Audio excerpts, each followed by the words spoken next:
bag, big bag, big bag, big bag. Might just eat a Big Mac, might just order DoorDash. Big bag, big bag, big bag, big bag, big bag, big bag. Yeah. Should we run that back? Drop the beat. Yeah, my bag is loaded up with snacks and different foods. Squeeze into this tiny shirt, my big bag has no room. Big bag, big bag, big bag, big bag, big bag, big bag, big bag, big bag, big bag, big bag, big bag, big bag. Yeah. Can we run that back? Big bag, big bag, big bag, big bag. Yeah, my bag is loaded up with snacks and different foods. Squeeze into this tiny shirt, my big bag has no room. Big bag, big bag, big bag, big bag, big bag, big bag, big bag, big bag, big bag, big bag, big bag, big bag. Might just eat a Big Mac, might just order DoorDash. Big bag, big bag, big bag, big bag, big bag, big bag. Yeah. Can we run that back? Drop the beat. Yeah, my bag is loaded up with snacks and different foods. Squeeze into this tiny shirt, my big bag has no room. Big bag, big bag, big bag, big bag, big bag, big bag, big bag, big bag, big bag, big bag, big bag, big bag. Yeah. Can we run that back? Big bag, big bag, big bag, big bag. Yeah, my bag is loaded up with snacks and different foods. Squeeze into this tiny shirt, my big bag has no room. Big bag, big bag, big bag, big bag, big bag, big bag, big bag, big bag, big bag, big bag, big bag, big bag. Might just eat a Big Mac, might just order DoorDash. Big bag, big bag, big bag, big bag, big bag, big bag. Yeah. Can we run that back? Drop the beat. Yeah, my bag is loaded up with snacks and different foods. Squeeze into this tiny shirt, my big bag has no room. Big bag, big bag, big bag, big bag, big bag, big bag, big bag, big bag, big bag, big bag, big bag, big bag. Yeah. Can we run that back? Big bag, big bag, big bag, big bag. Yeah, my bag is loaded up with snacks and different foods. Squeeze into this tiny shirt, my big bag has no room. Big bag, big bag, big bag, big bag, big bag, big bag, big bag, big bag, big bag, big bag, big bag, big bag. Might just eat a Big Mac, might just order DoorDash. Big bag, big bag, big bag, big bag, big bag, big bag. Yeah. Can we run that back? Drop the beat. Yeah, my bag is loaded up with snacks and different foods. Squeeze into this tiny shirt, my big bag has no room. Big bag, big bag, big bag, big bag, big bag, big bag, big bag, big bag, big bag, big bag, big bag, big bag. Yeah. Yes, it did. Yes, it did. Like this video, like this video, like this video right now. It is the official King Payne Show, guys. It is the home of the lituation. It is the littest place on earth. Good morning, everybody. What y'all doing? Good morning, everybody. What y'all doing? Yes, it did. Yes, it did. Oh, it's a wonderful day in the neighborhood. It's a wonderful day to be crowned. Would you be mine? Crown family. Like this video, and remember to subscribe to the show. Make sure that you guys have all of your notifications turned on. That way you never miss a show. Go on and hit that notification bell right now. Yes, it did. Like this video, like this video, like this video. You see the title. You see the title. We got a lot of things to get into. Jacket finally, finally sued Win. I mean, Diddy is has included her in his lawsuit. Okay, keep that in mind. Okay, she is also being sued along with Peacock and others for the documentary that he participated in. Yes, it did. And with Diddy's attorney dropping out, it left a lot of people speculating, is she still on the hook for that? Well, you guys all remember the lawsuit that was filed by Ashley Parham, alleging that she was gang raped by the diddler. Well, that lawsuit, like many of the others, also included many John and Jane Does. And on today, my, we've got some names. Those John and Jane Does have been identified. Like this video, like this video, like this video. And I think that this was done strategically because, you know,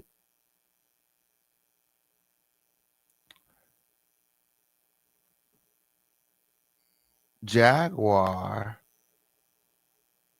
when this lawsuit was filed, went on her platform and alleged that we should believe everything that the victims say. And you know, she knows these things because she used to go in the parties and she used to bring out the girls. She used to recruit the girls. She used to drug the girls. She was a dominatrix, a pimp, you name it. She did whatever she had to do to keep her spot. Do you remember? And if you don't, I got the receipts. Do you remember? And if you don't, I got the receipts. I think Ariel would, you know, as much as I don't like Ariel, okay, I think she might have wrapped Jackie up with this one. Yes, it did. I think she might have swallowed Jackie up with this one here. Where my, gather in close. I'm gonna told you all about it. Have been swallowed up. Have you ever been swallowed up? Have you gone through a time of swallow? Gather in close, gather in close, gather in close.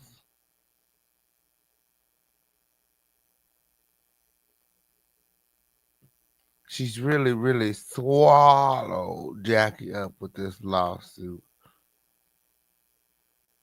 because a lot of the things stated in the lawsuit, Jaguar Wright has publicly stated herself. So there is no denying the claims. And I'll be very interested to see what this looks like at trial. Okay. Ashley Parham's word against Jackie and her lies. Like, girl, it's a whole lot of dusty shit going on. Leave it to the fish keep paying to bring some clarity to a dusty situation, girl. Y'all never guess what I found in the dust with. Exclusive interview with Ashley Parham. We also have the amended complaint which includes Jaguar Wright, Odell Beckham, Big Homie CC, Druski, and others. My. Jaguar Wright, the defender of truth, participating in a gang rape, a brutal gang rape. Ashley Parham alleges that she was sexually assaulted, brutally assaulted with a remote control vaginally. Jaguar Wright set her up. She ain't saving these hoes. According to Jaguar Wright, she was the one drugging them, recruiting, soliciting, drugging, and dropping them off.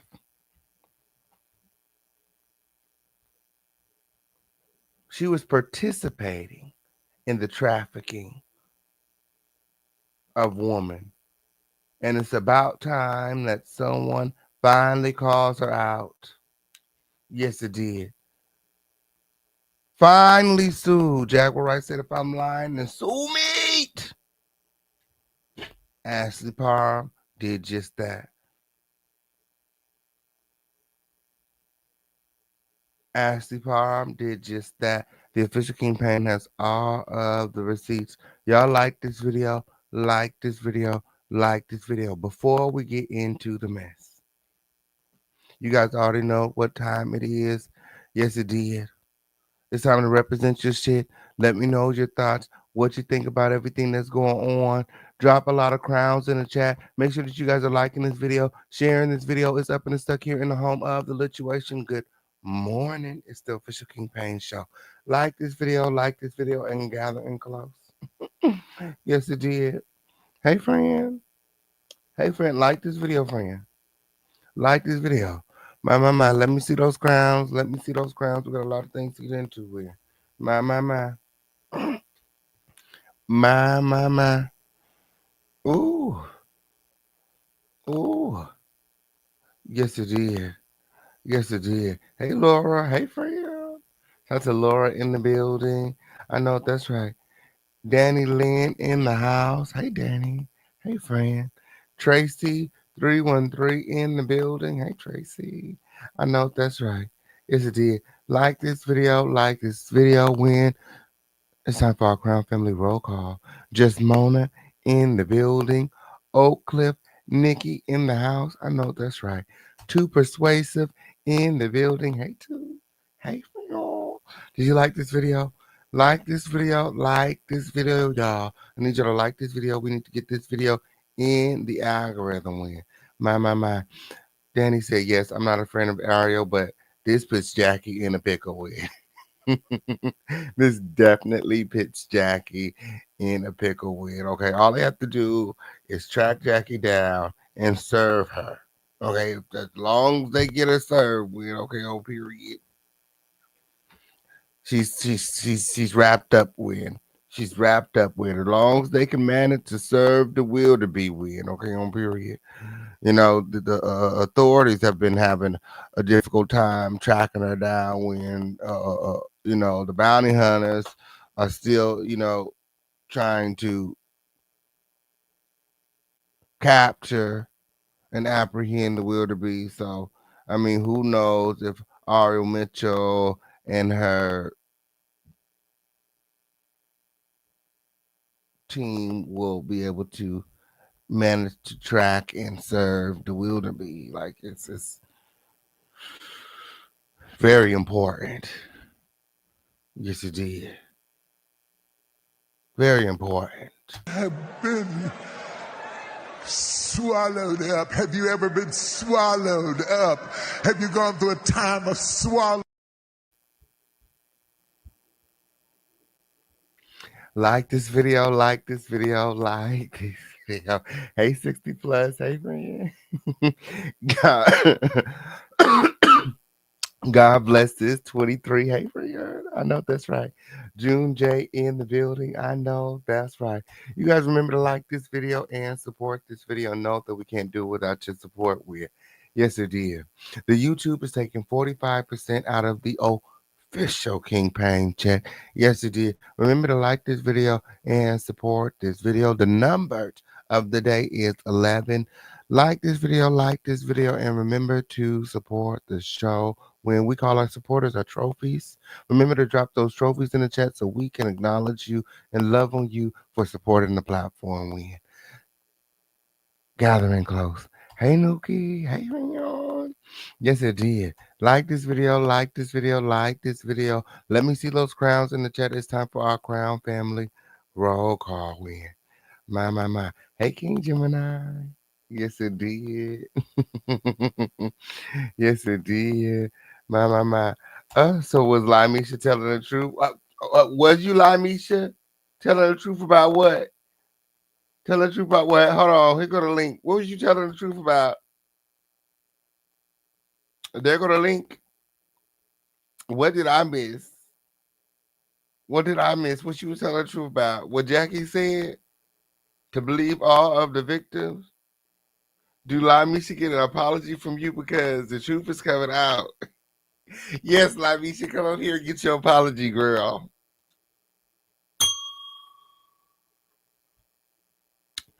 The link is in the chat.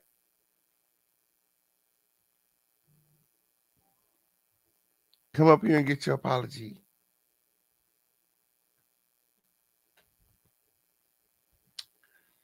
I'm a big boy. Okay, I'm here. I'm gonna put on my big boy drawers. When yes it did, yes it did. And if you feel like you're owed an apology, I'm not above approach. You know what I'm saying? Like I feel like I could do that. Like just come up here and tell me what that were.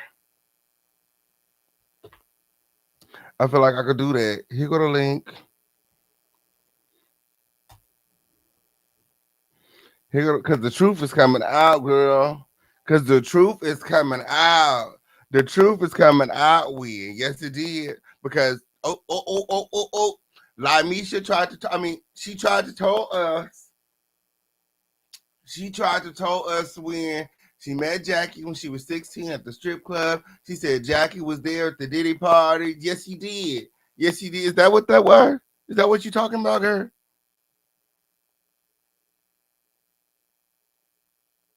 Now I will say you was the first to pinpoint Jackie at a Diddy party. Yes,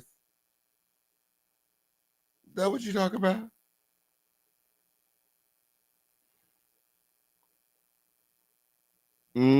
She said Jackie was there. Jackie seen her on the table.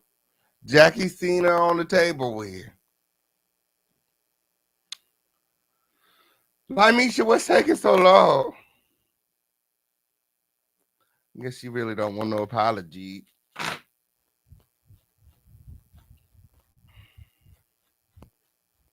Because the truth is coming out.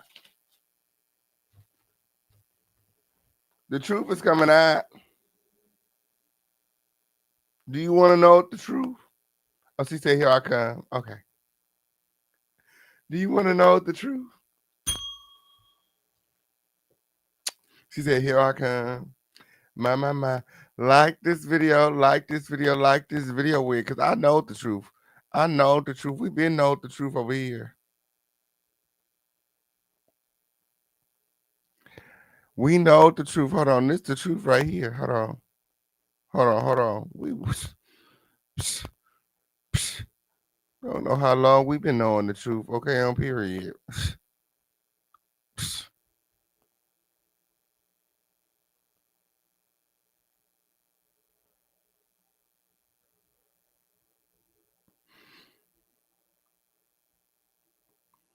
It's a wonderful day in the neighborhood. It's a wonderful day to be crowned. Would you be mine? Crown family. Yeah, said this how long we know the truth. Hold on, where's that? Where's it? I got all the receipts. Like, girl, you can't tell me nothing about Jackie. Ain't nobody told me nothing about Jackie.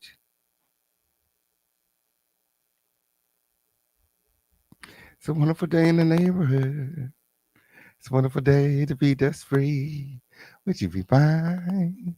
Crown family. Yes, it did. My. I think Limey, she got to slick her hair down. She got to slick her hair down, Win and stuff. Yes, it did. She got to make sure she ready. My. Oh, she here. She here. Hey, girl. Hello. If it isn't the girl from the table. Yes, this is the girl from the table.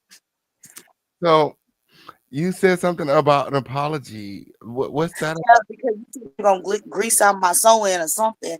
But then y'all been calling me LaMisha. It's LaMisha, but we gonna I don't know. Oh, It's I kind of thought it was La Misha. no, it's LaMisha. La Misha. Yeah. Okay. Is that what Diddy called you to? No, I was his. He called me his special pet. Special pet. Yeah. Right. Right. So you said the truth is coming out. What did you Yeah. mean by the truth? What is the truth? The truth is who what happened that night, and the truth is that Jaguar Wright, I was coming at her like she was a victim too, because I figured Diddy power made her like a victim, but she and it just like them. It's gonna come out that she was there and she's what you call her? Uh like she gets like she do whatever he says. He'd be like, go get her, go get her. Go stick this in her, go like she like a on call dog. And it's gonna come out what she was doing, what she did there. How many girls from Dallas that are still dancing that she did this too? My.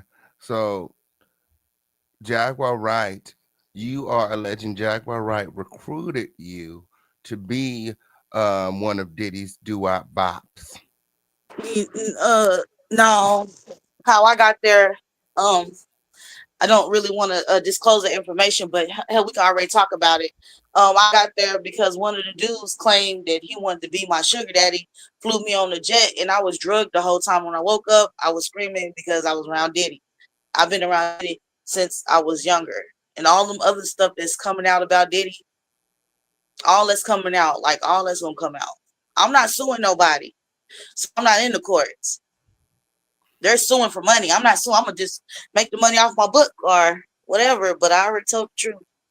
So you don't want to sue no more. I think if you end up suing, you're gonna end up dead or hurt. I'm scared to kind of sue because you're gonna end up dead or hurt. Okay. So telling your story here on the YouTube is the best um option for you right now. It's bringing you healing. Yeah. It just that's what it is. It really is bringing me healing because I get off my chest because it happened to me, but I act like this stuff never happened. I jumped out the backseat of the car with Helen and Jaguar, and I ran up to the police with the gun and told them, they was like, "What you do with this gun?" They never did anything.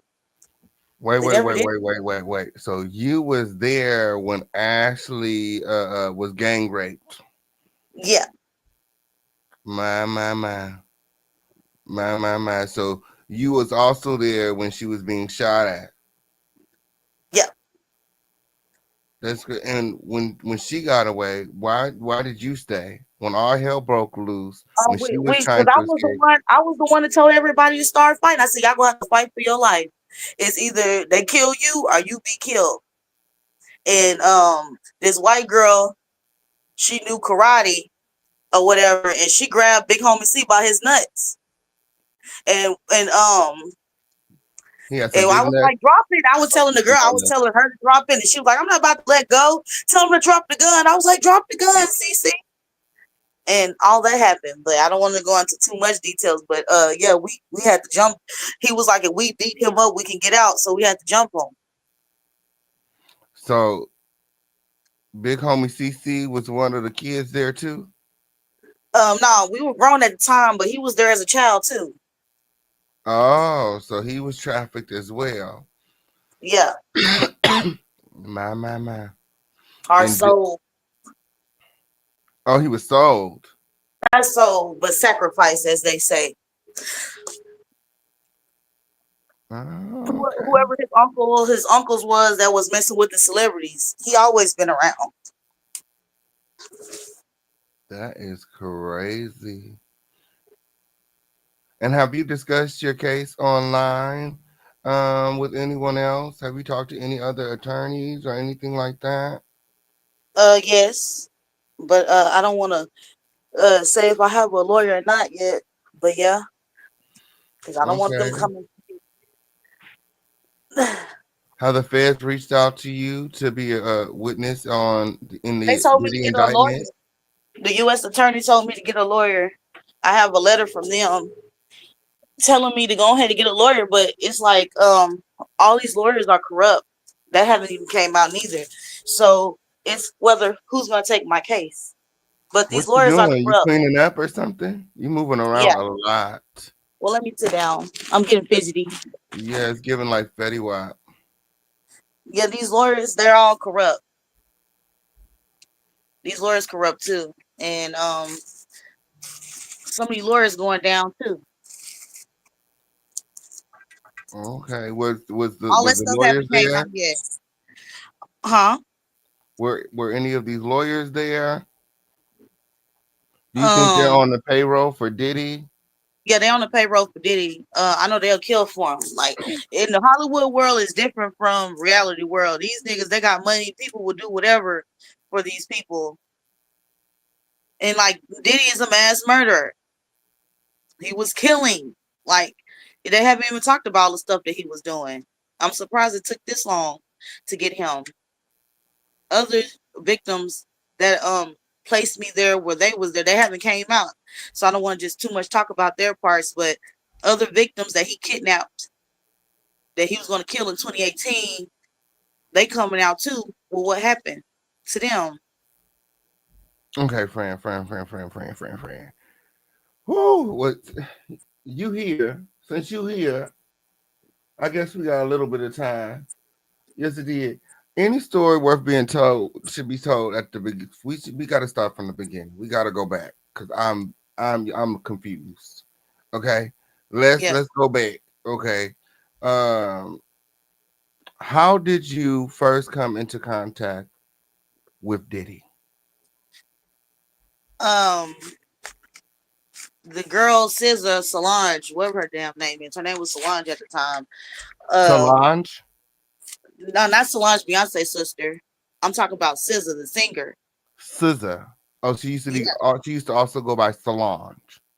yeah. I think that's her real name. She changed Okay. her name or something like that, but that was her real name back then. She, her dad was a producer, so I was thinking that her dad could produce me, make me a star, but he wasn't that type of producer. And he gave me a card and he said, these people are bad. And I took it upon myself to call these people. And I don't want to go into too much detail. It's going to be in my book. I got 4 more chapters. I'm going to just put them out Okay, 8 chapters so at a time. you But met Scissor at what 13? um, no, I How was old were gone for you a when you minute. met Scissor? I was gone for a little minute. I was 11. Going 11. like, yeah, and at the end of the year, like in December, that's when I turned 12 Okay, and what state were you in? in Garland, Texas. So you were in Texas. Okay, so you were in Hmm. Texas. You met Scissor at 11, and then how did the Diddy conversation come about? What made her Um, want to introduce after you to that, Diddy? after the Jewish guy, SZA was never around when I met Diddy. She already moved because Okay. they already moved. But when I was calling that number, some greaseball was coming by, like this Jewish guy with a slick back hair.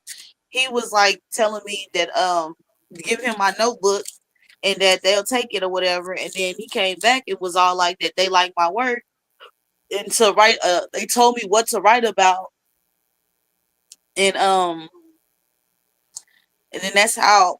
Pierre Harvey came up. He started buying music or whatever from me, getting music from me. But then Pierre Harvey would would uh would play me and not give me my money, like kind of boss hog me, take my little notebooks or whatever. And then I remember one time he was all like, Diddy want to talk to you. And then me and Diddy were on the phone, like he was grooming me into what was going to happen Okay, or whatever. so you were 11. You met SZA where you guys were in the studio. You No, were in we the was studio, she was out here in Texas for a little bit. but what were you doing? Like you were writing music, and then I like was what were you writing writing music at music the house. Like I always at the written like house? yeah, I was writing music at the house. I was never in So no studio. how did Pierre Harvey hear your music and come across your lyrics?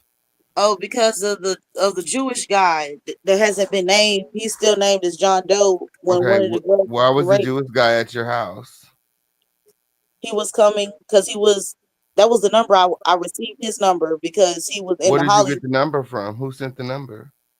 Sizzle father SZA Daddy gave you this man number for why? because they are producers. He was like he was in the music industry. So you expressed to SZA's dad that you wanted to do music, and he Hmm. gave you this man's number. So you Yeah, called the man's number and you showed him your music, and then he introduced you to Diddy. yeah. They used to come record me. Oh, it don't have to be that damn difficult. It really don't have to be that damn difficult. Okay. All right.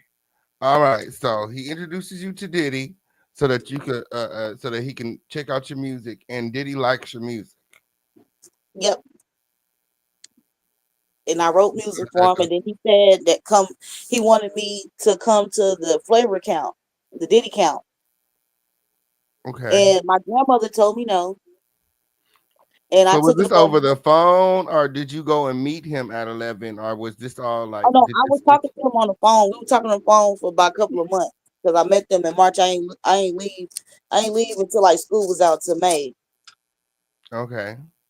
So you talked to Diddy on the phone for a couple months. So how did he know that your music was good? Did you sing it to him? Did you send him the lyrics? I did both.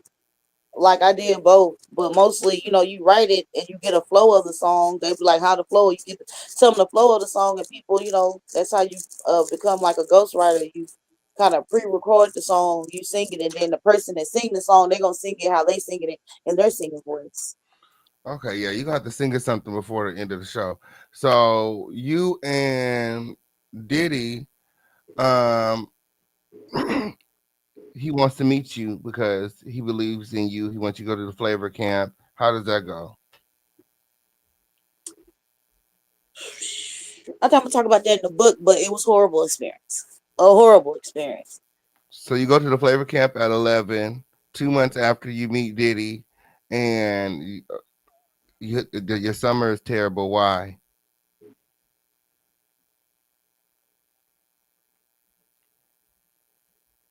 Because he was grooming me for things that I wasn't ready for. Diddy was at the flavor camp. Yeah, the flavor count was a studio with a bed in it. Okay, was there other people in the flavor camp? Yeah. Who else was at the flavor camp? Um, I was going in and out. The lady that got raped on that pool table, a, a Chinese man was in there yelling about his son was in the hospital. But Did you see I don't Usher want to go there? into I don't want to go into too much in it because what's the point of writing the book if I ain't gonna put it in the book? But it was some I, people up in there. I I just was the want to know only what you did with Usher and Justin Bieber. Ursher, but I don't remember Justin Bieber. I think that was Aaron Carter. Oh, okay. Oh, okay. Okay. Okay. You was I there didn't get with around to introducing them until okay. You was with Usher and Aaron Carter. Okay. Yeah, because Justin here a little bit younger. Yeah, two different generations. Yeah, yeah. that's crazy. That's so crazy. So you at the flavor camp when? So how do you go from the flavor camp to lying on the table? Like it still don't make sense. Them are different years. Those are different years. But that's what I'm saying. Like, I okay, ran so you away go to back the to flavor him. I ran away back to him after that happened. I ran away back to him, and that's how I ended up on the table. That's around the time I met Adria English. and I ran away back to him. I know it Okay. sounds unbelievable, So but this was when you were 13. yeah, when I was 13, I ran away back to You him. ran away back to him, and that's when you was this when you was at the Diddy party. Yeah, the real On Diddy. this was the first time you went to a Diddy party. Hmm. No, Mm-hmm. that was the first Diddy party. Adria English was like the pop off girl. Yes, and this is you here on the table. No, not in the background. That's not me. That's the Asian lady that was on the table. I'm the other one. Y'all keep Oh, putting that does picture up. Y'all oh keep putting that picture up. oh you got the? Can you show us the real one? My phone dead, but it's another picture. They got my face blurred out with the Oh, box, and okay. you can see my nose. It's on my page, Is but it? that's not me on the table. Let me see. It's on your page. Yeah, it's Let me on my see. shorts. That's not me on the table. The Asian lady that y'all keep putting up, no, that's not me. Walking with the Dead, she did that first. Okay, so you go to Diddy's party. This is your first time at Diddy's party. You ran away to Diddy. How? So you ran away. So when you get to Diddy's house, it's a party as soon as you get there, or like was you there for some time before the party? No, I was Did there he for tell some you that time. you was gonna be the girl on the table? Did you agree to this? Was your parents looking for you? Like, No, they wasn't looking for me. well, you was only 13. They wasn't looking for me. That's gonna come out later on why they wasn't looking for me. But no, they wasn't looking for me. Well, nobody missing me. They just know when I came back, my nose different. They noticed that about me. I told them I had a baby, but they was all like, "That's a rape baby. Don't worry about the baby." So I don't know.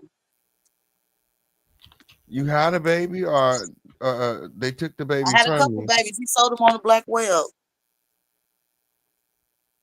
The babies got sold on the black web. Yep. Man.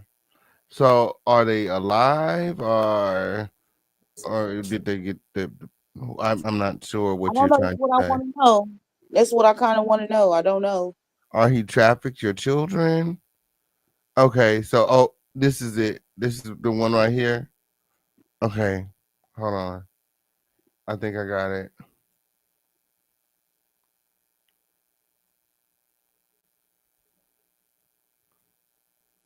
Okay, so this you posted this right here, right? You steady picking that one. At the bottom it say not Lamisha. I'm the one at the top. You see, it's two different colors, and her breasts are small at the bottom, and my breasts are bigger at the top. Okay, y'all see that? Put a one in the chat if y'all see that. Put a two in the chat if you don't see that. She said that, okay, so the one at the bottom, that long way picture, that ain't her. But the No. one where it's just like the top of the head, like that, that's Mm-hmm. her. Yeah. Okay. And you can just see like the tip of the nose. Yeah. That's you. Okay. Absolutely. They said I see it. They said I see it. So you get to his house and you're there for some time before there's this party. While you're there before the party, do you meet anybody? Does anybody ask, why is this little girl here? Are you hiding under the pool table? Is he hiding you in the basement, the attic? Or are you just free to roam the mansion? At the time, I was free to roam it until Kim told him to stop having me in public. But I was free to roam until he started trafficking me. Oh, and so what does that look like? Does he send you away, or does he have like people come by the house? He'll Uh, send me to people. okay, so when he sends you away, why don't they just keep you? They bring you back, or like what? Is it like It's a part of it. I don't want to get into that satanic ritual stuff. I'm gonna talk about it in my book, but it's a part of what they do in the Hollywood world. so he It's will send normal. you Like when to we their think it's house? not So normal, it's normal to them. Huh? it sounds like you're like a child prostitute, and Yeah. they're sending you out, and then they're bringing you back. and then Yeah. they're sending you out and bringing you back. And then Hmm. sometimes they're allowing people. So you're doing in calls and out calls at 13. Yeah. Okay, okay. I'm trying to picture what the hell's going on because when people say traffic, I feel like that means that they were smuggled out the country and I they're was. sex slaves in some sort of camp. Yeah. You are a sex slave to the party. All the people imagine But the party's not every day. It's like every weekend or every Grammy or every something like that, every full moon. so whenever It's he gonna has be a something. party, you have to acquiesce and be a sex slave. Yeah. Okay. Um, Even that white boy, can't nobody believe his negative self. But even Rocco Flounder, he was a sex slave. my. Adrian See, English, sex slave. Jaguar Wright was a sex slave. So that's why I had a little sympathy for her. But now I feel like she a villain. Because at first, like I didn't come out and say, "Oh, Jaguar Wright, I do remember you." I said, she act like, "Oh yeah, I remember you. Yeah, bitch, you better remember me." Because I was gonna say I should have been as confronted her. I should have did it on the Sean Atwell show, but I wasn't thinking like that. I was thinking like, "Oh, maybe she is trying to help me." Okay, so you went to the flavor camp, and it wasn't a flavor camp. It was some sort of weird, perverted situation where ultimately he was not interested in your music, but he was interested in something else. You yeah, liked it because you will run away and go back at 13. yeah, because I was, So when he wanted to put you on the table and make you a sex slave, you didn't really question it because you were already, you know, you were down for it, like Adria, in a sense.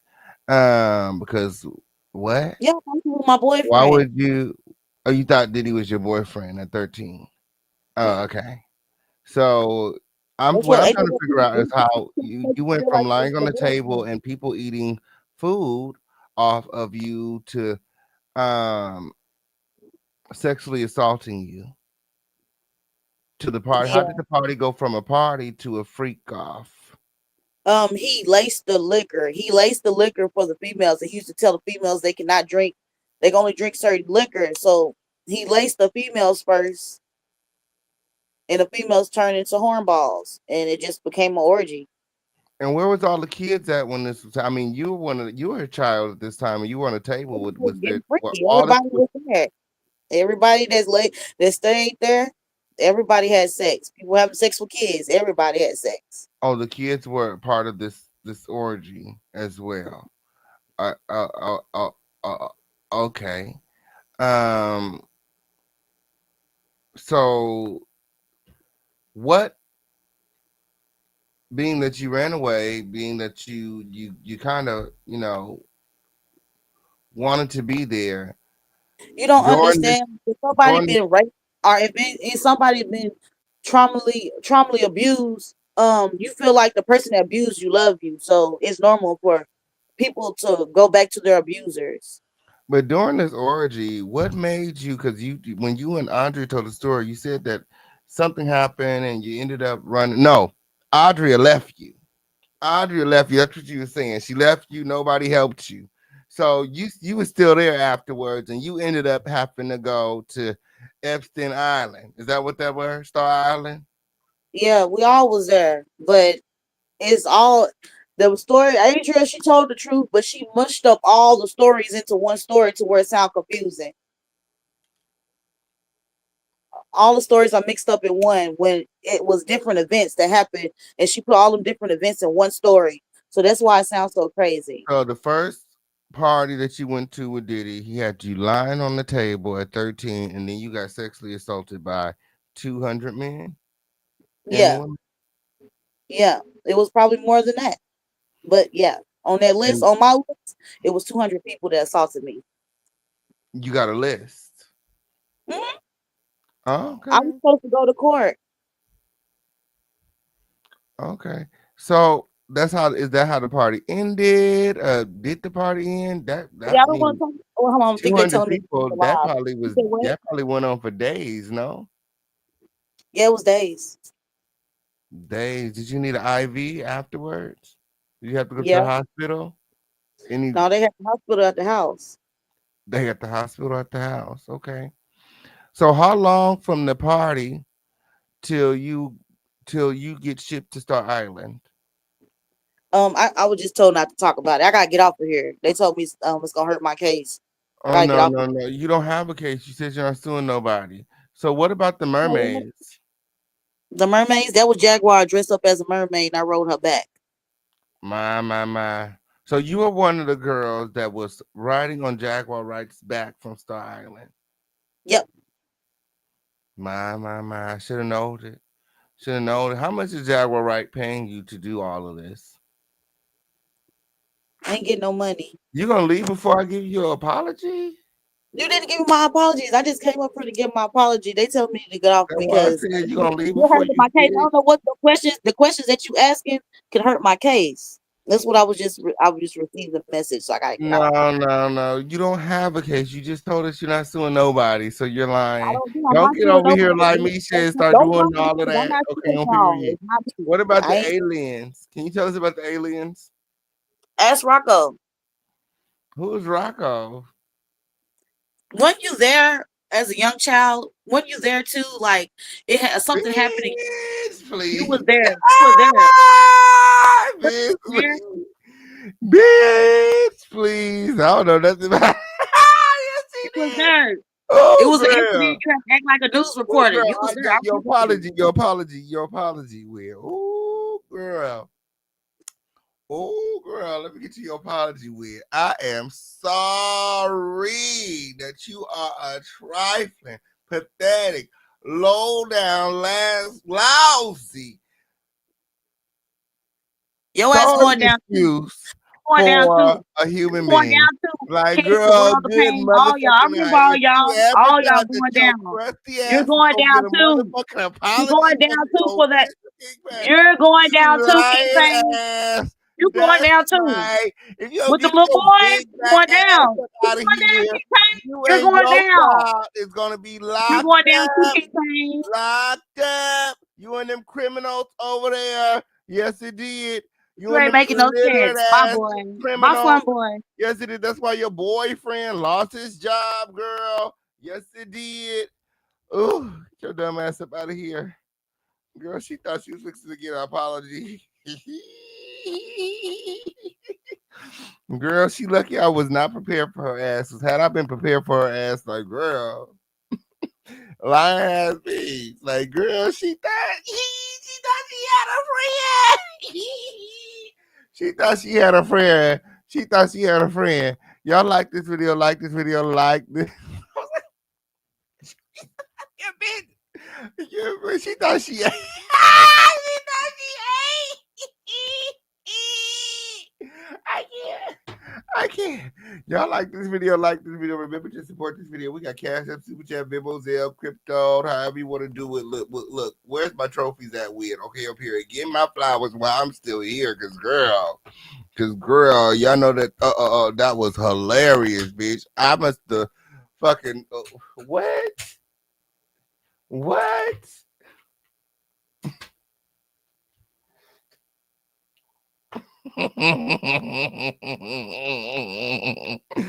Oh, she mad as hell. She mad as hell.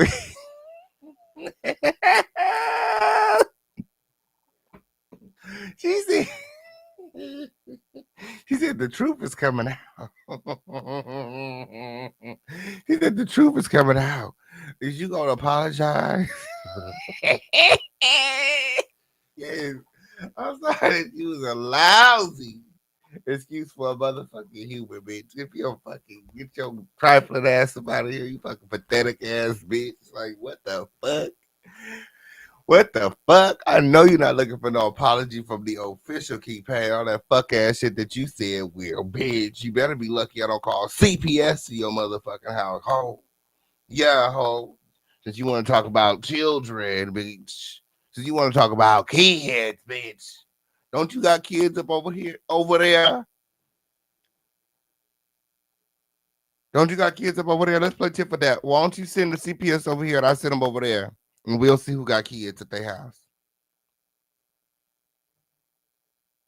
We'll see who got kids at their house. Do you really want to play those games with the official campaign? Send them. Send the po-po.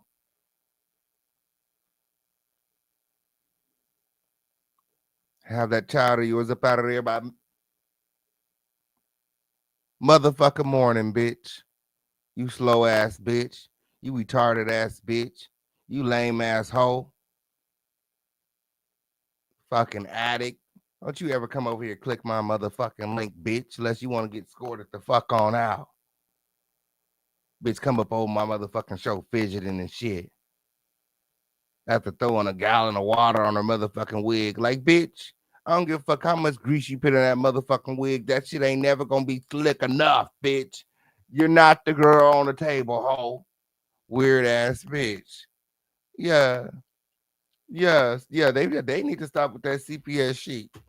They need to stop with that CPS shit. They need to stop with all the kids shit. They need to stop with all of that shit. Like, girl, I don't have no kids. That shit don't make me feel no type of way. Call whatever CPS, call whoever the fuck you gonna call. Like, bitch, I don't got none of that. So, girl, go ahead, do what you gonna do. Like, bitch, I've been over here waiting for Alejandro and his grandma for the longest time.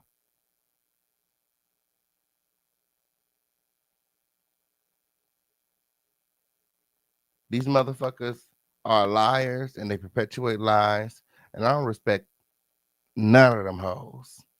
Fuck is you talking about?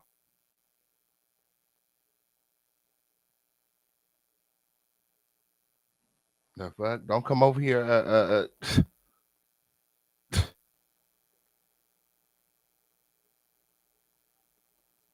thinking you cute for motherfucking 1 second, bitch. 1 second, bitch. Like I said, I'm on whatever you on, ho. I'm on whatever you on, ho. I'm on whatever you on, ho. Bet you be in jail before me. Yes, it did. Nobody. Friend, I don't know. Friend, I don't know. That's what they said the name was. She said, wasn't you there too?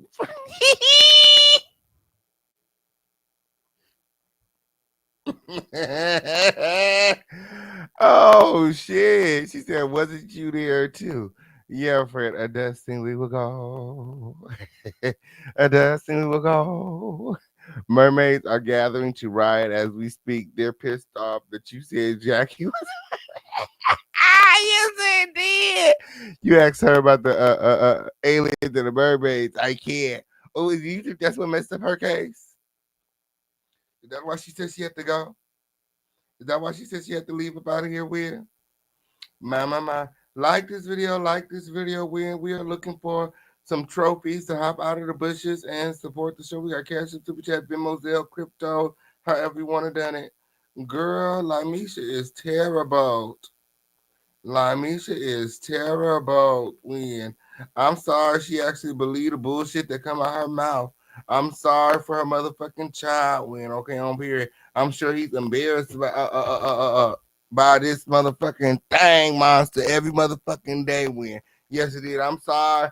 To the people that's in her motherfucking life that have to put up with her raggedy ass each and every motherfucking day. I'm sorry to the landlord that's written to her funky ass when and the motherfucking neighbors and the tenants that I gotta smell her funky pussy having ass.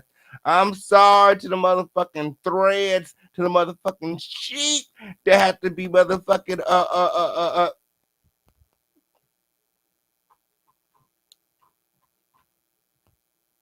that had to lose his motherfucking coat to keep that dusty bitch warm. Let's talk about it.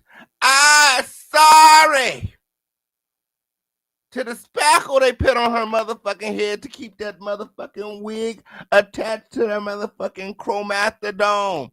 I is sorry, friend. I is sorry. I is sorry. I is sorry that every time you open up your motherfucking mouth, flies get trapped inside, bitch.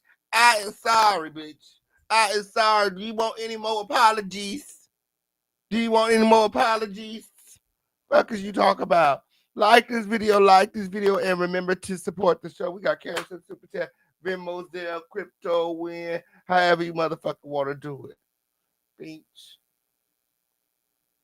Talking about official campaign is you sorry yet the truth is coming out. Show the fuck is. Truth is, you was never on that motherfucking table. Truth is, Diddy would motherfucking never, bitch. Truth is, Diddy would have touched you with somebody else motherfucking dick, bitch.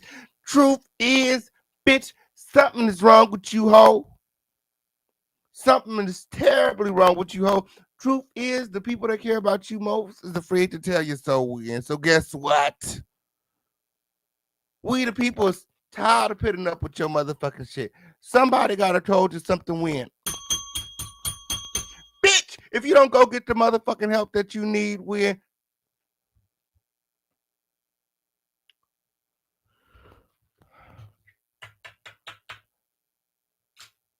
we the people might have to, you know what I'm saying,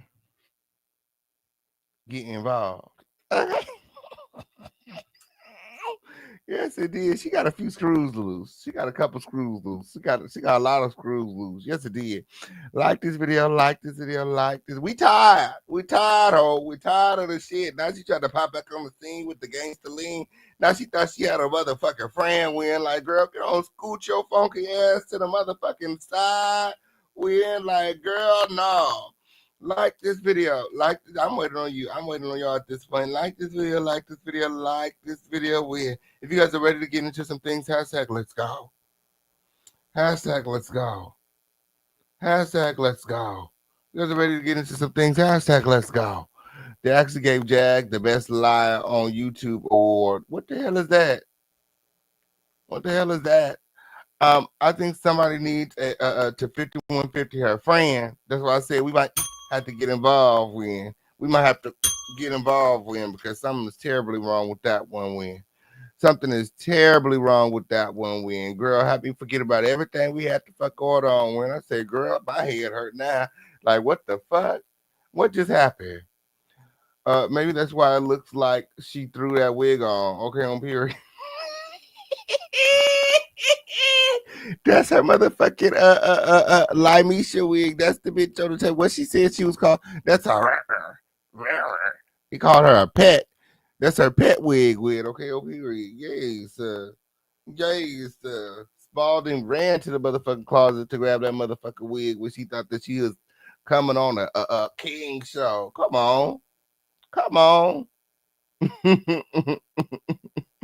Oh, she looked just like Jag, funky, stank, and greasy. Okay, friend, is giving helmet hair. She was trying her hardest to stick that shit down. She was trying her hardest to stick that shit down with. My. I feel sorry for that wig win. Okay, on period. Talk about thinning, okay, on period. The bitch the motherfucking plucked and greased and thread that motherfucker so fucking much, bitch. Motherfucker thin and a motherfucking bitch, and still it's a nah, bitch. Still it's a nah, bitch. Got about the motherfucking chair, okay, and the motherfucking beautician said, hell no, bitch. Try again, ho. It ain't you.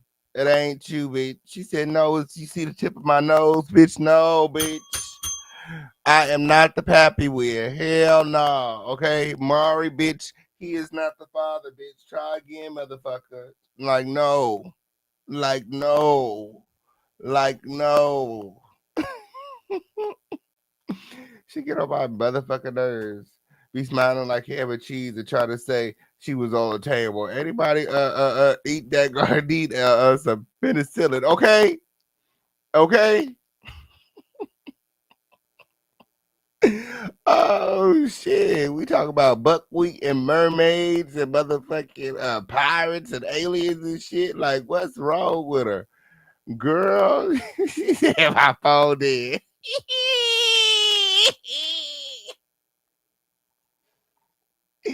Oh, she had to get up out of here before we asked that hoe to sing. She had to get up out of here before we asked that hoe to sing. Yeah. Oh, yeah, she next definitely need to get the wig with the bags next time. Okay, up here. Oh, yeah, another black bra burrilla. Okay, up here. Yeah, she thought she had a friend and a lace front. Oh shit. Oh, Fisher keep paying with it. The mental health discharge paperwork. Start putting her phone number on all the forms. Oh shit! Thank you for you. Shout out to 60 plus in the motherfucking building. You guys all follow my friend 60 plus over to the support feature and support the show. Support the show. Support the show. Support the show right now. The number of the day is 11. Okay. If you guys are ready to get into some things, hashtag let's go. Hashtag let's go. Like, girl, I was not expecting her today. Fucked up my whole show win. Like, girl, we had something to do. We have real shit to get into. We got real shit to get into with. But I said, I guess we got a little time this morning, win. Why not? Why not win? Okay, on period.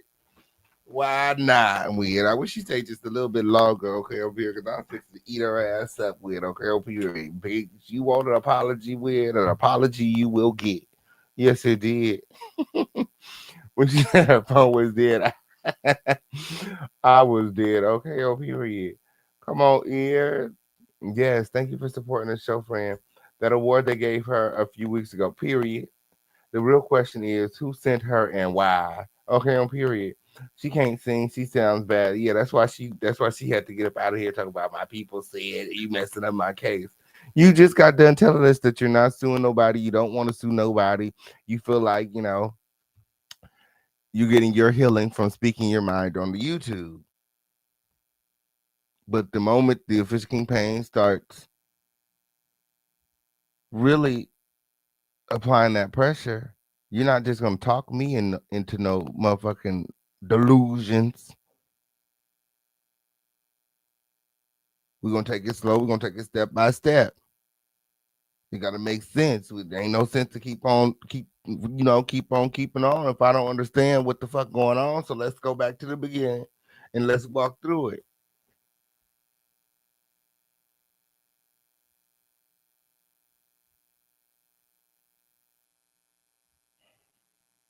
Talking about a book, bitch. Ain't nobody buying that shit. Ain't nobody half of us ain't gonna know how to motherfucking read the motherfucker, bitch. A literate asshole, like a book. Is what? It's gonna be a coloring book, bitch. Okay. Y'all like this video, cause girl, y'all see the title. Okay, on period. Y'all see the title. Jaguar Wright sued for trafficking girls for Diddy. Druski, Odell Beckham Jr., Big Homie CC also sued. Yes, it did. Yes, it did. Right, like where the book come from? Yes, a coloring book, clearly. Okay, you was waiting for the freestyle. Freya, like this video, like this video, like this video. This shit is crazy. Oh shit. Oh shit. So let me pull up these receipts, cause girl. Okay. Okay. So Jaguar Wright has been named in a new lawsuit with Diddy. Okay. And what is interesting about this lawsuit is that Jaguar Wright has been seen in the past co-signing this narrative. Okay. This was prior to her being named. Ashley Parham filed a lawsuit sometime last year alleging that she was violently gang raped by Diddy and his associates. Well, according to the amended complaint that I have here in house, Jaguar Wright is amongst the associates who participated in this gang rape. My. Like this video, like this video, like this video when. Yes, it did. And gathering close. So here's what was said.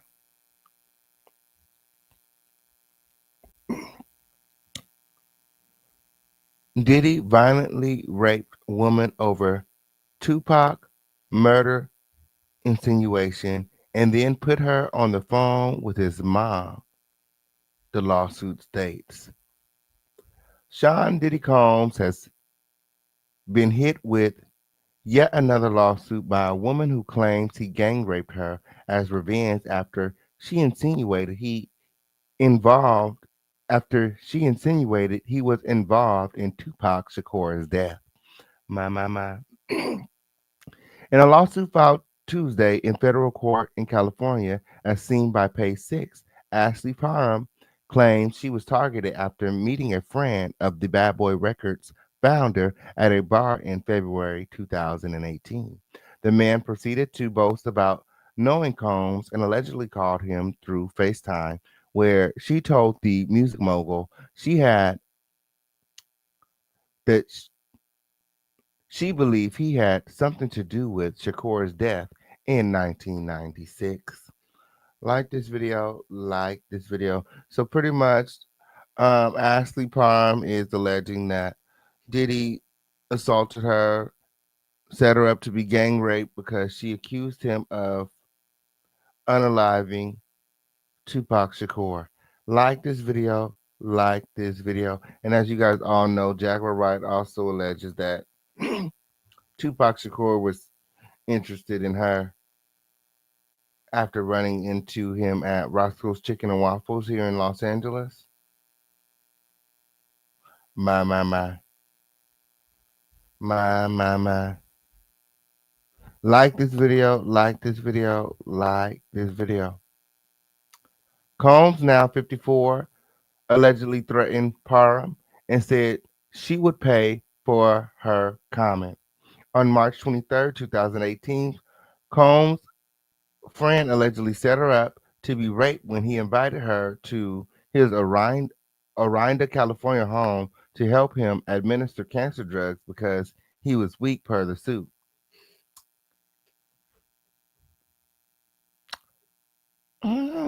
Is that how I messed up like Misha case? Because how could you have witnessed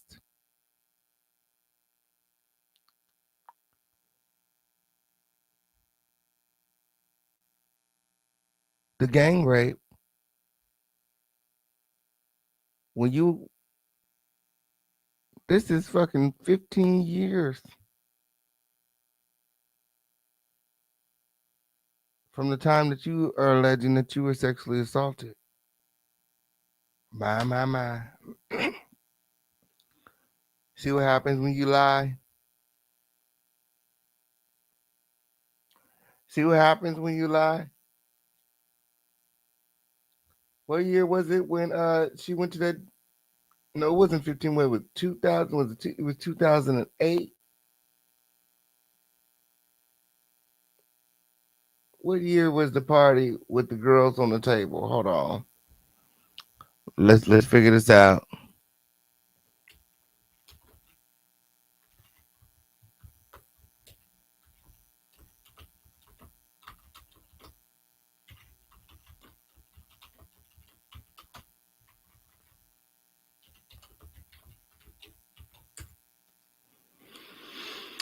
So it was 2006. So 2006 was the year of the Diddy party with the girls on the table, and she's alleging that she was gang raped in 2018. Like Misha just came up here and said that she was there with them in 2018. She was the one that held the gun. She was with Helena, and she also seen Jaguar Wright.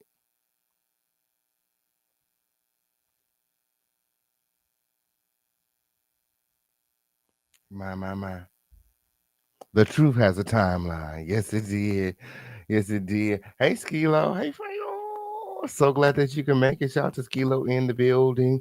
Chef T in the building. When you guys like this video, and remember to support the show. We can't do it without your support. Hey, Trevor. Hey, Dage. What's going on?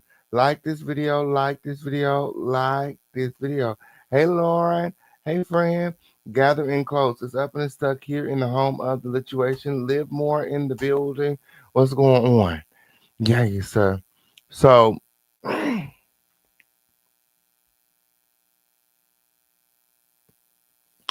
on March 23rd, 2018, Combs' friend allegedly set her up to be raped when he invited her to his Aranda home to help him administer cancer drugs because he was weak per the suit. So in the amended complaint, she names the friend who assisted Combs in the gang rape. We're going to go over it in just a minute here. But the friend that she's mentioning here that Jaguar Wright didn't know last year when she was co signing Ashley's allegations, the friend that set her up is Jaguar Wright, per the lawsuit, per the complaint. My. The official Kingpin has all other receipts. Thank you, Skilo, for you. Yes, it did. You guys all follow my friend Skilo over there to the support feature and support the show. It's up and it's stuck here in the home of the lituation. Let's go. Yes, it's Jaguar Wright. My. So she was asked to come to his home in Orinda for home to help.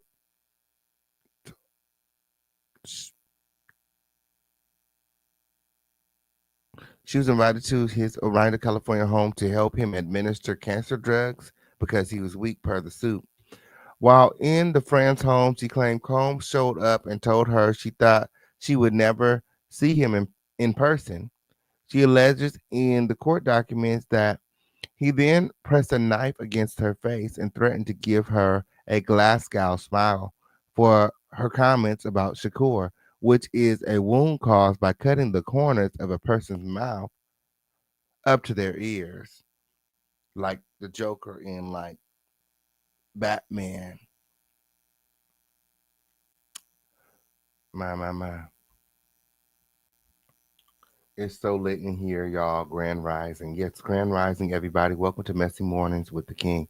Like this video, like this video, like this video. However, Combs' top consultant, Christina Quorum, was also allegedly present and stopped the three-time Grammy Award winner from cutting Parham's because they could sell her to possible clients, according to the complaint. Parham claims Quorum threatened to send her far away as well, per the suit.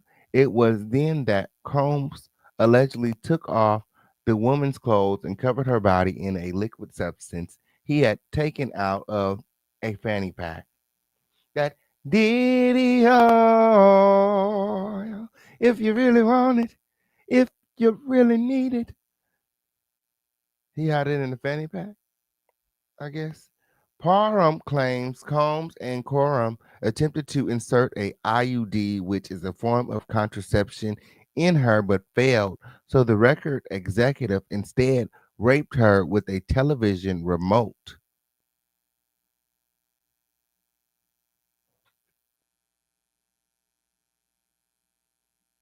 Why not just use a condom?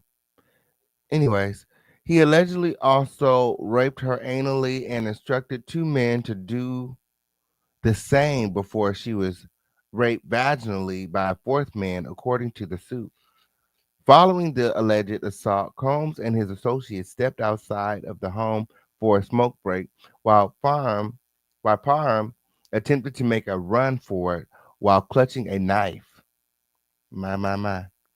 However, she claims in the court papers that she ultimately chose to confront Combs, who expressed his surprise to see her outside as he had given her enough drugs to take out a horse.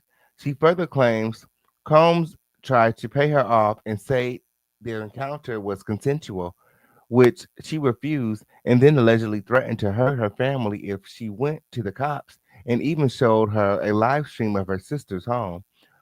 Parham also sensationally claims that Combs called his mom, Janice Combs, in an attempt to convince her not to report the rape. Janice allegedly brushed off Parham's assault accusations and even yelled at her not to hurt her son. Sean allegedly then alluded to getting away with bigger crimes, referring to Shakur's murder per the suit. Parham claims she then threatened to stab Sean with the knife she had been clutching and managed to graze his abdomen before bolting away from the house. My. She also says she went to a hospital a few weeks later. Don't you? Isn't the rape kit supposed to be done the same day? And got a rape kit done, in addition to attempting to report the alleged attack to the police. She is suing Sean, Coram, and other defendants and seeking $50 million. Well, good luck with getting that from Jackie. Oh, shit. Parham's lawsuit is not one of the many that Texas based attorney Tony Busby recently filed. We know that Tony Busby has no legitimacy, but neither does Ariel Mitchell, who is the attorney representing Ashley Parham in this case.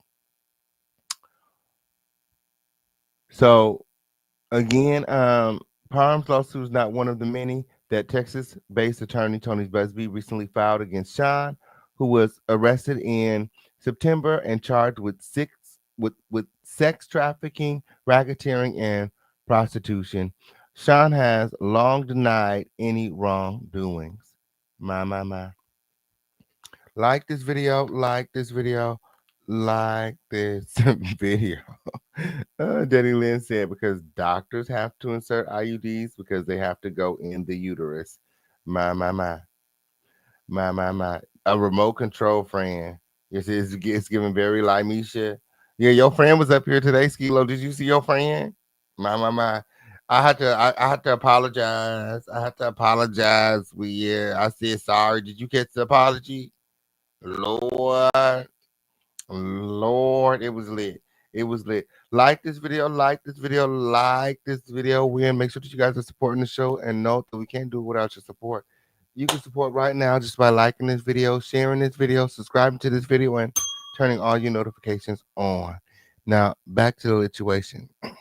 When asked for comment about the most recent lawsuit, his legal team referred us to court documents they filed Tuesday and told us that Combs' celebrity status and his lawsuit with his ex-girlfriend Cassie Ventura has a pervasive ripple effect, resulting in a torrent of allegations by unidentified complainants spanning from the false to outright absurd, and dubbed them a publicity stunt.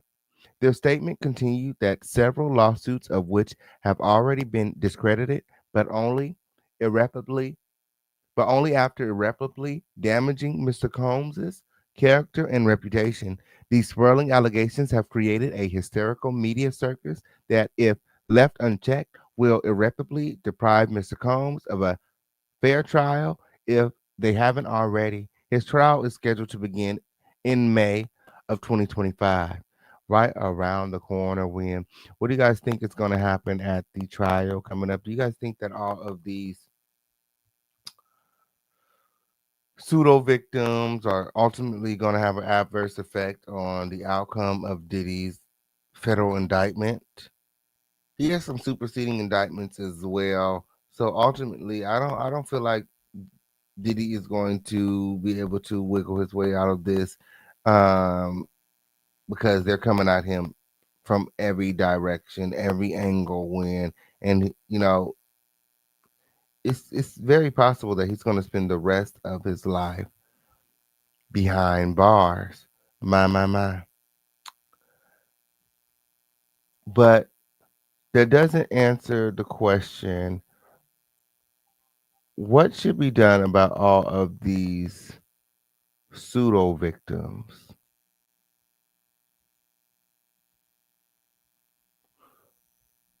What is to be done about all of these pseudo victims?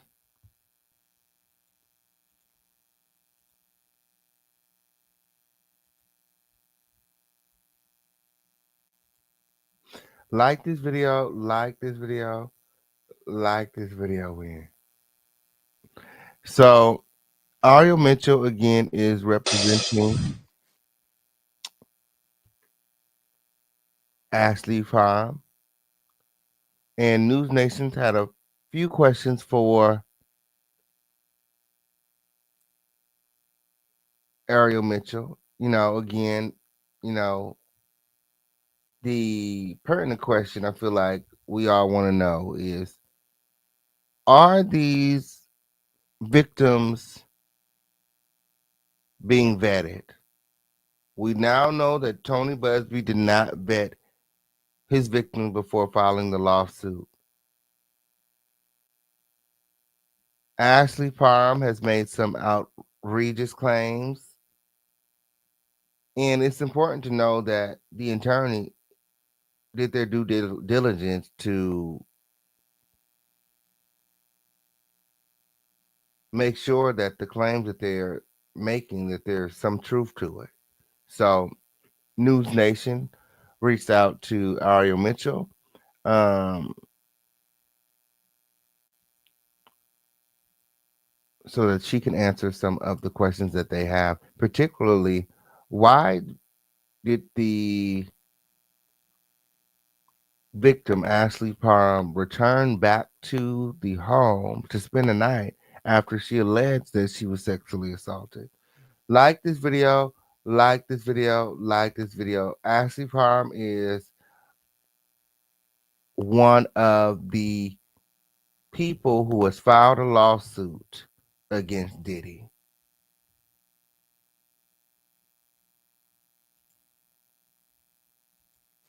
They are jaw-dropping allegations. A woman says she was gang raped by P. Diddy and his entourage and drugged as well more than 6 years ago in California. Ashley Parham says the terrifying evening involved a knife fight with Diddy in which she grazed him and being shot at before she could escape with her life. So the big question is, why, after she finally escaped this harrowing ordeal, why did she go back to the scene of the crime and then spend the night there? It is part of a brand new lawsuit filed just hours ago against Sean Diddy Combs. I'm joined once again by the accuser's attorney, Ariel Mitchell. She went back and spent the night. Like, girl. Ariel, you're just great to stay with me over 3 blocks. I really appreciate this. Friend of the show, too, I might add. So when I'm tough as a journalist, it's certainly not personal. You know that. That is a huge question. And you just know opposing counsel is going to come at you saying all these horrific things. Literally, she lived a horror movie. And then after the police leave down the block, she decides to go back to the apartment, let herself in, and then stayed the night. How do you...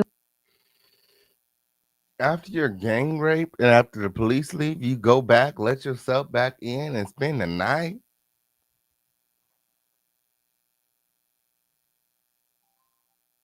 Now, as much as we want Jaguar to be fucking wrapped up in this lawsuit, okay? As much as we want Jackie to be, held accountable for her lies, as much as we want Jaguar to be... Been swallowed up. Have you ever been swallowed up? Have you gone through a time of swallow? Unfortunately, I just don't think Ashley Parham is mentally stable,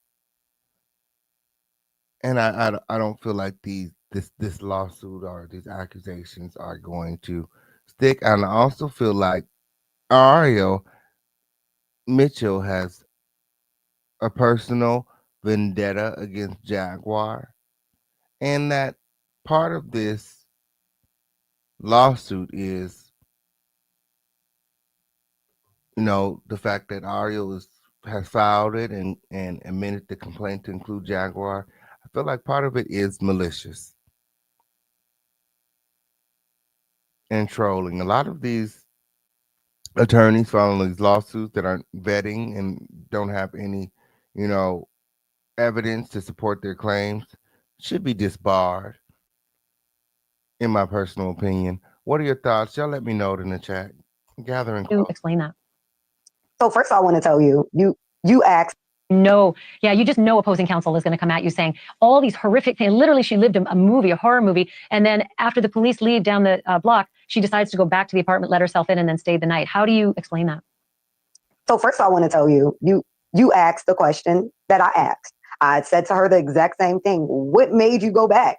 And I knew in my mind, because I've dealt with so many victims, they're really not thinking clearly. And she said, Ariel, I knew you would say that. I knew you would ask me, why did I go back? And she said, honestly, I don't even have a good explanation. All I know is I just really wasn't there. I had on a t-shirt. I was at some strange man's house, the neighbor's house that she didn't know. She just thought she could go get her. She had no purse. She had no keys. She had no cell phone. What was she supposed to do? And she was like, I figured maybe since they left, I could at least go try and get my stuff back. And she said, honestly, I've asked myself that many a times. I know this is probably going to come up to everybody, like, because. What stuff does she have? What stuff? What? After you get gang rape, you go back to try to get your stuff back? But you end up spending the night. You don't think that,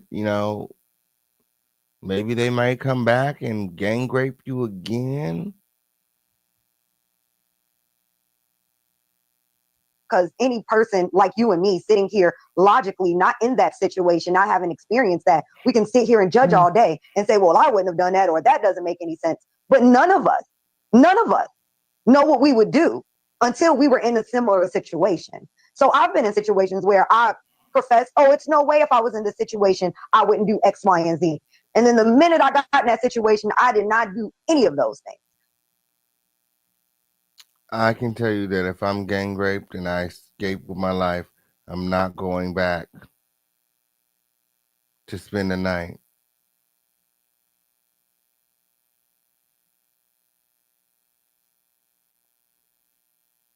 Right after the police leave. Like, come on, make it make sense. So after you contacted the police, they arrive because you were gang raped. You go back to the house you were gang raped in. You sneak in.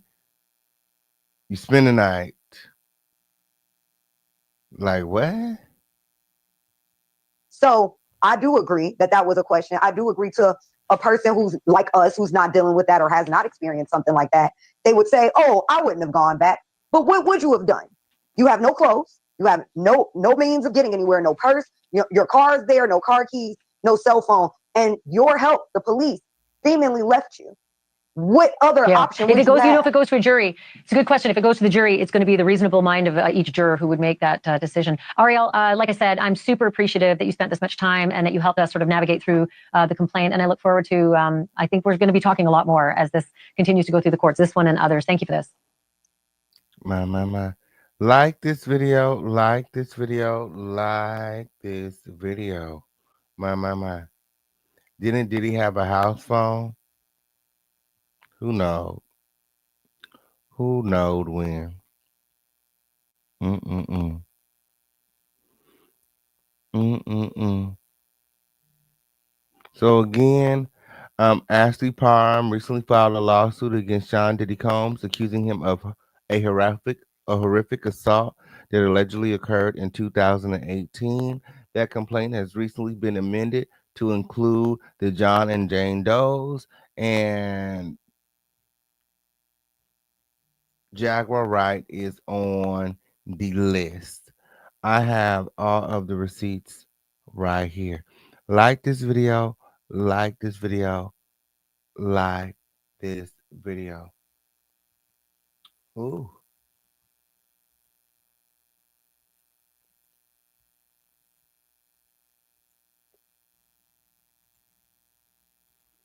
My.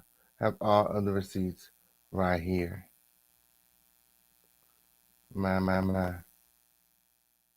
So as you guys can see, Ashley Parham, Jane Doe, and John Doe, the plaintiff. So there's a Jane Doe and a John Doe. There are two other people, two other plaintiffs along with Ashley who have been added onto the lawsuit. Okay. And all of the Jane Does and John Does who were mentioned as defendants have been named. Okay. So the defendants are Sean Combs, aka P. Diddy, Puff Daddy, Love, Puffy, and Diddy, Christina Coram, Shane Pierce, Ruben Valdez, John Pelletier, Odell Beckham Jr., Drew Desbordes, Druski, Jacqueline Wright, aka Jaguar Wright, Helena Harris Scott, Matias Gonzalez, Brandy Cunningham, Janice Combs, Keith Lux, Big Homie CC, and John and Jane Doe's 1 through 10. What are your thoughts? What are your thoughts? Let me know in the chat. Shouldn't she have gone to the hospital for the grape kit? I could, and some aliens. So we actually have two options right now, Crown Family. You guys let me know what you want to do. So I can read through this lawsuit right here. Okay, first. Or we can listen to the exclusive interview with Ashley Parham first, where she tells us out of her own mouth, in her own words, what happened.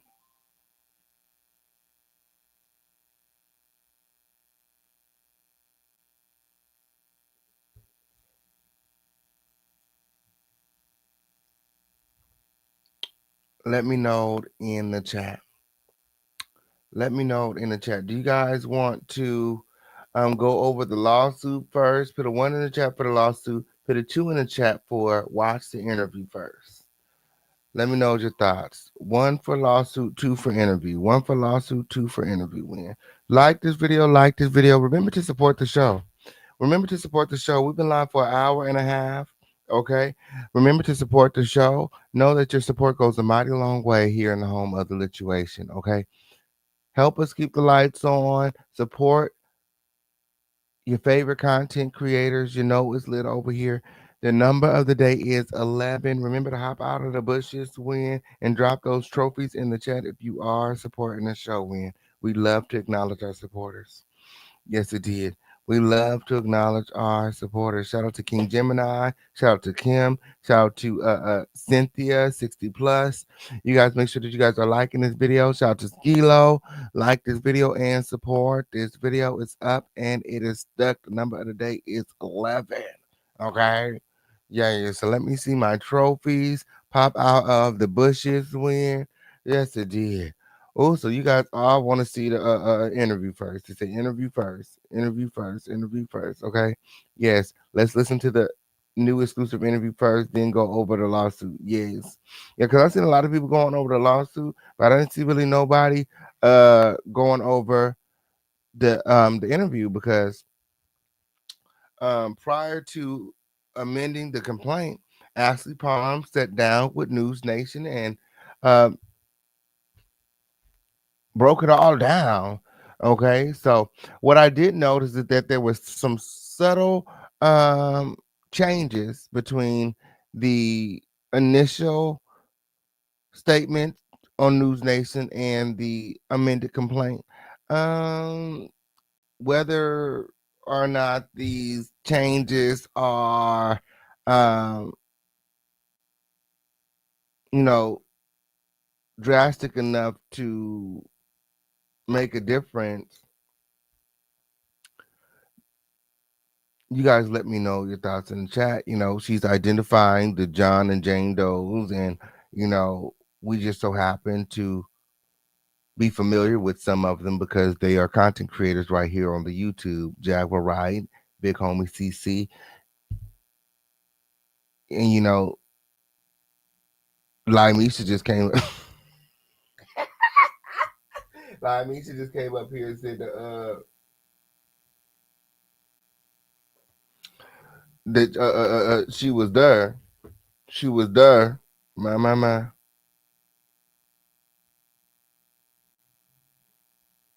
Yes, it did. Oh, like this video, like this video, like this video when. Oh, Read first, then play her interview. My. Friend, you got outvoted. You got outvoted. Like this video, and remember to support the show. We got Cash App, Super Chat, Bimosdale, Crypto, however you want to do it. So let's get into the exclusive interview. Diddy accuser, I didn't have the guts for an immediate rape test. Ashley Parham says Sean Diddy Combs, his entourage, raped her. Combs denies the allegations. Lawyer says he wasn't at the scene. Parham's attorney says rape kit results inconclusive due to time lag because she went to get a rape kit weeks after the alleged rape. This story contains discussion of rape or sexual assault that may be disturbing. If you are someone you know has been sexually assaulted, call the National Sexual Assault Hotline at 1-800-656-4673. Ashley Parham, who says she was gang raped by Sean Diddy Combs and members of his entourage, my, said she went to the hospital after the incident, underwent a rape kit exam, and reported the assault a second time. According to Parham, the rape kit was inconclusive because she didn't take the test until a couple of weeks after the incident. What happened since Diddy was indicted? I didn't have the guts to go earlier, and I regret that, Parham said during an exclusive interview on News Nation. Ariel Mitchell, Parham's attorney, told Banfield she's waiting for the primary care doctor to provide an order form for her client's request to undergo STD testing at the time. Mitchell said the order proves she went to the hospital and reported a rape.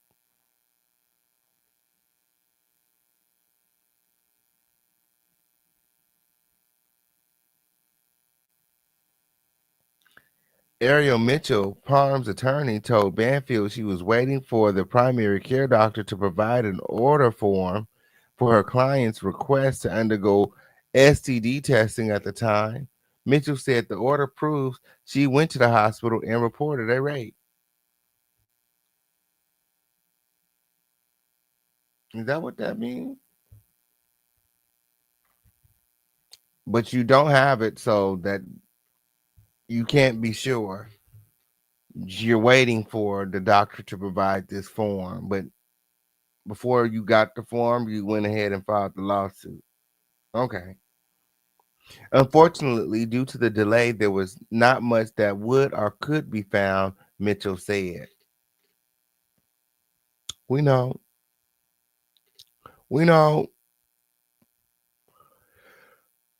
Diddy denies accusations. Combs firmly denies the accusations, and his attorneys provided this statement as the Contra Costa Sheriff's Department confirmed her report was thoroughly investigated and it was determined the claims were unfounded. Mr. Combs was nowhere near Orinda, California on the day she claimed she was assaulted. The attorney statements went on to say there is no evidence that Mr. Combs was ever in the same room as Ms. Parham. She is completely unbelievable, and no sane person who views the evidence will credit her story. My. Like this video.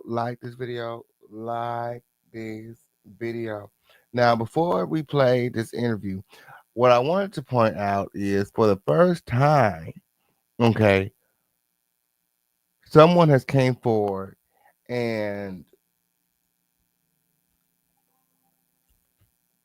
placed Jaguar Wright there at the freak offs.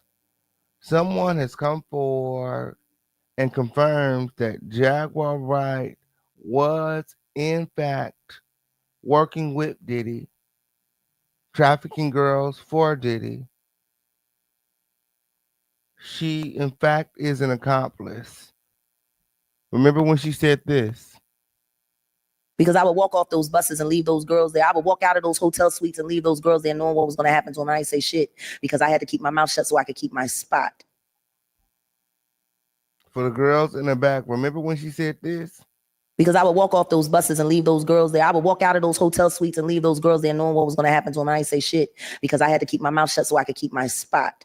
Before I play the interview with Ashley Parham, I just want to remind you guys who Jaguar Wright is. That's all. Because I would walk off those buses and leave those girls there. I would walk out of those hotel suites and leave those girls there knowing what was going to happen to them. I didn't say shit because I had to keep my mouth shut so I could keep my spot. My.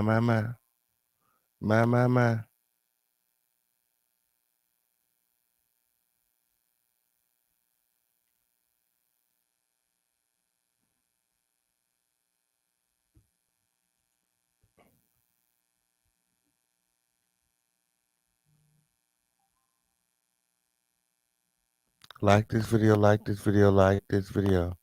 I'm like, where'd it go? Was it up or down? Pass it up.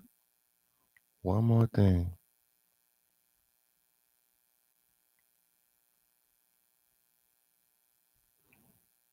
I know. They hate to see me coming. They hate to see me coming. Like this video, like this video, like this video. Oh, here we go. That's where you go nowhere, which is where people like me step in. You right? I go to Diddy parties to walk mother out, cause ain't nobody stopping me when I come. To walk. You right? I go to Diddy parties. You right? I go to Diddy parties. You right? I go to Diddy parties. You right? I go to Diddy parties to walk mother out, cause ain't nobody stopping me when I come.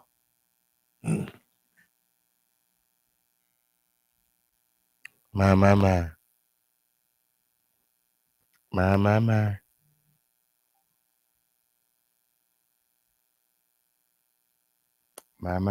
Like this video, like this video, like this video.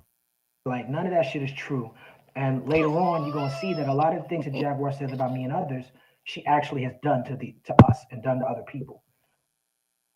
What was that, Talib? Like, none of that shit is true. And later on, you're going to see that a lot of the things that Jaguar says about me and others, she actually has done to us and done to other people. I feel like this is like a full circle moment. I feel like this is a full circle moment because now we're starting to realize with Ashley Parham adding Jaguar to her complaint, and she's now being sued along with Diddy, that the things that she's been accusing all of these elites of, she was participating in. She did it herself. She said it out of her own mouth. But the people, they don't be listening. They don't be listening with. So I just played these things. I want you guys to keep this in mind during the interview when we're going to go over the legal docs, that Jaguar has said these same things. Jaguar has said these same things. Like, none of that shit is true. And later on, you're going to see that a lot of the things that Jaguar says about me and others, she actually has done to us and done to other people. My. Mike Flynn wants his plaque back. How you know, friend? Is there a receipt somewhere? Is there a receipt somewhere? Like this video, like this video, like this video. When my. Not they want the plaque back. When? Let me find out. Let me find out. One more time for the girls in the back. Just one more time. Okay, and we're gonna get into this exclusive interview. Because I would walk off those buses and leave those girls there. I would walk out of those hotel suites and leave those girls there knowing what was going to happen to them. I didn't say shit because I had to keep my mouth shut so I could keep my spot. So to keep her mouth shut so she can keep her spot. My. Gathering close. Exclusive interview with Ashley Parham. Everything being shown to you guys during this video is in fact being shown to you guys underneath the fair use and copyright doctrine. It's my motherfucking opinion. Mix with receipts. Take it however you want to take it. Just don't be weird. Ooh.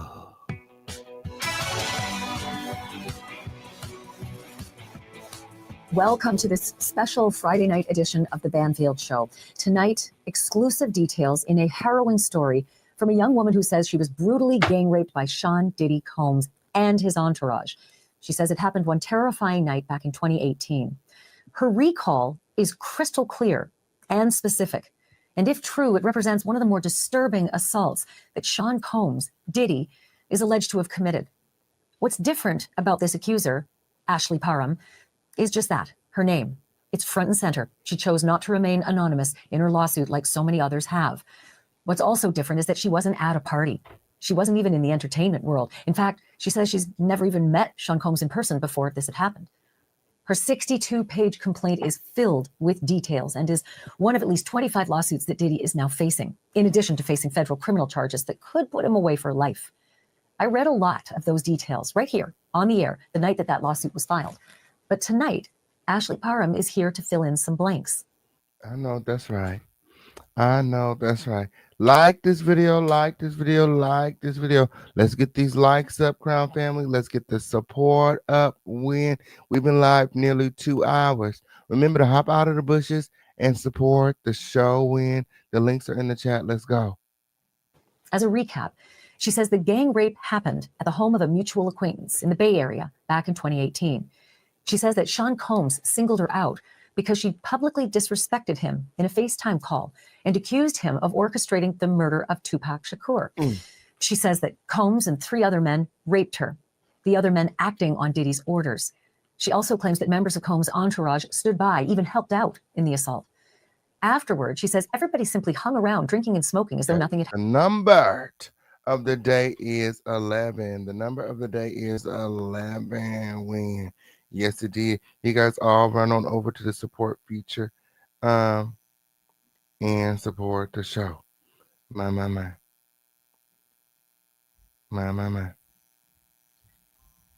Happened. And even though she was drugged, she says it soon wore off and that scuffles eventually broke out, during which shots were actually fired. She even claims that she slashed at Diddy with a knife. A neighbor heard the ruckus and called the police, but Parham says the officers who showed up from the Contra Costa Sheriff's Department didn't offer to help her. She says she didn't believe they ever even investigated. The department, however, says this, and I quote, "A report was taken on March 23rd, 2018. We take these cases and accusations seriously, and detectives thoroughly investigated the accusations. It was later determined the claims were unfounded," which brings me to tonight. Months after. My. So the cops investigated. News Nation reached out to Contra County and they investigated and they found that Ashley claims are unfounded.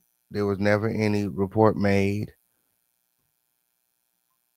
And when you get into her claims, when Ashley questions Ashley, okay,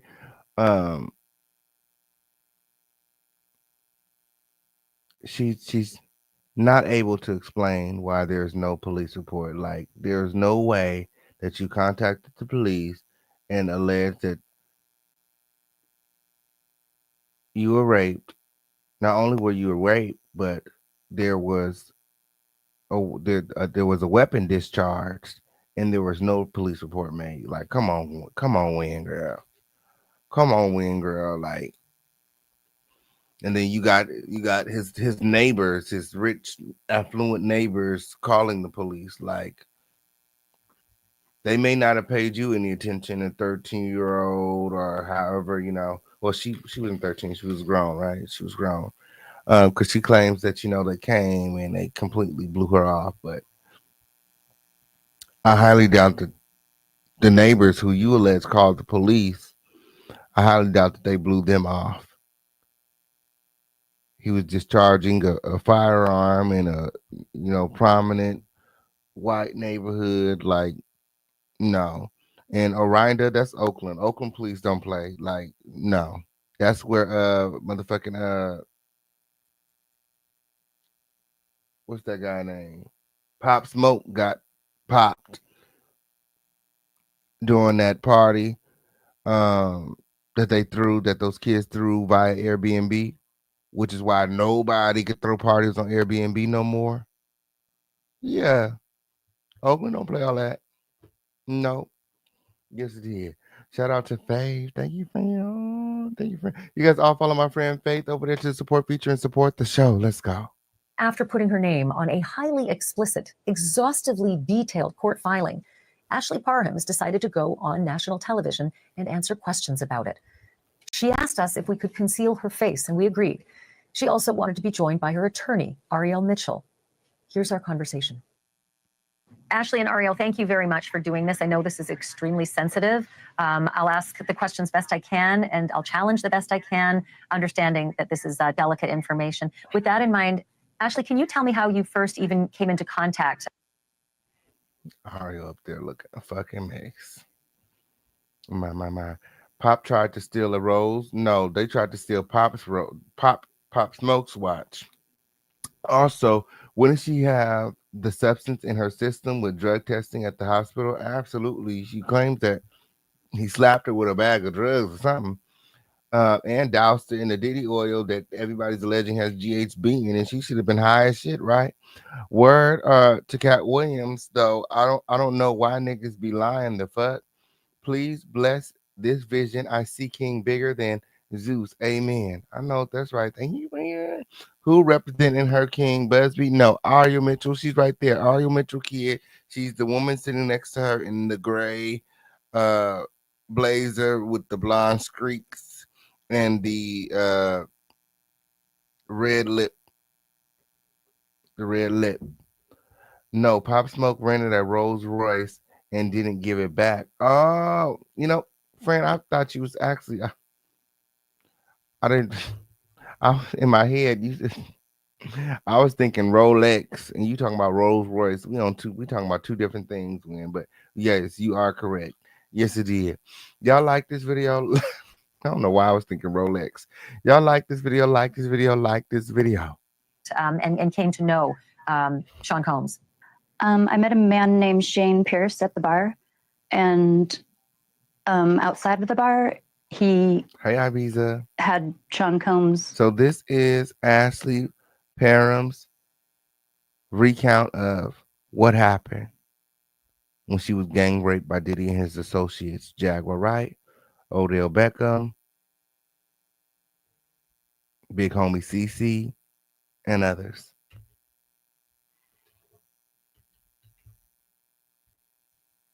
On a FaceTime phone call, and he overheard me saying I wasn't impressed by him and wasn't a fan, and that I thought he killed Tupac. And do you believe that that's what started all of this, that perhaps Sean Combs had a grudge, just hearing that you believed he was Tupac's killer? Yeah, I think that's what started it, because that's when he threatened me, that he was going to come after me. And he threatened he was going to eat my face, so I didn't take him seriously. I just thought he was a bizarre human being. At what point did you come into actual physical contact? Did you see him face to face for the first time? Also, I want to just let you guys know so that you guys can be ready.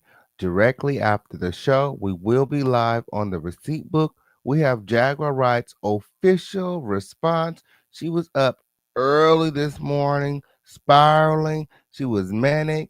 She it was a lot going on. It was a lot going on when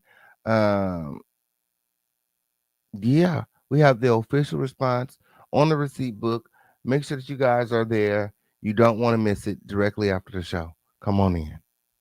What were the circumstances? It was when Shane Pierce had called me, and he claimed he wasn't feeling well from his cancer treatment and he needed help opening his medication. So I went over there to help him out, and it turned out he was just fine and he didn't need my help. It was weird. He wanted to show me his new car. So Shane Pierce called her over because he needed help with his medicine, not Diddy. That was a little confusing in the suit. They said, girl, don't embarrass me. My. However you spell that dizzy heifer medicine. My. I wonder why, instead of helping people when they get fame and money, why do evil?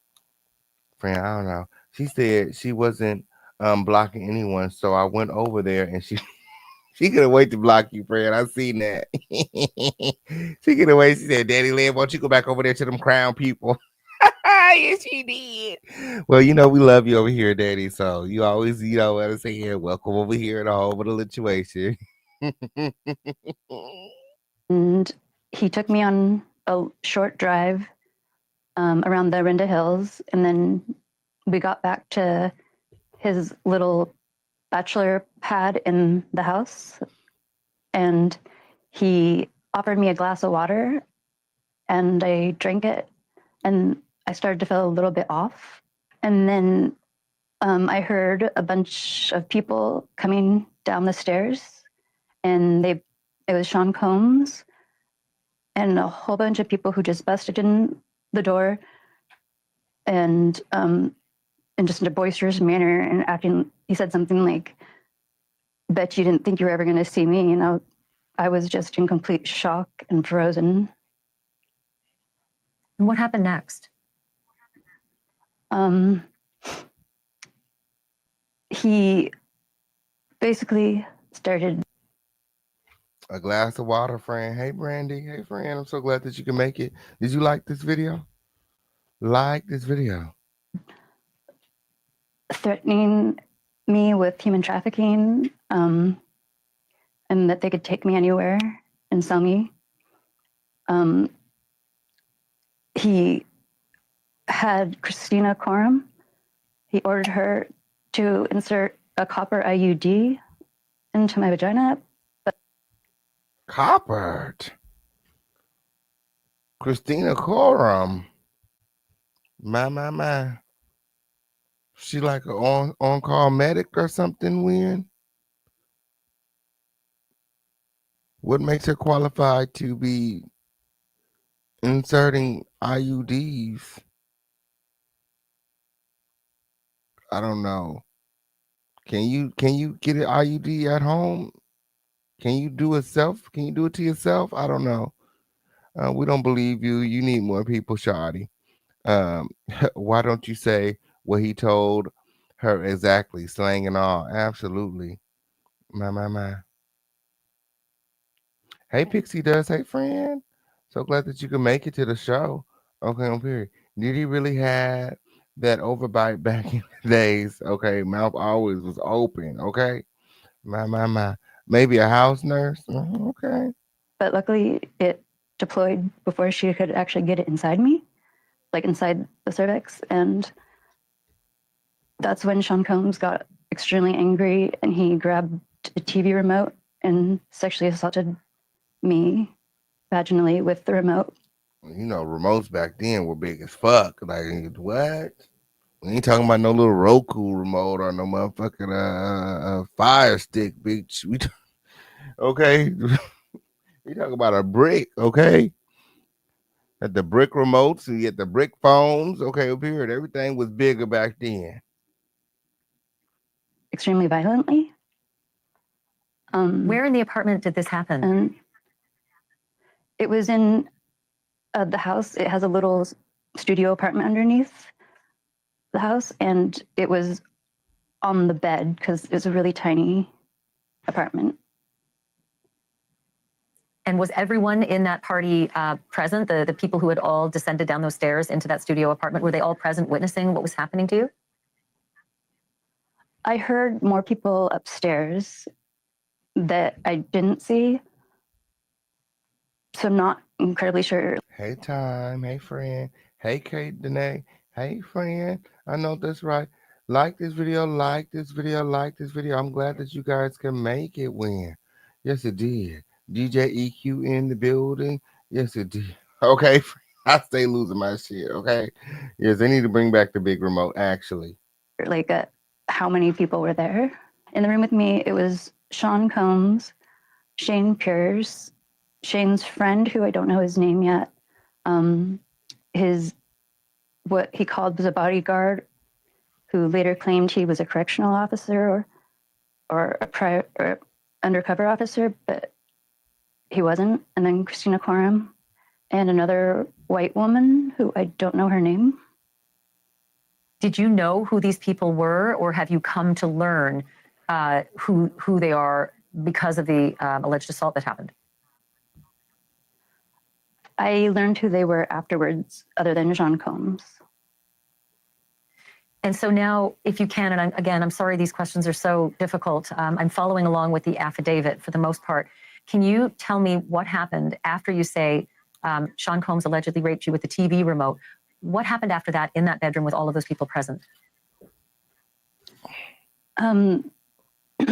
They took turns raping me, and My. Not they took turns. Not they took turns. Did that young man get on you too? Did that gorilla climb on top of you too, Ashley? My. No wonder I'll be suing that bitch too. Sean Combs raped me anally. Shane Pierce also raped me, but vaginally. And the bodyguard guy, he raped me as well while Sean Combs was sitting in a chair naked, filming it and jerking off to watching me being raped. Sean Combs was masturbating while you say the other members of his party were taking turns with you? Yeah. And what happened next? And I looked for my stuff, my shoes, my clothes, my purse, my keys, and my phone, and none of it. My. I believe Diddy raped, abused a lot of people, but I don't believe this one, and not falling for any of this BS anymore. Like Misha, Jack Leon, and all of these liars full of shit. Okay, money grab. Shout out to the Golden Child. I know that's right. I'm so glad that you can make it. Like this video, friend. Gather and close. Danielle Turner, thank you, friend. Gather and close. Like this video. Like this video. Like this video. Are you guys buying this shit? Are you guys buying it? Not Free Puffy. Are you guys buying this shit? Weird. Put a what in the chat if you guys believe Ashley Parham. Okay, or period. Put a 2 in the chat if you're not buying this shit. None of it win. Put a 3 in the chat if you're still on the fence. Win. You sure hope she telling the truth so the jacket can go on to jail. Yes, it did. Yes, it did. Like this video, like this video, like this video. We've been live for 2 hours, Crown Family. So at this time, let's go ahead and start the 5 on it challenge, so we can get as much support as we can get, Okay, I'm here. We got quotas to meet. This is a business, Crown Family. So at this time, we're gonna ask that 10 people hop out of the bushes and put 5 on it. Yes, it did. Anybody got 5 on it? That official Kingpin can keep. Like this video, like this video. Remember to support the show. It's up and it's stuck here in the home of the situation. Let's go. It was there, and I found a random large black t-shirt. Okay, yes, we want Puffy locked up with a real crime that he did, not all of this false bullshit, and all this fake bullshit, and all these false narratives, So I put that on, and the knife that Sean Combs had put against my face earlier, where he wanted to cut my face, and Christina Korm told him that it wouldn't be good for human trafficking me, that clients wouldn't like it. I found that knife because they had left it in there. So I tried to hide it on my left side underneath partially of the t-shirt. And I stepped outside, and that's right where the bodyguard with a gun was. And they told me to sit down. So I sat down on this makeshift bench out of buckets and a plywood. And I just had to sit there and just kind of listen to Sean Combs brag about what he did to me, and that he's gotten away with more serious crimes and no one would believe me. And he mentioned Tupac. And to be clear, this is outside now. This is in the backyard. You have now moved out towards the backyard where they are all sitting outside. Yeah, they were all in the backyard sitting outside just having fun with each other, and they were smoking and drinking, it was just a normal day for them. So what happened after that? I was sitting there on the bench and I wasn't allowed to leave. one point, Sean Combs threw a fanny pack at me.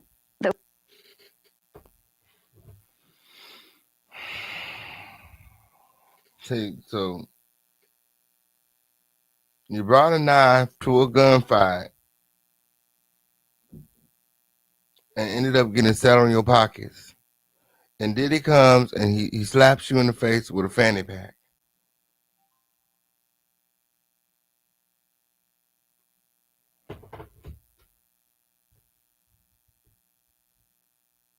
Okay. And Jackie, she was there too. Yeah, friend, it was a great big old circle jerk. Jackie was in the middle. Like this video, like this video, like this video. It was full of drugs, and I got angry and I threw the fanny pack into the bush. And that's when the bodyguard told me that I had messed up and to go get it. And Sean quickly said, no, she needs to stay there. Someone else go get it. So I couldn't get up from the seat. Hey, Black Butterfly. I know that's right. So glad that you can make it. Yes, you did. Shout out to Black Butterfly in the building. A doctor needs to insert an IUD.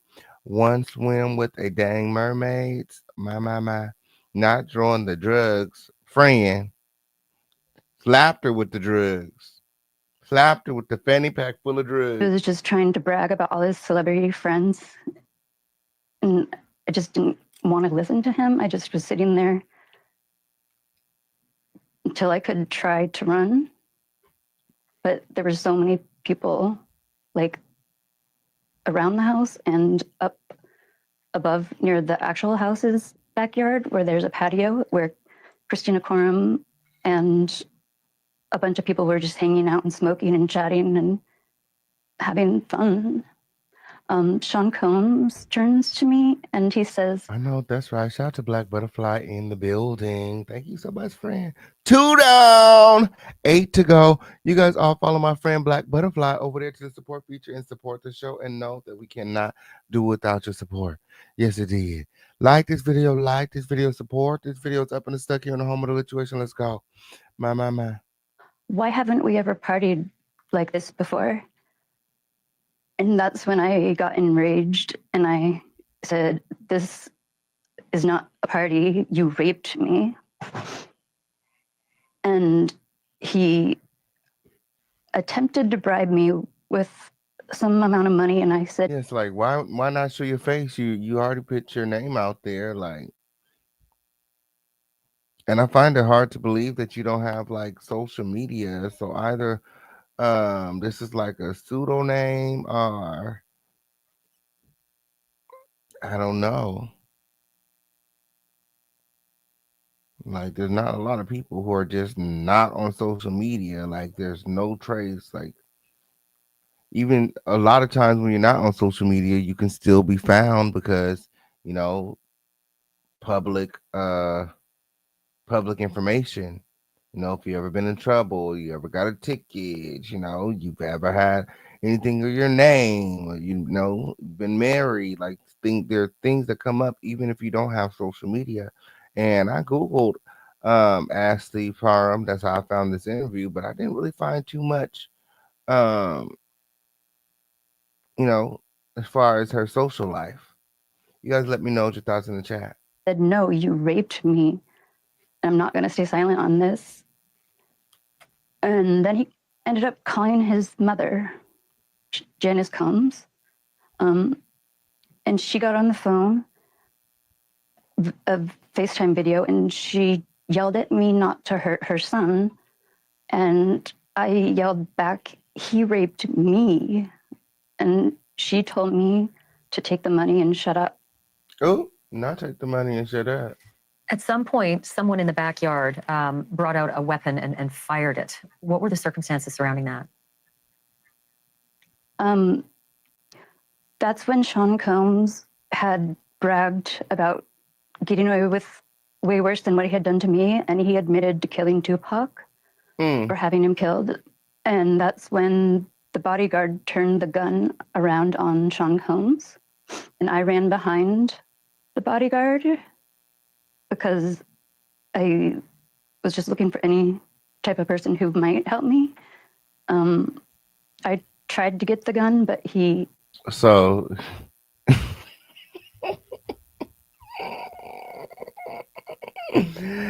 Why would the bodyguard turn against Diddy? Because he admitted that he had something to do with Tupac's unalivement.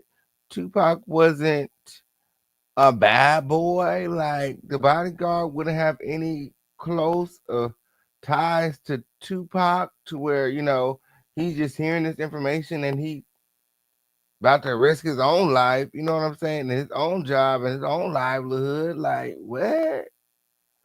I don't know. That part don't make too much sense to me. You guys let me know your thoughts in the chat when okay on period. Let me know your thoughts in the chat. Let me know your thoughts in the chat right now. We're in the midst of our 5 on it challenge. We're looking for 8 more people to hop out of the bushes and put 5 on it. Yes, it did. Like this video, and remember to support the show. Yes, Janice friend did his mama said, suck it up, take the money and shut the fuck up. That's what she said. She said, be quiet when. My. Yeah, the whole story sounds absurd when. Yes, it did. Like this video. Remember to drop those trophies in the chat if you are supporting the show so that we can acknowledge you. Let's go. Wouldn't let me, and it went off in Sean Combs' direction into the hill. Luckily, it didn't go into anybody's house. And I just want to go back to that one detail.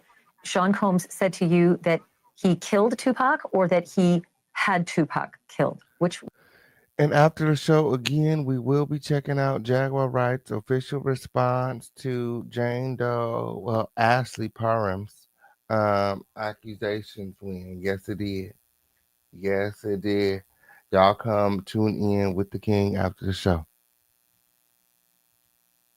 Which one was it? He paid to have Tupac killed. That's what he said in that moment in the backyard, that he had paid to have Tupac killed. Yes, and he was bragging about it. So now a gunshot has gone off in Sean Combs' direction. What happened after? You're now standing behind the bodyguard, one of the men who was in the room and allegedly assaulted you with the others. What's the next series of events? Mm-hmm. That's when Diddy ain't told her shit. Again, I see what Ariel is doing. She's using bits and pieces from different lawsuits. She let Jaguar kind of wrap herself up in this lawsuit by putting it out without including her name initially because she knows how obsessed Jackie is with Diddy. So when this came out, Jackie was like, yeah, and she knows this and everything the victims are saying is true and blah, blah, blah, blah. And ultimately, what she was doing was confirming that the things that Ashley Parham is accusing Diddy of is true, but what she didn't know is that she was also being accused as well. My. Like this video. We got a lot of things to get into. Like this video, share this video. It don't cost you shit to share this video in. And remember to comment. We're in the middle of our 5 on it challenge. We're still looking for 8 more people to hop out of the bush and pick 5 on it win. Let me see those trophies in the chat. It's up and it's stuck. Let's go. I kind of lost my mind, and I had the knife and I ran at Sean Combs, and he started to run up the stairs towards where Christina Corm and all the people were sitting up on the little patio. And I hit him in the back with my left hand, and he fell down on the stairs. He was lying down on the stairs, and he turned back and looked at me. And I had the knife in both of my hands, and I was going to plunge the knife into him because it was a kill or be killed situation.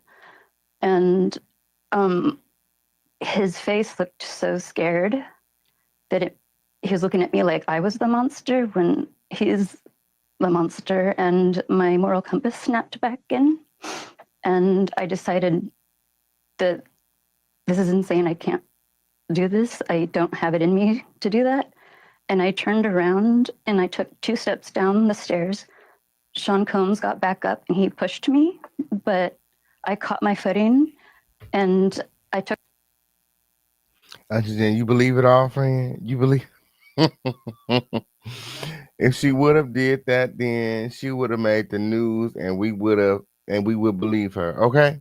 The knife and I slashed it backwards behind me without looking, and it made contact with him, and he backed off.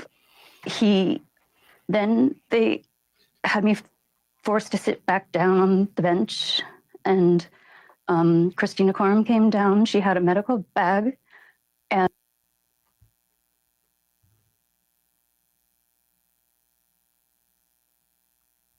and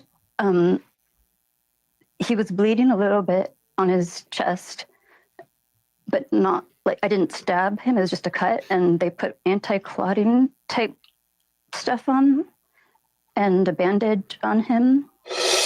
You're watching a special edition of Banfield tonight. Okay. My wrenching but important conversation with a woman who's now going public about what she says was a vicious gang rape at the hands of Sean Diddy Combs and his entourage. Before I play more of my interview with Ashley Parham, I want you to hear Diddy's side of the story. Here's a statement from his legal team, quote, "As the Contra Costa Sheriff's Department confirmed, her report was thoroughly investigated and it was determined the claims were unfounded. Mr. Combs was nowhere near Orinda, California on the day she claims she was assaulted. There is no evidence that Mr. Combs was ever in the same room as Ms. Parham. She is completely unbelievable and no sane person who views the evidence will credit her story," end quote. Let's pick up our conversation with what Ashley says she did after the alleged assault. That's terrible. You were able to make an escape from that backyard. How did that happen, and when did that happen? That happened because the neighbors had been making noise complaints to the cops, and the neighbor came over to see what was going on one time earlier before the gunfire, and he asked if everything was going on, and the bodyguard turned the gun on him and told him to go away. But then he came back and created the distraction for me to actually run. And that's when I ran towards him in his house. Did y'all hear that? Did y'all hear that? Did y'all hear her being coached by Ariel? Did y'all hear her being coached? And he asked if everything was going on, and the bodyguard turned the gun on him and told him to go away. But then he came back and created the distraction for me to actually run. Ooh. And that's when I ran towards him in his house. Let me find out. And then someone, I believe it was Sean Combs, from the top of the hill near the front of the actual house, not where I was escaping from, started firing a gun at me. So at this point, you're making the escape from the backyard. The neighbor is helping. You're running down the street towards the neighbor's house, and there's gunfire, you believe, from Sean Combs. Did you seek shelter? Did you try to find somewhere to... Like this video, like this video, like this video. We are still in the middle of our 5 on the challenge. Do you got any trophies in the chat? Where my trophies at? Where my trophies at? When I get back, okay, because I'm about to run over here and grab some receipts. When I get back from grabbing these receipts, okay, on period, I want us to have a few more trophies, okay? I want us to have a few more trophies, okay, in the chat, okay? Yes, it did. Gathering close. To, avoid being shot? Yeah, the neighbor jumped behind a car and I followed him behind the car. And then did you eventually get to the neighbor's house and be able to call the police? The neighbor had already called the police, and he... Girl, la. Oh, I'm supposed to be gone grabbing some receipts. I'll be right back with the receipts. Yes, it is. Shout out to Headed for the Grammys. Thank you, friend. I'll be right back. You guys all follow my friend Head for the Grammys over there to the support feature and support the show. We need some more trophies. This is a business, y'all. We've been live for 2 hours, y'all. Y'all know that this is lit. Okay, Official Campaign did a deep dive, found y'all the exclusive interview win. I'm bringing all the receipts together. We could have set up here and we could have read through the lawsuit, which we will. But we also have Ashley and her words directly from the mule's mouth. He invited me into the house, and then when the police officer showed up, he really couldn't have cared less about what I was saying. He didn't offer me help. What? What world does she live in? There's no what? You called the police, told them you was raped, and they didn't care at all. You called the police and told them that you was shot at, and they didn't care at all. Girl, I can't even walk away from the computer because you're lying. Like, I gotta go use the bathroom. Like, girl, shut the fuck up and stop talking. Like, what? Come on in, friend. Y'all hear this shit? Do y'all hear this shit? Crazy. He didn't offer me an ambulance. I told him that Sean Combs had raped me, and he didn't offer me a ride or any type of help. He just left me for dead there. Did the neighbor at least report there's been gunfire? We've escaped with our lives. We've had to crouch behind a car to escape bullets. Did the police listen to any of that? Yeah, that police officer heard the neighbors say that we got shot at, and y'all hear her being coached? Do y'all hear her being coached? Do y'all hear her being coached? Do y'all hear Ariel telling her what to say? My. Escaped with our lives. We've had to crouch behind a car to escape bullets. Did the police listen to any of that? Yeah, that police officer heard the neighbors say that we got shot at, and he told him what he had seen and heard. And Ariel, I'll ask you to step in here. Is there a police report from that night from the Contra Costa police to indicate that they had responded to this gun complaint and obviously what Ashley says was a rape complaint as well? The Contra Costa sheriff did admit that there was a complaint on March 23rd, 2018, but they claimed they investigated and it was unfounded. So all of the women who have reported alleged sexual assaults to the Contra Costa police have all had their claims investigated and unfounded. I spoke to Ashley's therapist, who informed me that she has treated several, countless women. Therapist? My.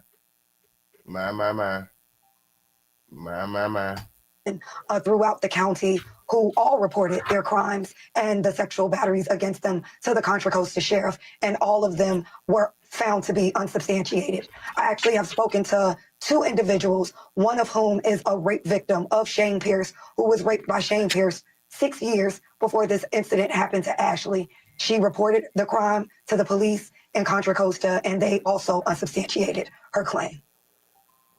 And I should mention here that these are allegations until proven in a court of law, but I want to continue with this story as well. It wasn't just the Contra Costa County sheriffs that... Shout out to LMPM. Thank you, Fran. Thank you, Fran. Like this video. We're still looking for a couple more trophies to hop out of the bushes and support this show win. We have 4 trophies down, 6 trophies to go. We're almost there, Crown family. Remember to support this video. We're looking for 6 more people to put 5 on it. Let's go. Ashley made a report to. She also reported this to the Walnut Creek Police and to the Orinda County or the Orinda Police Department. Ariel, was there any response from those police departments? So Orinda and Walnut Creek are city police departments, all under the umbrella of Contra Costa County. So I did reach out to them, and they directed me to go through Contra Costa County. And anybody from myself on down who have made public records requests to the county for these reports and these records have all been denied. They refuse to give us any public records that we are entitled to in relation to all of the times Ashley reported this crime to these 3 different police departments. And I'm assuming this is still part of the investigation in the lawsuit. So I just want to carry on with what happened next in the series of events. Ashley, the police leave. You're at the lying ass. She knows she lying. She knows she look at her. Look this lying asshole.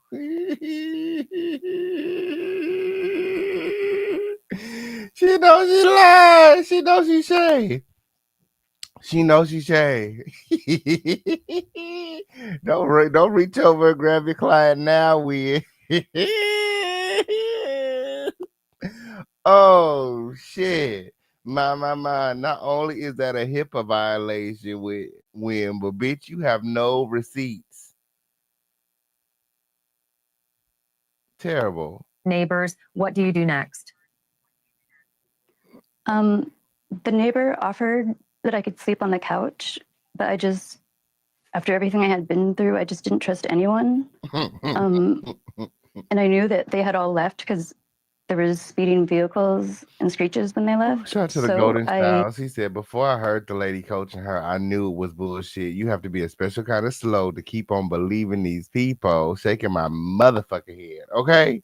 Yes, it did. Shaking my motherfucking head. You got to be a special kind of slow to keep on believing these people. Yes, it did. I just didn't know what to do. I was in a state of shock, and I went back into the apartment to get my belongings, but they were all gone.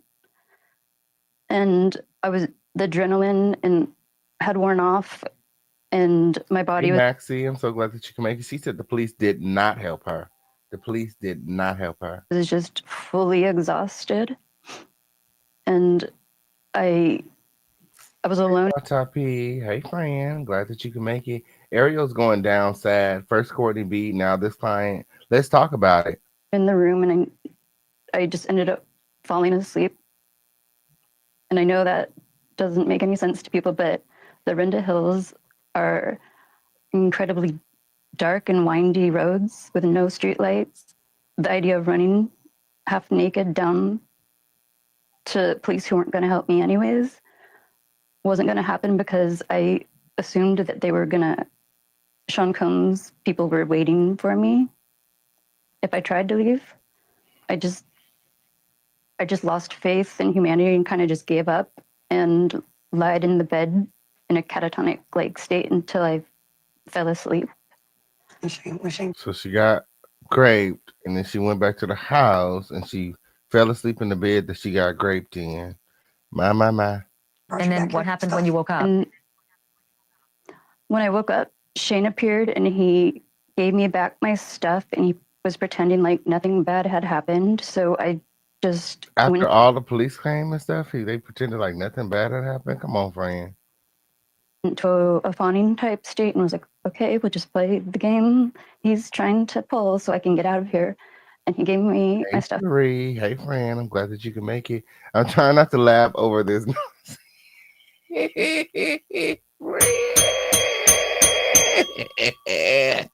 Freya, yeah, she said after she got busted, after Diddy busted at her, after he was shooting at her with, okay, after he was busting at her, and when he was busting at her, the neighbors was outside and they was ducking behind the car too. The neighbors are actually the ones who called the police. When the police came, they did absolutely nothing. She told them she got raped. They did nothing. They told them about the gunshots and they did nothing. And she wouldn't go to the police to get a rape kit done for weeks after she was gang raped by, Diddy and all of his associates, including Jaguar Wright. And she was sodomized with a brick remote controller. Yes, it did. Stuff back and I got to leave. How did you make your way out of there? You now had your keys and you could drive away from this crime scene? Yeah, I had to use GPS to get back to the freeway because it's not an area I know. And I was able to drive and get home. And when I got home, I was just so destroyed. I just lied in my bed for 3 days, not eating, not sleeping. I couldn't function like a normal human being. Ashley, the tough question, not just from me, but from any opposing counsel, that would be Sean Combs' lawyers in this case, if it goes to trial. The tough question will be, why would you return to the scene of a gang rape, a shooting, a knifing and a harrowing escape under gunfire after finding safety at a neighbor's house where he offered to let you stay there. Why would you have returned to such a terrible scene? Hey, Beans and Anthony, accessible journey. I know that's right. Oh, they said News Nation should be sued at this point. She knows she lied.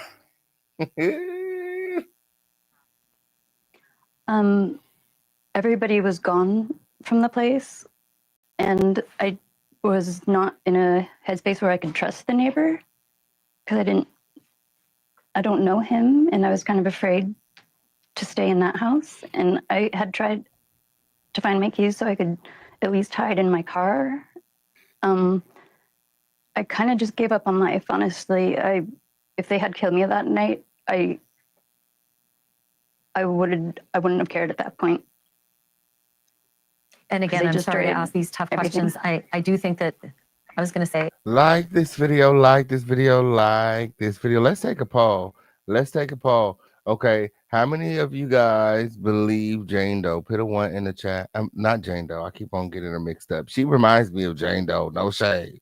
No shade. Okay, on period. She reminds me of Jane Doe. We went over Jane Doe's statement in the previous live about Jay-Z suing Jane Doe. And we also reviewed the interview that she did with NBC. Very reminiscent of the interview that Jane Doe did with NBC. But Ashley, put a 1 in the chat if you guys believe Ashley. Put a 2 in the chat if you do not believe Ashley. Put a 3 in the chat if you're still on the fence. Y'all let me know.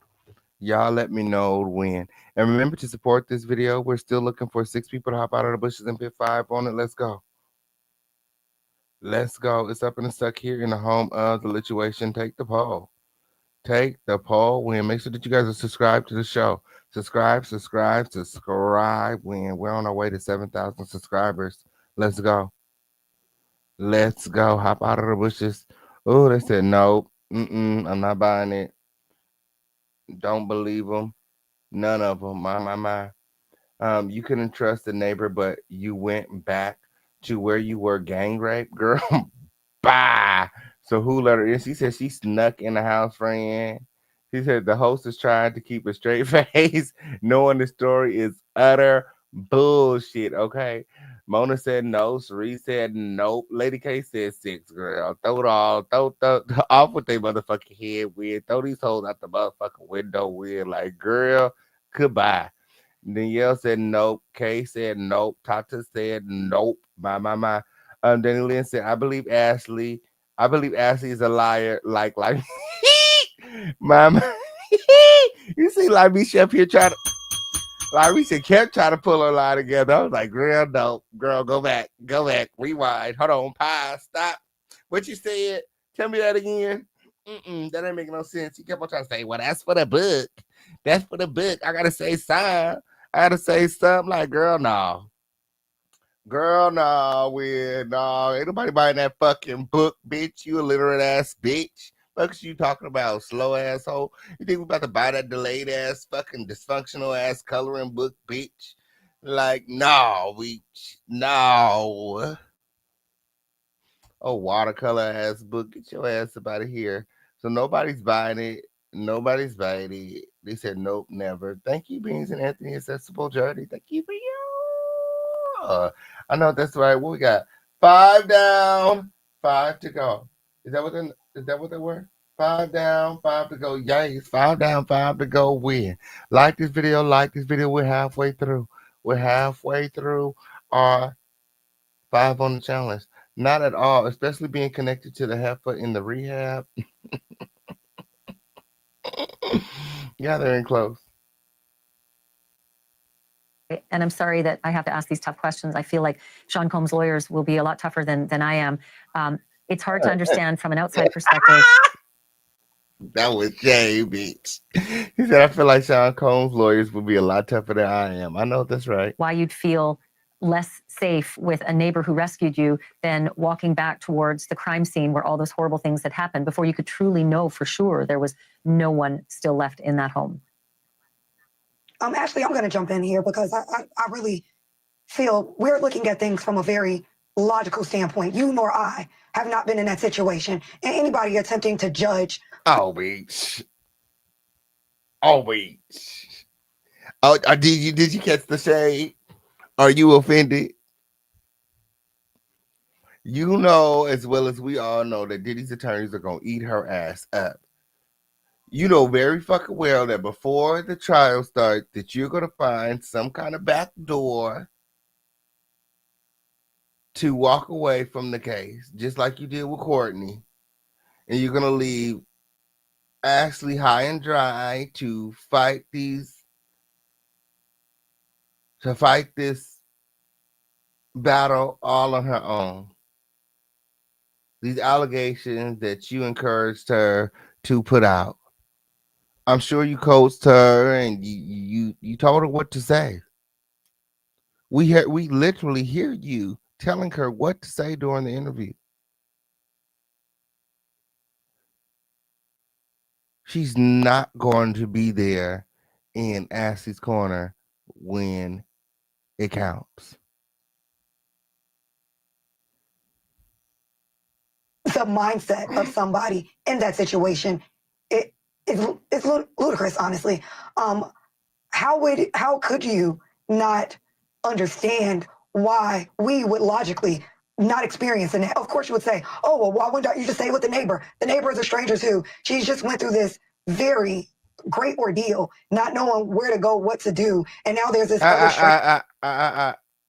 She ain't just go through this. This was years ago. Came up here. It amazes me that after decades, that some of these people are still acting like it was just yesterday. Like, I mean, I get it that it can be triggering, but I mean, after 10 years, I mean, you didn't say nothing after all this time. Like, you managed to live a normal life with nobody. You ain't even told nobody in all of this time. Like, a lot of these people have never told anybody. Like, they kept it to themselves, never said. If you were able to keep it bottled up for all of this time, you can't tell me that you haven't dealt with it. I mean, time heals all wounds, friend. I don't care what has happened to you in your life. Time heals all wounds. You don't feel the same way that you felt when it initially happened. You're not still broken up. At one point you wake up and say, I'm going to do something about it. And a lot of these people, in my opinion, don't have that attitude. They don't have the I'm not. It's like a lot of them still like they have their victim mentality instead of I'm a survivor. You know what I'm saying? Like they felt like, okay, I lived through this, I survived this, and you can't hurt me no more. I feel like the mentality would be different there. The way that their approach would be different. But we're not getting that. We're getting like, these people putting on these grandiose performances like this just happened yesterday. This was 2018. It's 2025.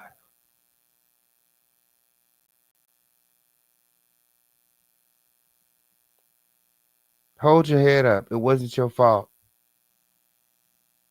And then they go and say they want to share their story and they want to, help someone else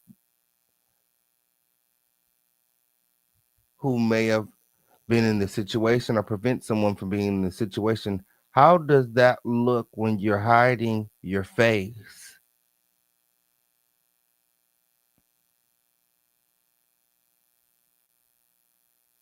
What are you telling the girls and the guys and the victims of assault that you're advocating for if you're hiding still years later?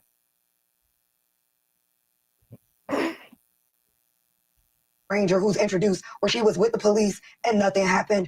Logically, to me, trying to go back to get her stuff seems the most reasonable. She doesn't have her clothes on. She doesn't have her phone, her purse, her keys. And now to expect her to now go stay with a complete stranger and not even attempt to, I guess, get out of there entirely when she thought it was safe to at least go back to retrieve or at least find her possessions.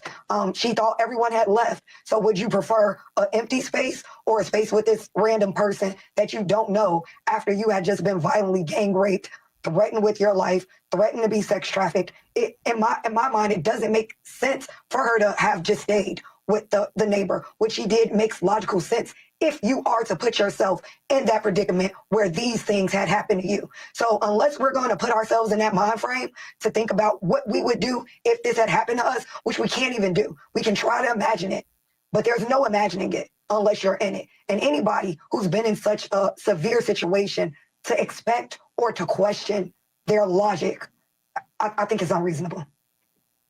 Yeah, and listen, I'm with you. I've never been in that circumstance. I can't imagine what it was like to be in your shoes, Ashley. All I'm saying is that at trial, all of that sensitivity. She got her motherfucking nerves because you have never been in that situation either, Ariel. To think what you would do in that situation or to try to make someone else think of what they would do in that situation is bizarre, because who wants to be in that situation? Goes out the window, and opposing counsel, Sean Combs' counsel, will be extraordinarily tough because he'll be looking, or she'll be looking at 12 jurors, and it's their sensibilities that are going to have to be convinced. And Ariel, that's why I asked those tough questions. But I do want to ask, because evidence is everything, right? Have you been able to get that neighbor, track that neighbor down to corroborate all of this? That would be immensely helpful to this case.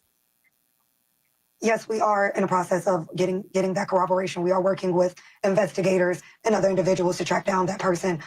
We tried to reach out to that person directly at what we believe the address to, but we do have people working on getting that person to us. Does that person still live in that home? And does Ashley know what home it was? I understand how confusing a scene can be. I know, that's right. Thank you so much for your 7 down, 3 to go. We're looking for 3 more people to hop out of the bushes and pick 5 on it. Yes, it did. Shout out to Golden in the building. Thank you so much, Fran. Yes, it did. We're looking for 3 more people to hop out of the bushes and pick 5 on it. It's up and it's stuck here in the home of the situation. Let's go. It can be easy to, in the dark, certainly, to not remember which house it was. Do you know which house it was and who the neighbor is? No, we're not exactly sure. That's why I hired PI to get that done. I do know what house it was. Well, not the house. I was talking about the person, yeah. Yeah, but the We neighbor... know the building, right.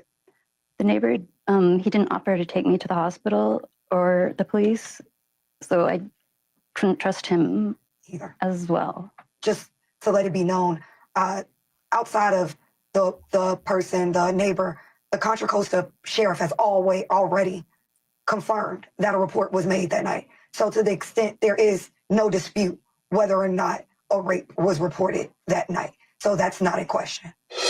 Welcome back to our special report on what may be the single Bitch, says who? Says who? Says who? Everybody up in there. We all got questions. I got so many questions. I got so many more questions now than I did before.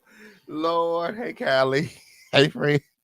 Hey, Sunshine. Hey, friend. So glad that you could make it. Oh, hey, Maxie. If the police came out, there must be an address. They were called out to, Absolutely. Friend, I got so many more questions now than I did before. Like, girl, please. A pussy hole could never. Sensational of the now more than 24 lawsuits that are facing Sean Diddy Combs, P. Diddy. An accuser named Ashley Parham has outlined in court papers and is now telling us in person how she was allegedly gang raped, drugged, shot at, and threatened by Combs and hey, Queen TLC. Hey, friend. Like this video, friend. And his associates. She further says she was given enough drugs to kill a... Friend, we always there, friend. Friend, we always there. Look, I got the receipt. Friend, look, this you in the back. This you in the back, friend. We always there, cause look. You see me? You see me? We always there, friend, at this point. At this point. See, look, you was the girl right there. See in the black dress. You was one of the girls in the black dress. I don't have to play with these people. Horse on the night of the alleged attack. I asked her about I that. am not me. Do you think that the water that you'd been offered prior to them arriving was drugged? And did you feel as though you were under any kind of influence at this point of the alleged gang attack? The oil too. Yeah. I did feel a little bit off from the water, but before they raped me, Sean Combs pulled out a bottle of what turned out to be oil, and he doused my whole body in it to the point my hands were dripping, and I couldn't push anybody away from me. And then I just... She said, tell him about the oil, too. Tell him about the oil, too. Here, you look good, friend. Yes, it is.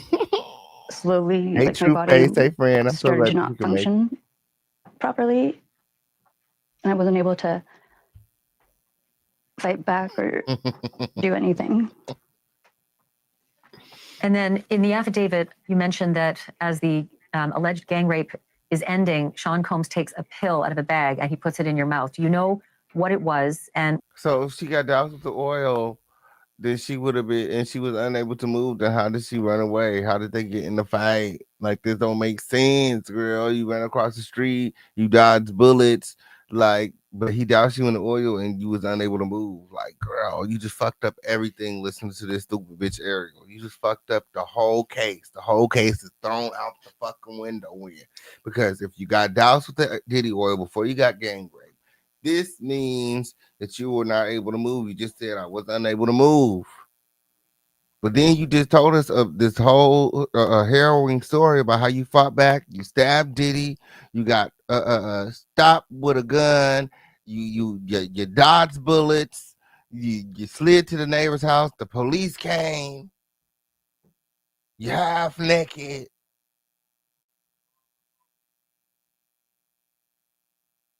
But then knowing what he can do, like, bitch, if a motherfucker touch me and bitch, and I'm not able to move my body, bitch, there's no way in hell I'll ever give that hoe another opportunity to touch me once I'm able to move. Again, you took your ass back to his house, laid back in the bed, the wet bed that's doused in oil. There's nothing in me that is thinking, let me go back and get in the wet bed. Like, I'll take my chances walking down the hill because I'm not about to get no sleep in the bed. Anyhow, it's soaking wet. You just got doused in Diddy oil. Make it make sense. Come on in. what effect did it have? It was a white circular pill. Yeah, I don't think grape is funny at all. When okay, I don't like how they playing. Like, it's not funny at all. When they gonna fuck around and let Diddy out because all these motherfuckers is playing. Mm-hmm. Where did she have the knife hidden, girl? In the bunny, okay. That wasn't a pill. That was some Pez candy, okay. I don't know what it was, but I'm assuming it was like Plan B or something because the copper IUD didn't work. Did it have any kind of drugging effect on you? Did you feel as though you became even more incapacitated afterwards, or did it have no effect on you? Incapacitated, I was really? pretty incapacitated, so it didn't feel like it did anything more to me. Did that party all eventually leave the room and leave you in that state, or what happened after the gang rape ended? Christina Parham came over. I was hanging halfway off the bed, just kind of lifeless. And she came over to check on if I was still alive. Girl, that was the aspirin. You had a headache, clearly. Okay? You clearly fell and bumped your head somewhere. And breathing and stuff.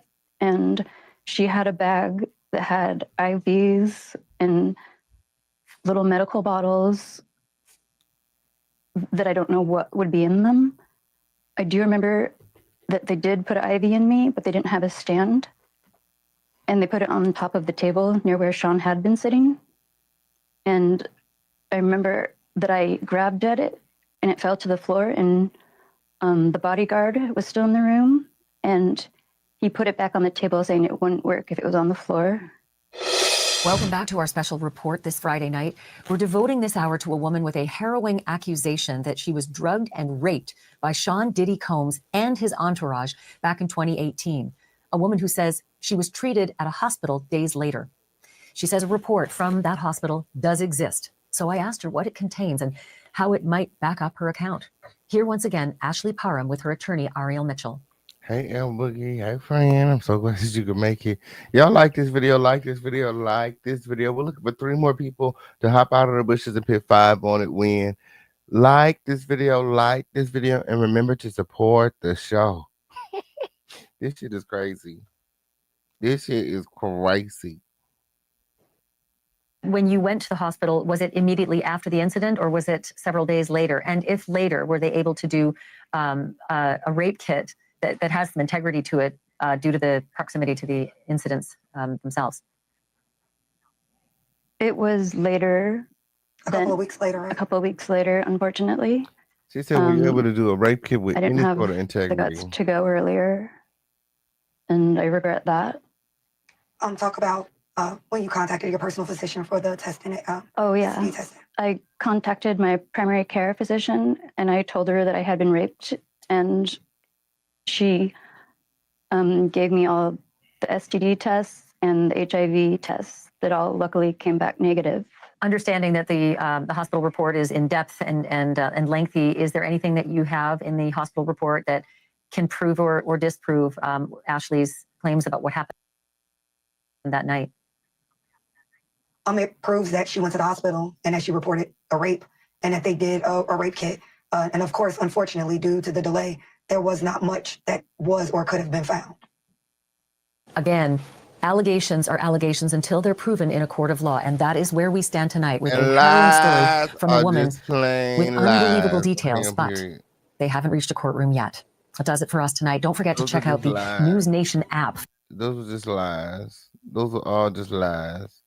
Lies on top of lies on top of lies on top of lies on top of lies. My. Oh, all of the lies. All of the lies. Like this video, like this video, like this video, win. Oh, what are your thoughts, Crown family? Y'all let me know in the chat when Jaguar Wright sued for trafficking girls for Diddy, Druski, Odell Beckham Jr., Big Homie CC sued also when the interview you guys just heard did not include the John and Jane Does. Okay, we have the amended complaint right here that includes Jaguar Wright, Druski, Odell Beckham Jr., Big Homie CC, and others.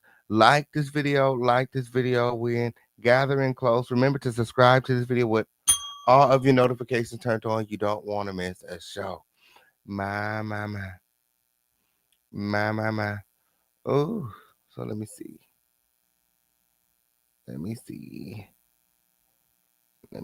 Hold on.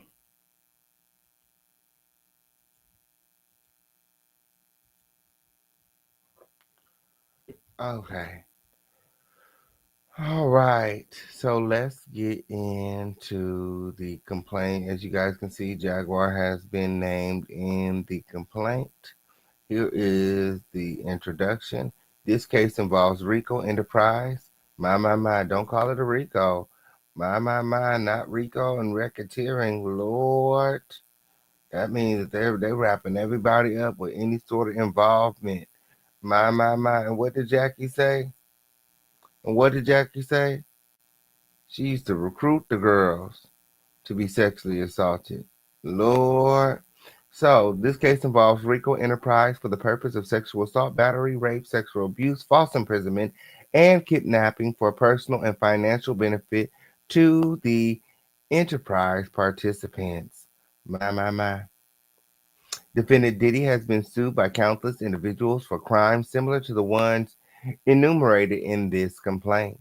Defendant Diddy is currently a federal inmate awaiting criminal trial for crimes similar to the ones enumerated in this complaint. Defendant KK is an employee of Diddy. Diddy often referred to by defendant Diddy as his right-hand woman. My. Defendant Diddy's predatory behavior was constant and was well known by several individuals, including defendant Diddy's employees, staff, friends, family, and associates. In fact, defendants Diddy's sons are being sued for engaging in the same type of deviant behavior as their father, as pled in a Los Angeles Superior Court filing. My. Guess what? The apple doesn't fall too far from the tree. Is that what that were? That's what they're trying to say there? Is that what they're trying to say there? Jack will now be called to court to testify. Good. Mm-hmm. Mm-hmm. My.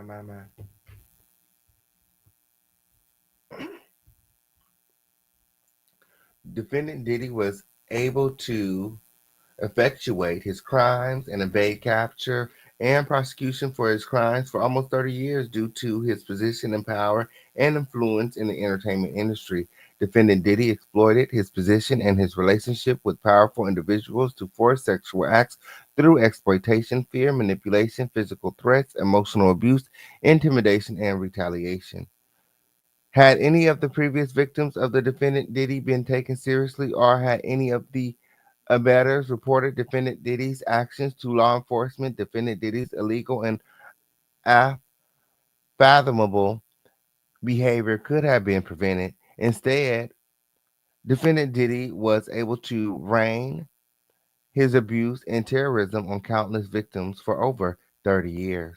Additionally, had defendant Diddy numerous business partners and associates not ignored defendant Diddy's deviant behavior, defendant Diddy would have been unable to continue his pattern of abuse over such a long period of time. My. My. Danny said, I'm trying to remember which video she said she was a madam and sent girls in with hidden cameras and she had tapes. Remember she showed the watch and said she said the watch is a camera. My. I think it was one of the real life street stars videos, and I think I'm pretty sure she said that on Pierce Morgan as well. My. Jag gonna say she was at the parties. Yep, several, many. Mm-hmm. Jack has already responded to Ashley's lawsuit. Okay, and again, we will be reviewing Jack's response after the show. I know that's right. Shout out to Black Butterfly. Thank you for your yes, it do. Period. And just like that, we hit our quota. Thank you, Black Butterfly. Thank you, friend. You are amazing. Yes, it did. Yes, it did. Now you guys all follow Black Butterfly over there to support feature and support the show. Don't let that stop your now win. Okay, we still live. This still a business, right? Yes, it did. The number of the day is 11. Hey, Yamaya. Hey, friend. Hey, friend. I'm so glad that you can make it. Whenever you guys get a chance, you guys make sure that you guys are checking out Yamaya right here on YouTube as well. She covers Jaguar Wright as well. Yeah, like this video. Make sure that you guys are subscribed to the show. It's up in the stuck. Let's go. Oh, so we're going over the lawsuit, friend. The lawsuit, okay, on period. And Jaguar Wright's part in this sexual assault, this gang raping of Ashley Parham, the alleged gang raping, I'll say, because, you know, I'm finding it hard to believe that any of this happened. Additionally, had defendants Diddy's numerous business partners and associates not ignored defendant Diddy's deviant behavior, defendant Diddy would have been unable to continue his pattern of abuse over such a long period of time. As alleged herein, defendant Diddy abused his position of power in the entertainment industry to garner loyalty and trust from the public at large and law enforcement while instilling fear and intimidation in the hearts of his voluminous victims. allegations against defendant Diddy have been disregarded for decades, therefore creating a failure to protect victims like the plaintiff's name herein. Like, girl, how dare you, bitch? That ain't our motherfucking job, bitch. Fuck you talk about win. If mama couldn't raise a win, like, bitch, what makes you think we could win? Like, real, if you can't raise no man, he wasn't raised right before you. I guess that's why he acts like a perv. Fuck is you talk about, like, girl?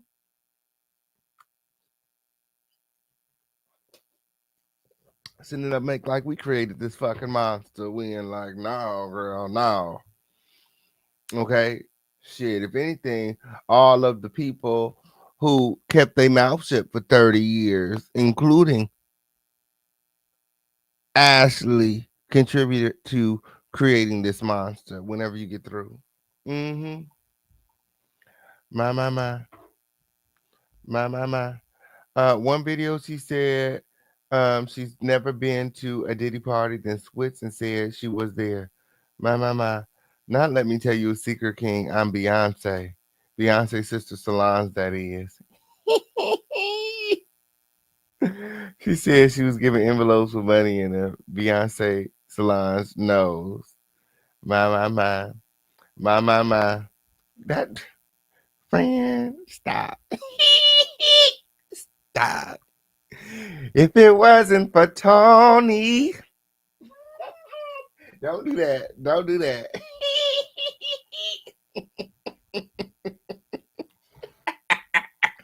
Oh shit. Not I really Solange's friend. I am tickled this morning. I am tickled this morning. My. Does that means we gonna hang out or something? That means we gonna hang out or something? I am Solange. Solange is me. Okay.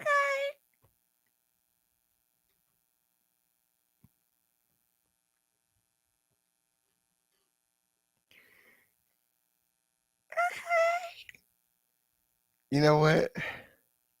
Solange, you give me a call, okay? You give me a call, okay, on period. You give me a call. Here. You give me a call, okay, over here. And we'll work that out. We'll work that out. We'll work that out. There go my number in the chat. Lock me in. Lock me in, okay? If it wasn't for Tony, ooh, ooh, ooh, ooh. Oh, like this video, like this video, like this video. Back to the lawsuit wig, girl. Okay, we got the Carters in the building. Mama. So, yeah, Solange, what happened on the elevator, girl? What happened on the elevator, girl? Oh, shit. Oh, what a morning. My.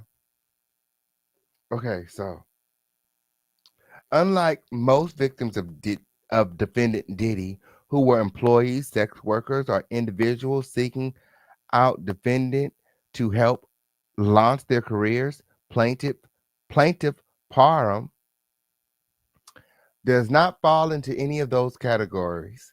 Plaintiff Parham met defendant Diddy due to happenstance and still ended up being brutally victimized in a similar manner as described by the others who have preceded her filing and others who surely will follow, including plaintiff Doe's herein. Plaintiff John and Jane Doe met with defendant Diddy through their connections in the music industry, as plaintiff John Doe was a previous plaintiff against Michael Jackson for sexual assault as a minor.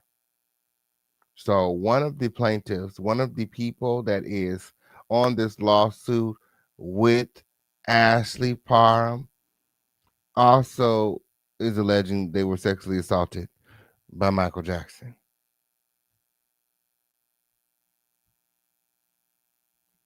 Solange, did you get my number? Did y'all scare Solange off? Y'all asked her about the fucking elevator, and now she not gonna call me, friend. Now she not gonna call me, friend. Anyway, like this video, like this video, like this video. Okay, on period. She might call me when. Okay, on period. Solange, she like the girls. She likes the girls when. That might be Solange. You know, who knows? My. Um, my. Oh, the spelling errors. Pain Wildin'. Hey, Dominique. Hey, friend. That's what they said. They said Michael Jackson, friend. Surviving and never be. Throw the whole loss away.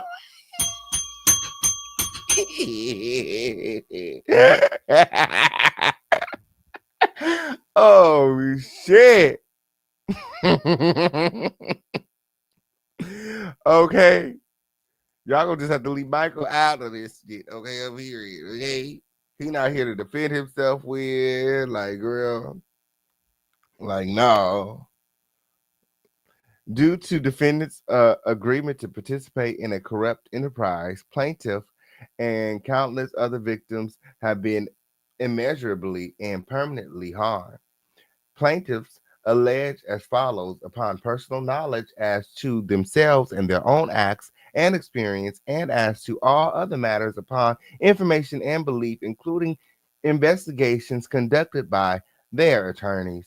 Parties. Plaintiff Ashley Parham is an individual who resides in a domicile in California. Plaintiff John Doe is an individual who is domiciled in Nevada and resides in another state purposefully to protect his safety and identity. Plaintiff Jane Doe is an individual who is domiciled in Nevada and resides in another state purposefully to protect her safety and identity. Defendant Sean Combs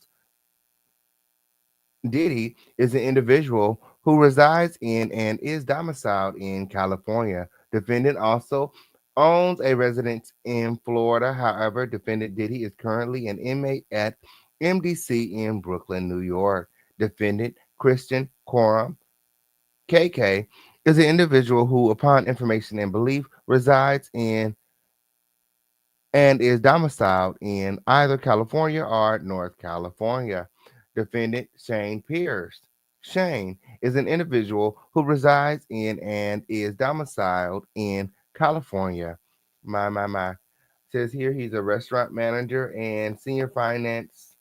No, he's a restaurant manager at Sir Francis Drake, um, a Kempton Hotel. My.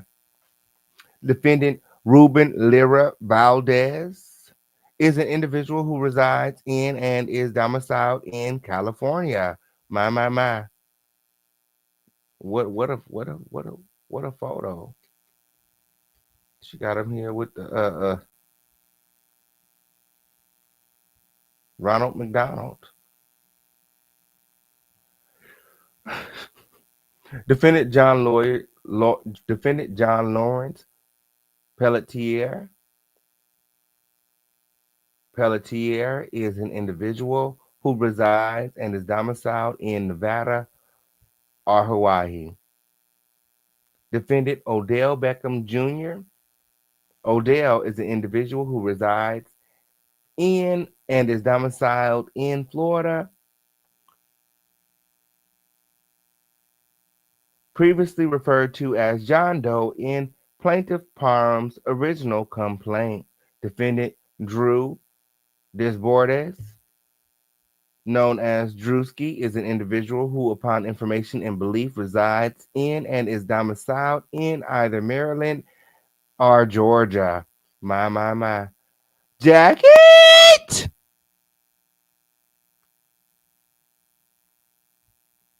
Defendant Jacqueline Wright. Jaguar is an individual who, upon information and belief, resides in and is domiciled in California or Nevada. My. Yes, they did. Yes, they did.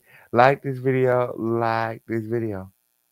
Defendant Helena Harris Scott. Helena is an individual who, upon information and belief, resides in and is domiciled in California. Defendant Macias Gonzalez is an individual who, upon information and belief, resides in and is domiciled in Nevada. Defendant Brandy Clawn Inger Cunningham. Brandy is an individual who, upon information and belief, resides in and is domiciled in Arkansas. Defendant Janice Combs is an individual who resides in and is domiciled in Florida. Defendant Keith Lucas, Big Homie CC, is an individual who, upon information and belief, resides in and is domiciled in Nevada. Ooh.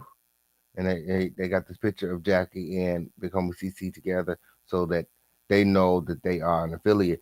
Maybe this has something to do with Jaguar trying to distance herself from Big Homie CC lately in the media. My. Jackie! My. Bring that ass here, little girl. Oh.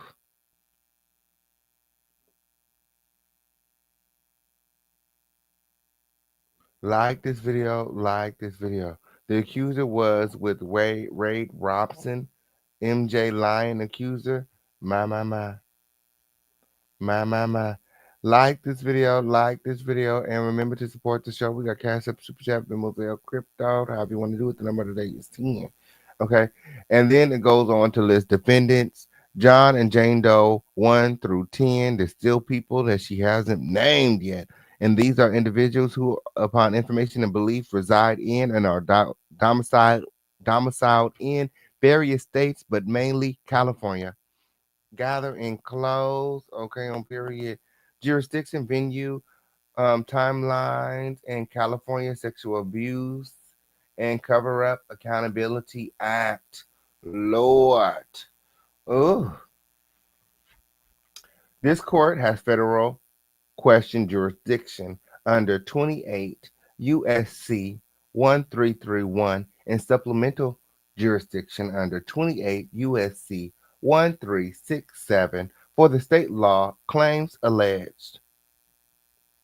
The court has personal jurisdiction over all defendants because they have purposely availed themselves, are residents of the state, and were conducting business in California, and this lawsuit arises out of acts that occurred in California and relates to their context with California. However, the pervasive culture of abuse, including sexual assault, rape, inappropriate touching, and wielding power and control over plaintiffs, were a constant presence when defendant Diddy and the other herein named defendants engaged in the acts described herein. The location of all the relevant events herein alleged occurred within the jurisdiction of California. Plaintiffs were plaintiffs were harmed and injured in California by defendants. Venue is proper in the judicial district under 28 USC 139 1B through C. Further, venue is proper in the judicial district pursuant to 18 USC 1965. This action is timely under Federal Racketeering, Influence, and Corrupt Organization Act, RICO, 18 USC 1961, as the Diddy sexual abuse and cover-up enterprise fraudulently concealed the ongoing sexual and deceitful activity, torts, and conspiracy taking place with the Diddy sexual abuse and cover-up and enterprise.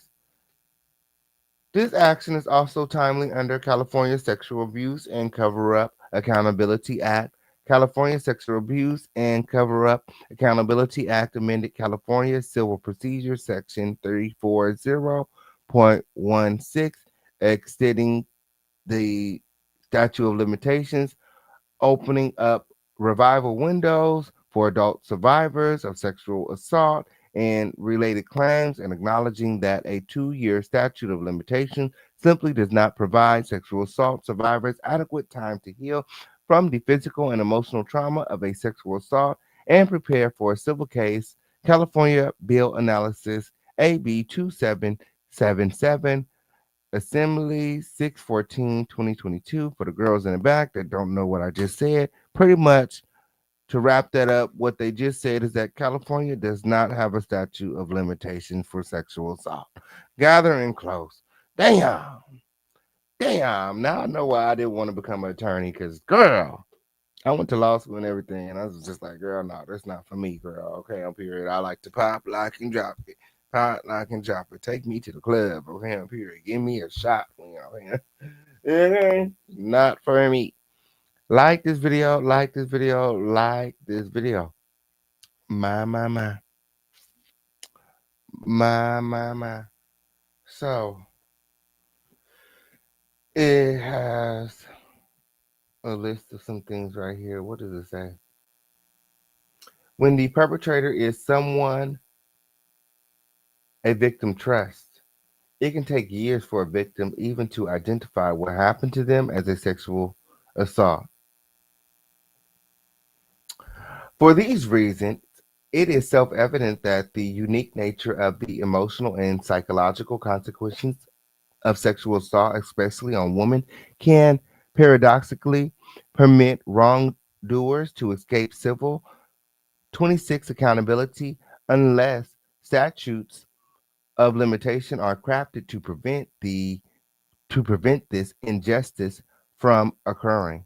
Moreover, when these data are combined with widespread news reports of major companies being accused of covering up sexual assault by their employees, it is self-evident that statutes of limitation for sexual assault need to be crafted in a way that does not cause the covering up company to enjoy the fruits of their cover up solely because our statutes of limitations permit this motivate such behavior. So part of this lawsuit, okay, Jane Doe, not Jane Doe, I keep saying Jane Doe, okay, Ashley does not want, okay, so pretty much she feels like she's owed monies from Jaguar Wright, Druski, Odell Beckham, Diddy, Big Homie CC, and anyone else who benefited financially off of her trauma.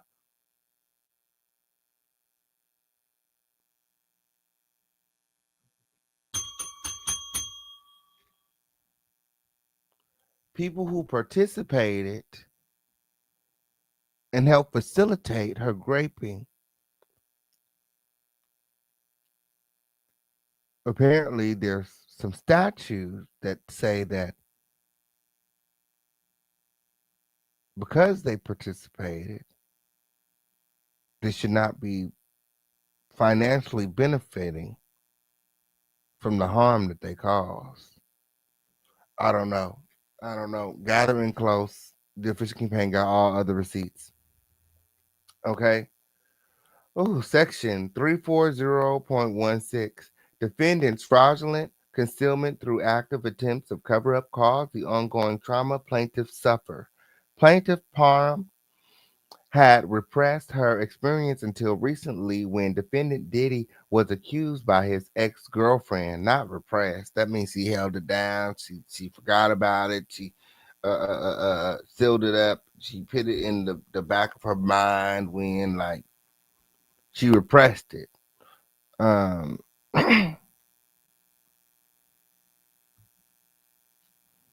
My. So until recently, when defendant Diddy was accused by his ex-girlfriend, former employee Cassie Ventura, and others regarding their experiences with defendant Diddy, accessing the civil justice system allows victim survivors an opportunity to seek accountability for the years of suffering caused by the abuse they experienced and a chance to take back the power they lost as a result of the sexual assault. Plaintiffs John and Jane Doe have been paralyzed in fear, have had to change their names, and frequently move from their residences for fear of being re-kidnapped, raped, abused, and assaulted by defendants herein. Plaintiff Doe's hereby plaintiff does that should be lowercase. Plaintiff does hereby invoke a pseudonym to protect their lives from the long reach of Diddy sexual abuse and cover up and enterprise. I knew that wasn't her fucking name. So she has a pseudonym.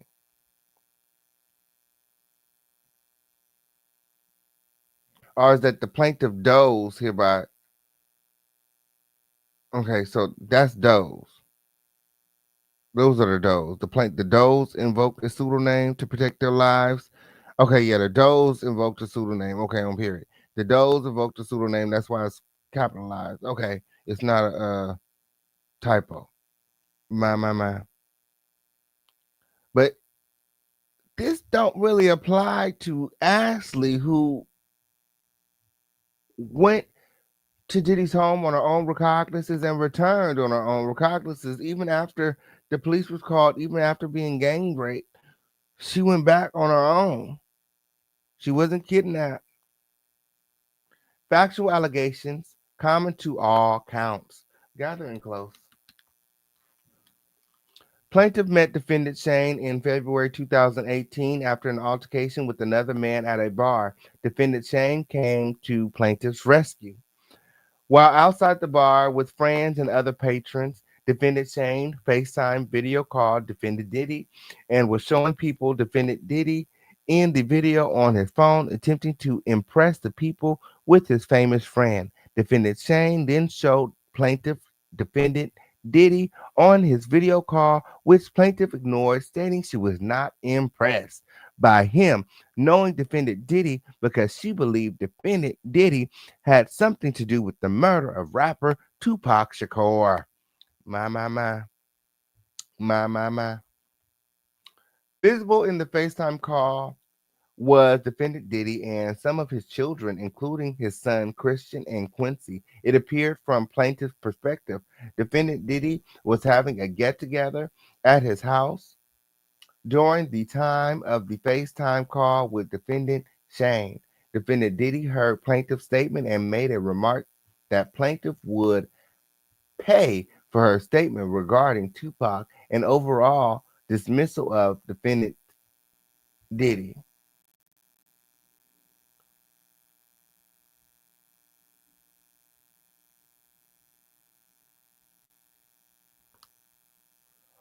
On March 23rd, 2018, defendant Shane invited plaintiff over to his home to assist him with his cancer medication because he stated he was weak and unable to open his medication. Upon arrival, defendant Shane informed plaintiff that he wanted to give her a ride in his new car. Plaintiff and defendant Shane left his residence for a brief period and then returned because, according to her testimony, when she got there, he didn't need no help. My. Like a script from a movie, like the script from the movie Scream. I know that's right. Like this video, win, and gathering close.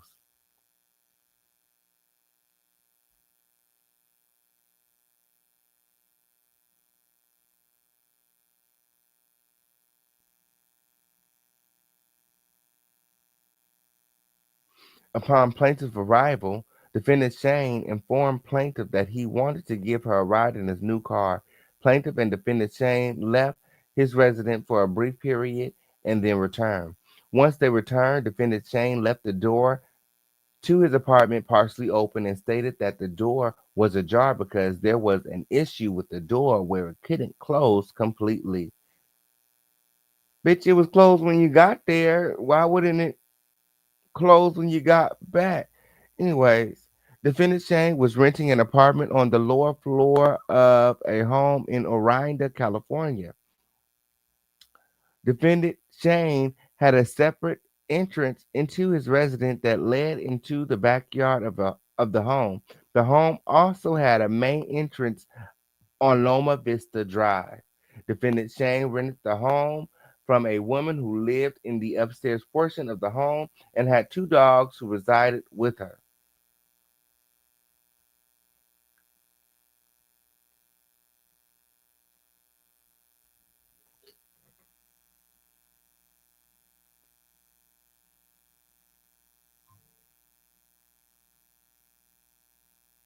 So pretty much Shane was renting a room in this house.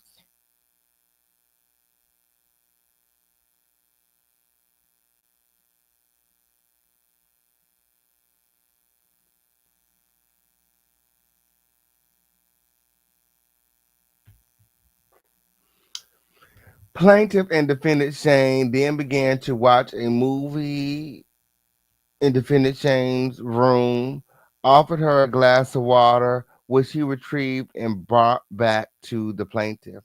Approximately 10 minutes after plaintiff and defendant Shane returned from their drive, defendant Diddy entered defendant Shane's residence. My, my, my. My. Where's Shane's bedroom? Where's Shane's room at? Where's Shane's room? Shane got fucking roommates, bitch. This story gets worse and worse the more I read. Shane got a fucking roommate. Shane was renting a room.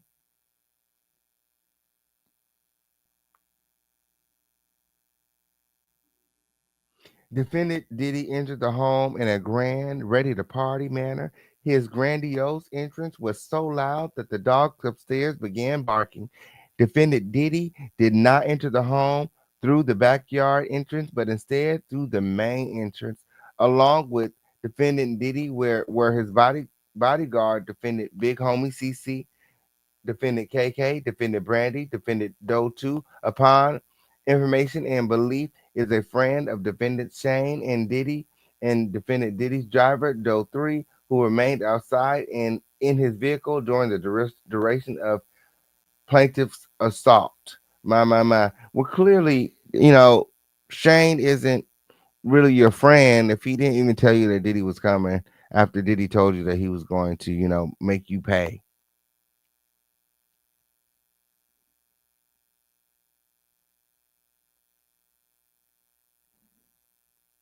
Plaintiff believes defendant Shane invited her over to set her up to be assaulted by defendant Diddy because of the statement she made about defendant Diddy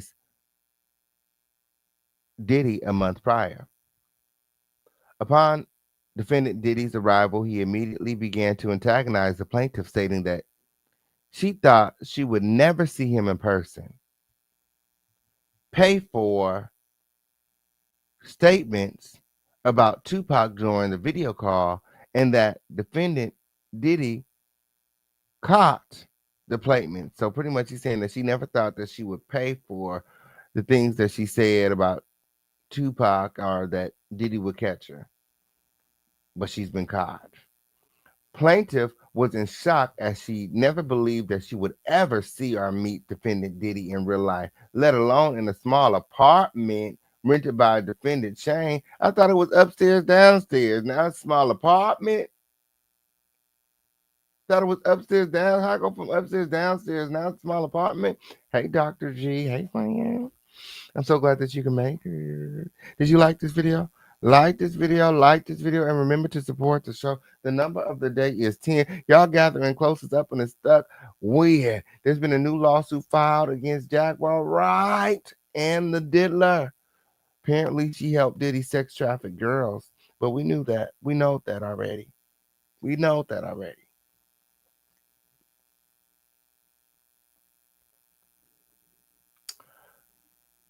Defendant Diddy then began advancing towards where plaintiff was, sitting on defendant Shane's bed with a knife, and held it to the right side of plaintiff's face and threatened to give her a Glasgow smile in retaliation for previous statements on the video call.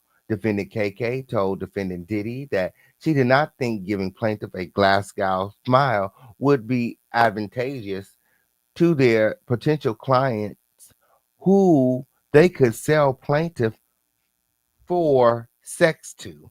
Defendant KK then made a threat to plaintiff that they could ship her off anywhere in the world, that she would never see her family or anyone she knew ever again. Defendant Shane then partially addressed plaintiff. Then defendant Diddy removed the remainder of plaintiff's clothing, removing the knife from her face, and then retrieved a bottle of liquid from a large fanny pack.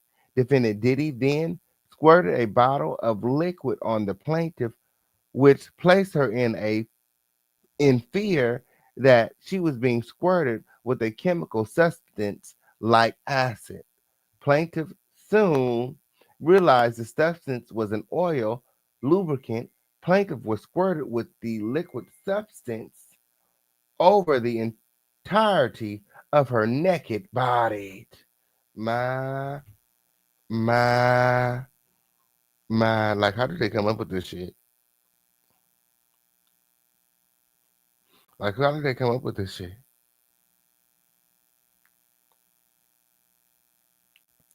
Like this video, like this video, like this video.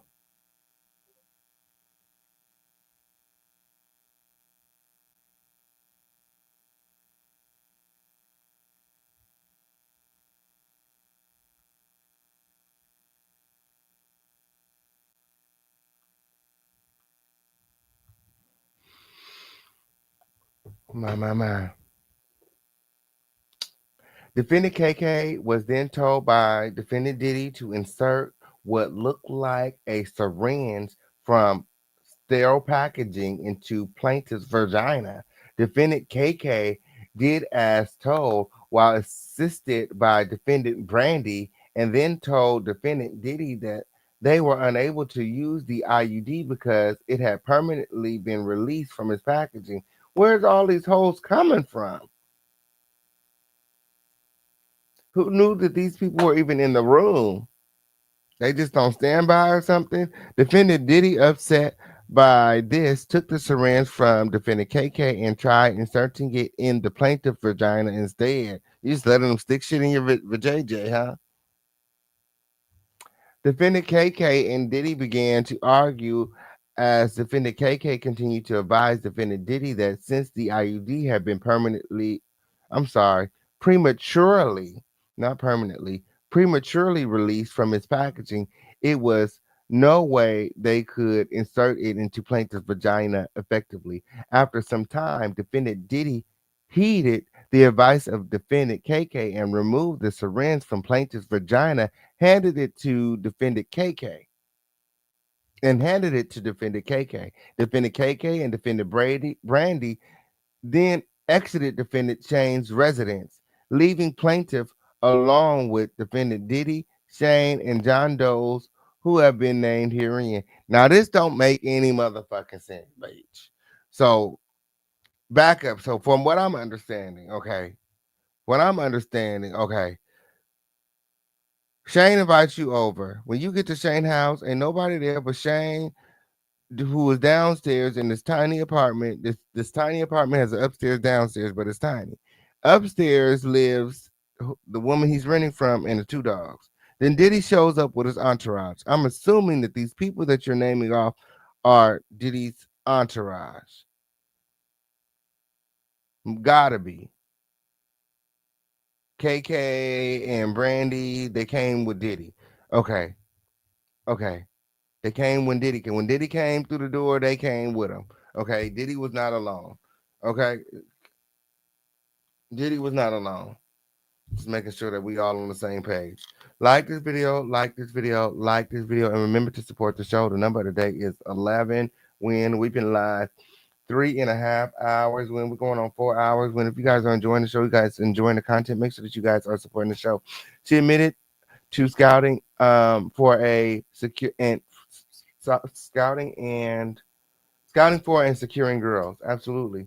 Watch Jag say all the pimp stuff she said was AI generated, and she said it to figure out who's in the troll farm.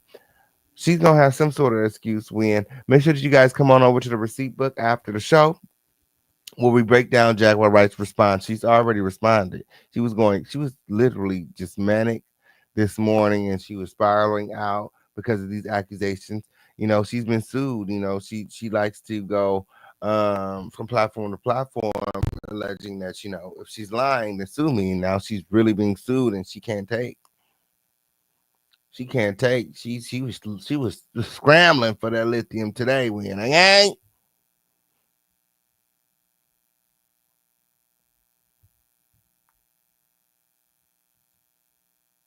So her name is coming up.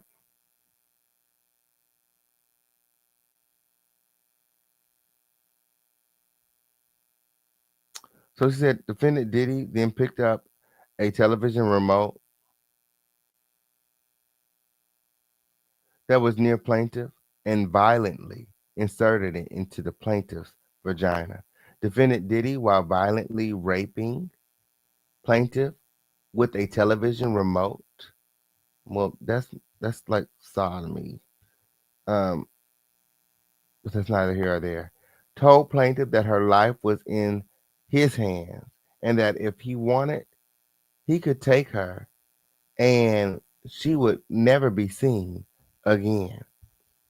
Plaintiff began hysterically crying from the threats by defendant Diddy, along with the pain of being violently vaginally raped by defendant Diddy with the television remote, as well as lingering pain from the ordeal with the IUD syringe insertion. So you mean you didn't start crying until he said that he can take you away? So initially, when he shoved the remote in your, what were you like? What? Like I would be crying just to even be in this predicament alone.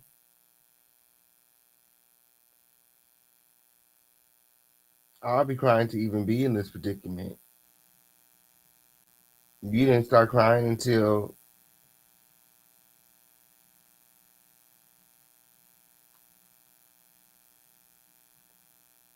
he said that he could kidnap you.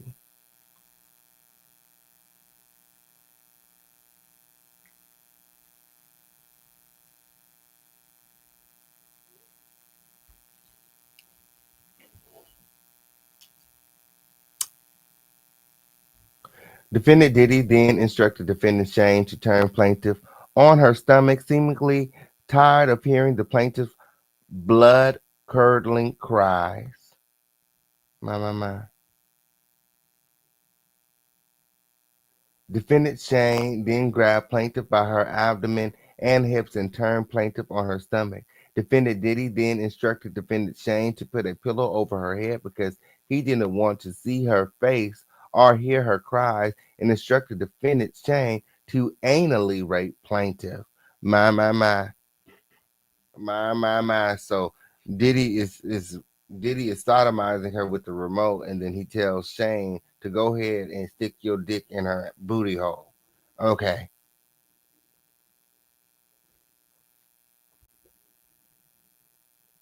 Defendant Shane did as he was told by defendant Diddy and began to anally rape plaintiff.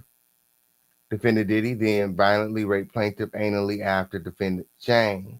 My. They just left the remote in the hole, and they just left the remote in the vajayjay, and they wanted the snaggle cooch. Okay, they wanted the dookie snatch. They left the remote in the snaggle, and they wanted the dookie snatch. They didn't want nothing to do with the snaggle. My. Oh, he changed the channels real quick, didn't he?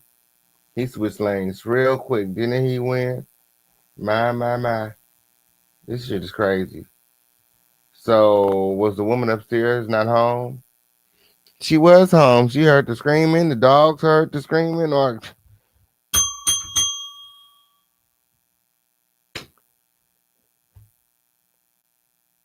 come on, Lord, I'm trying to drive and listen to this crazy shit.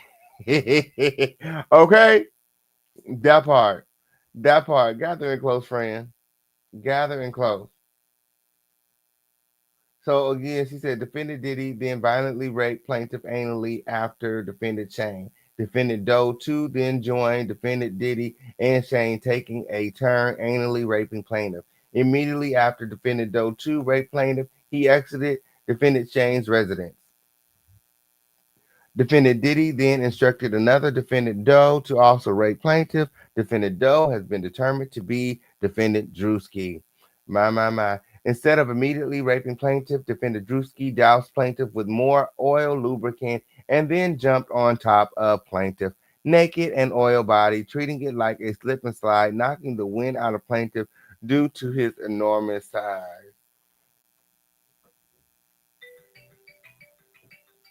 This is just terrible. Hello? Hello? Hello? Is this the launch? If it wasn't for Tony. I don't know who that was. Y'all like this video, and remember to support the show. Okay, over here we got Custom Super Chat and Moselle Crypto. The number today is 11. Let's go. Not Druski big ass jumped on top of her, used her like a slip and slide, and knocked all the air out of her. Like, girl, this is. Lord. Can you believe this shit? She admitted to scouting for and securing the girls. Okay, on period. Yes, it did, friend. Yes, it did. Yes, it did. Oh, like this video, like this video, like this video, win. Girl, can you believe this shit? My.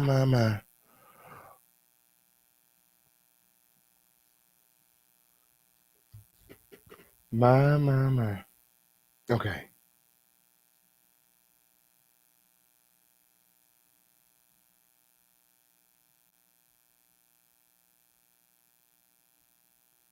While defendant Druski was raping plaintiff, it says defendant Druski then caught himself from sliding over plaintiff's oil body and off the bed. He then began raping plaintiff vaginally. Defendant Druski was raping plaintiff. Defendant Diddy sat in a chair near the bed and began masturbating while recording plaintiff's rape by defendant Druski. Another party's phone fell on the bed near plaintiff. Plaintiff then attempted to grab the phone, but it slipped out of her hands and onto the floor due to the oil lubricant that had been doused all over her person by defendant Diddy and Druski. Defendant Diddy began laughing at plaintiff's attempt to grab the phone. Throughout this violent gang rape, defendant Diddy made constant belittling remarks to plaintiff, including that he owned her now. At some point during this ordeal, plaintiff remembers Diddy referring to another defendant Doe as Cornelius and remembered the name because it was so odd and unique. Plaintiff has come to discover the defendant Doe Cornelius who raped her was defendant Odell Beckham Jr. Plaintiff body was becoming more and more limp over the course of the violent rape until eventually she had no control over her body, nor could she move her body. When defendant Druski finished raping plaintiff, defendant KK entered the room to examine the condition of plaintiff, who was barely able to move or control her bodily functions. Defendant KK examined plaintiff to see if she needed assistance and was about to give plaintiff an IV fluid. Plaintiff cannot be certain if she did or not receive. I think that's supposed to be if she did or did not receive such intravenous intervention. Defendant KK then opened a different bag. Defendant KK then opened a different bag, different than the one defendant Diddy removed the oil from, where plaintiff observed several medicine bottles, IV fluid bags, and other unidentifiable powder-like drugs. Defendant KK then removed a pill from one of the medicine bottles and gave it to defendant Diddy. Defendant Diddy then inserted the pill into plaintiff's mouth and down her throat to where plaintiff had no choice but to ingest the unknown pill. Defendant Diddy, Shane, KK, Odell, and Druski then exited the residence to the backyard where they smoked marijuana and cigarettes. Plaintiff remained in an almost lifeless state in defendant Shane's bedroom until she finally regained her bodily functions. Plaintiff then began looking for her clothes and her purse that contained her car keys and her cell phone, but could not discover them in the room or anywhere in the apartment. If your car was there, why did you have to run down the street? Plaintiff was only able to find a t-shirt on the floor, which she put on to cover her naked body. Plaintiff also observed a black condom wrapper on the floor of the bedroom, which she assumed was used by one of the defendants, most likely defendant Diddy, during the rape. Plaintiff then found a knife with the assistance of Doe plaintiff and headed to the backyard where the defendants were smoking, as that was the only way to exit the premises on the street. Plaintiff concealed the knife on her left side as she exited the apartment to the backyard. I mean, it's a whole apartment complex. Like, go to the neighbor's door, bang on the neighbor's door, call the police. Like, what? Upon coming to the exit of the home, which led to the backyard, plaintiff was met by defendant Big Homie CC, who was standing at the door between the residence and the backyard. By the time plaintiff was able to compose herself and come to the backyard, defendant KK was no longer in the backyard but upstairs on the patio balcony with defendant Brandy. Defendant Doe allowed plaintiff to walk to the backyard where defendants were still smoking. Defendant Doe did not see the knife the plaintiff concealed on her left side, as it was obstructed by the oversized t-shirt plaintiff was wearing. Plaintiff observed defendant Diddy still partially nude from the assault, while the other defendants had on their clothing.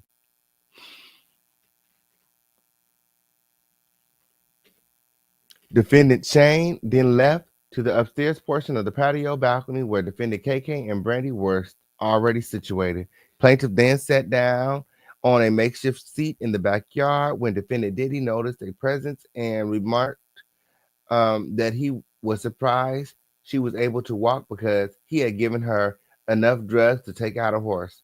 Plaintiff then asked defendant Diddy what he gave her, and he laughed and did not respond. Defendant Diddy then made further comments to plaintiff in a jovial, friendly manner, asking her why they hadn't partied together before, because it was so much fun and he hadn't had any ass that tight in a while.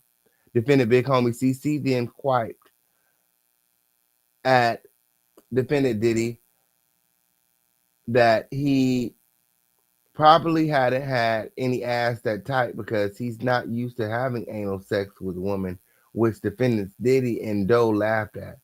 Plaintiff then told defendant Diddy she did not party with him and she did not enjoy partying with him and that he raped her.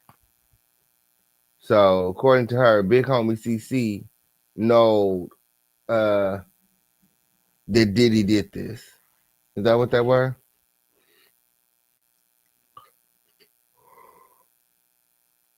Cause he was right there when Diddy told her that he raped her. So he must know. He must know also. Shout out to Dr. G. She said she remembered a lot of details with everything going on. Mm-hmm. Mm-hmm. Defendant Diddy did not like plaintiff's response to his lighthearted commentary and offered plaintiff money and instructed plaintiff say that the violent rape was consensual and that plaintiff was a sex worker. Plaintiff became enraged and yelled at defendant Diddy that her rape was not consensual, she was not a sex worker, and she refused to take any money from him and would tell the police that he had raped her. Defendant Diddy told plaintiff no one would believe she had been raped by him, and if she did tell anyone such that they would harm her family. Defendant Big Homie CC then showed plaintiff his phone, which looked as if it was outside of plaintiff's estranged sister's residence, as she could see her sister sitting on the couch and her sister's spouse on the balcony. It looked as if someone was outside the residence streaming the video to defendant Big Homie CC's phone. All this because you said that you believe that he unalived Tupac. Happenstance. Come on in. Plaintiff, while rattled by what she was seeing on defendant Big Homie CC's phone, was still angry about being gang raped and was not complying with defendant Diddy's request to take the money being offered to say the rape was consensual. Defendant Diddy then called defendant Janice in an effort to further convince plaintiff not to report her assault. So Diddy called his mama to convince her not to report the assault. Defendant Janice yelled at the plaintiff to not hurt her son. Plaintiff told defendant Janice that her son had violently raped plaintiff. Plaintiff Janice, seemingly unfazed by the statement, then continued her demands with plaintiff to take the money being offered and not report the rape to law enforcement. She said, "Don't you hurt my son." My. After Jane Doe alleged, after Ashley alleged that Diddy had harmed her and was harming her. Defendant Diddy then made further threats that he had gotten off from bigger crimes than this and referred to Tupac, again further antagonizing the plaintiff. Defendant Big Homie CC then turned to defendant Diddy and pulled his gun on him, asking him to repeat what he said in reference to Tupac. What? Isn't he supposed to be Diddy's bodyguard? What he got to do with Tupac? What is how's Big Homie connected to Tupac? Why would Big Homie CC pull a gun on Diddy if he's Diddy's bodyguard, bad boy, for Tupac, who was death row? Like, make it make sense. As the two of them were exchanging words, plaintiff went behind defendant Big Homie CC, where he seemingly began to protect plaintiff. Defendant Big Homie CC then advanced to defendant Diddy's, questioning him over the comments he made about Tupac. During this commotion, a neighbor directly across the street came outside and peered into the backyard and asked what all the commotion was about. Defendant Big Homie CC then pointed the gun at the neighbor and instructed him to mind his business and return into his residence. Lord. Defendant Big Homie CC then turned the gun back to defendant Diddy. Plaintiff, not far behind defendant Big Homie CC, tried to grab defendant Big Homie CC, tried to grab Big Homie CC's hand that had the gun.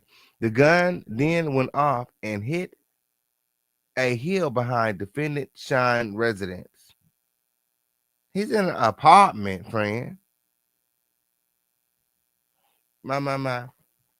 Defendant Diddy then ran up the back stone stairs near the hill in the backyard towards where the defendant KK Shane and Brandy were. Plaintiff charged towards defendant Diddy, moving the concealed knife from her left hand to her right hand and in pursuit of defendant Diddy. So now she is chasing Diddy. The gun goes off. She feels like it's just like kill or be killed situation, and she's no longer scared, and she begins to chase Diddy. Plaintiff then pushes Diddy from behind while on the stone stairs outside, causing him to fall on his back to plaintiff. Plaintiff then raised the knife in a rage from events that just transpired and with the intent of driving the knife into defendant Diddy's back when he turned around and began pleading for his life. Plaintiff, shocked now to see defendant Diddy, acting as a victim, had a moment of clarity and then turned and ran down the outdoor stone staircase back out to the backyard to escape. Defendant Diddy then chased plaintiff down the stairs and attempted to push her, but she was already at the bottom of the stairs and gained her footing and wielded the knife at defendant Diddy, grazing his abdomen. Hearing the commotion, defendant KK and Brandy emerged, and defendant KK then began administering first aid to defendant Diddy for the injuries caused by plaintiff. Plaintiff tried to make a quick dash for the exit, but it was thwarted by another defendant, though. After a period of time, plaintiff was able to abscond from defendant Doe due to the first aid commotion with defendant Diddy and was able to run down the street. Once plaintiff made it onto the street, she began yelling loudly for someone to call the police.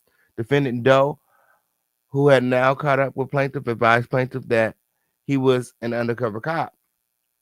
To this day, plaintiff is unsure of the truth or falsity of the statement. The same neighbor then again emerged from his residence asking what was transpiring. Just as plaintiff was attempting to answer, gunshots began being fired in the plaintiff's direction. Plaintiffs fled to a car near where the neighbor was also taking cover and lost sight of defendant Doe. Plaintiff then heard an SUV screeching and speeding, leaving the residence.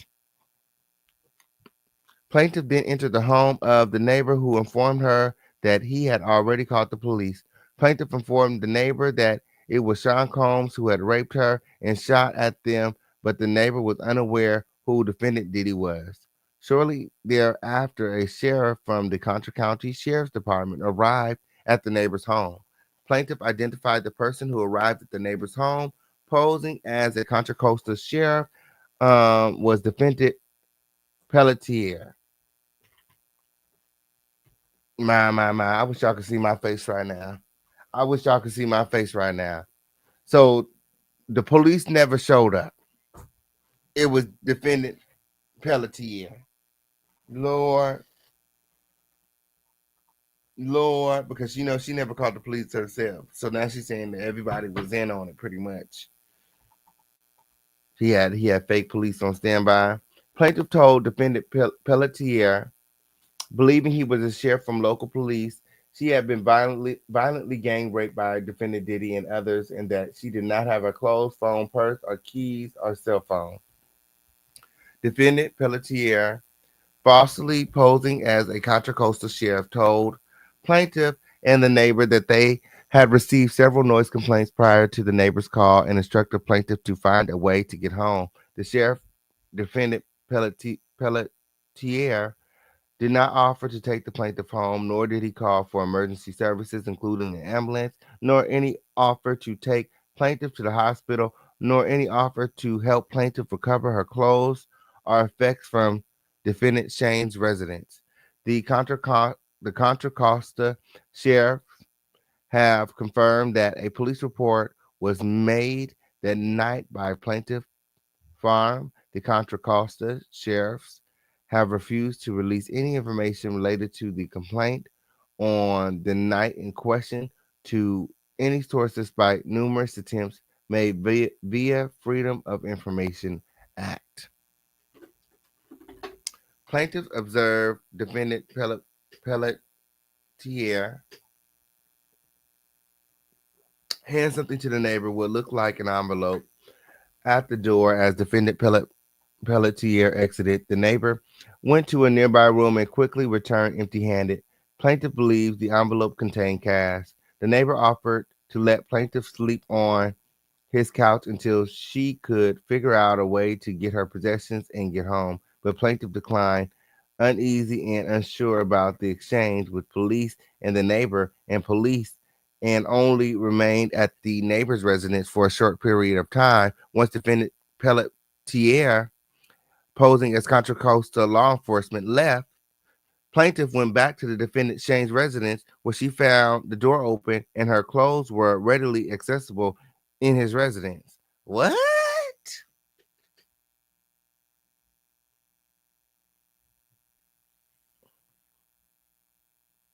What?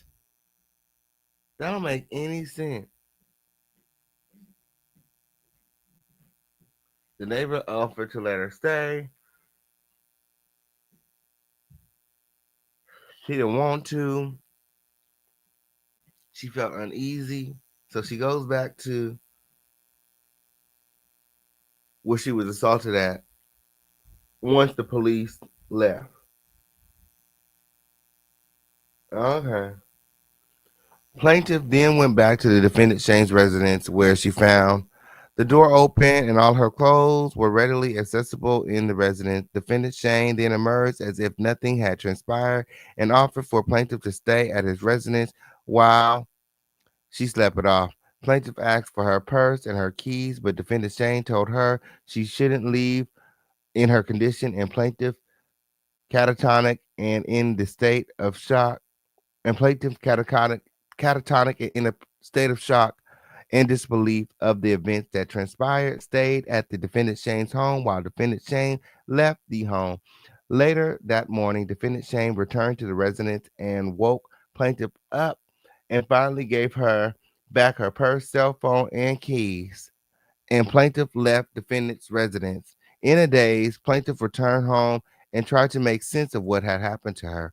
On March 26, 2018, plaintiff contacted her primary care doctor and asked for a HIV and STD test in fear of possibility having contracted a disease from her violent rape. Plaintiff tried to continue her life as she felt she wouldn't be believed, as plaintiff already had told what she believed to Contra Costa Sheriff's Department. Diddy raped her to no avail. Further, plaintiff was under the impression if she did continue to say defended Diddy's name in retaliation to her assault, she would not be believed and her family would be in danger. Seemingly more days, maybe even the day before plaintiff vicious rape, defendant Shane had miraculously began driving a new car. Plaintiff believes this was payment by defendant Diddy for setting up plaintiff to be raped. Plaintiff went to the hospital where the hospital conducted several tests on plaintiff, including a rape kit, ultrasound, and x-rays. Additionally, plaintiff was given IV fluids to stabilize her vitals as she was in a severe weakened state from being unable to eat and losing a substantial amount of weight since the rape occurred. While at the hospital, plaintiff told members of her treatment team about her horrific assault, and they then contacted the Walnut Creek police. Walnut Creek police showed up to plaintiff's hospital room and took a statement regarding her assault. Plaintiff only told Walnut Creek police about the assault from defendant Shane and Doe. Plaintiff believes her statements made to Walnut Creek police while at the hospital was captured by police body cam footage. My, my, my. My, my, my.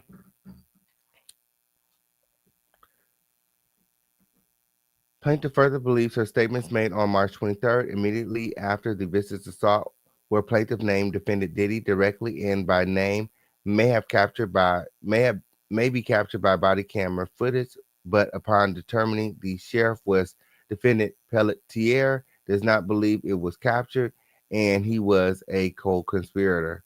Plaintiff filed a report to the Orinda Police Department on April 17, 2018, but was too afraid to name defendant Diddy as one of the assailants. During the report, plaintiff provided her clothing to the police from the night of the assault, but they only retained her underwear. To date, the underwear was never returned, and plaintiff believes no investigation ever commenced. My, my, my.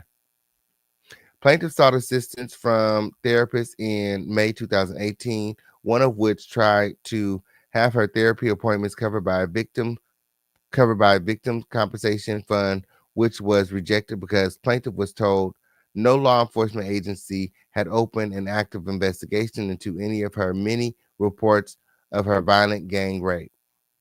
Subsequently, thereafter, plaintiff asked police for a copy of her report from the Walnut Creek Police Department on July 19, 2018. Plaintiff was provided a letter from the Walnut Creek Police Department stating that it was unable to furnish this information as it is confidential and not subject to public release. Despite plaintiff not being the public and the victim complainant, in March 2024, plaintiff was re-traumatized by all of the events surrounding defendant Diddy's, including the several civil complaints filed against him, as well as the raid on defendant Diddy's California and Florida residences. My, my, my. My, my, my. She stayed at Shane's house but didn't want to stay at the neighbors. Yeah, that don't make any sense. None, friend. None. Ooh. Plaintiff called Contra Costa Sheriff's again in hopes of renewing her previous complaint and amending it to ensure defendant Diddy's name was included. Plaintiff received no response from the sheriff. Plaintiff in July 2024, then emailed the chief of the sheriff's office regarding her complaint, lack of investigation, and how she was treated by the initial responding officer. Plaintiff then later received a call back from a detective, but then nothing further. Plaintiff then began seeking legal counsel for her claims, ultimately being referred to undersigned for representation.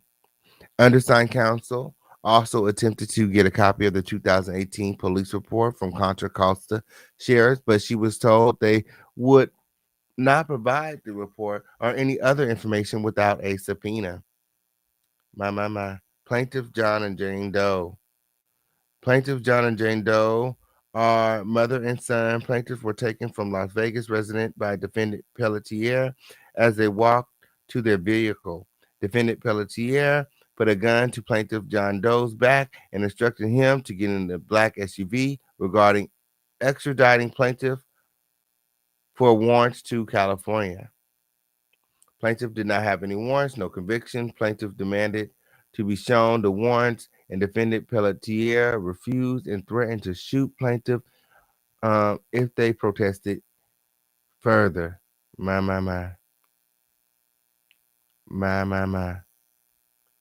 Where did Jackie come in, girl? Hold on. Feel like I done read half a novel, girl. Gathering close. Like this video, like this video, like this video in. Girl. When Jackie come into play.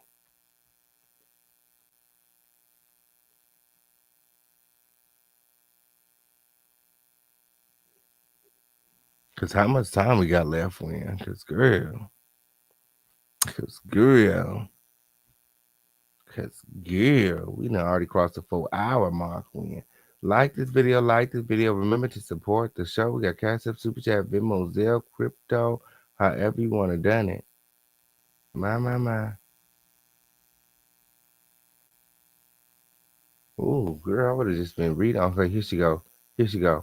Plaintiff then saw defendants Jaguar and Helena the next morning. Okay, so let me go back a little bit. What had happened? What we at? Girl, fuck.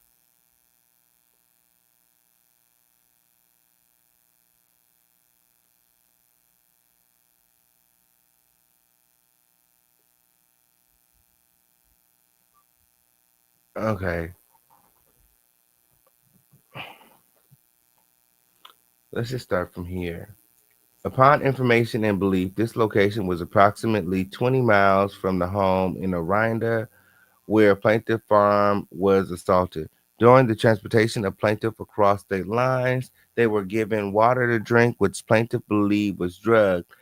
Defendant Valdez would provide plaintiff the water, which after drinking, plaintiff would feel slightly euphoric, dizzy, and then sick.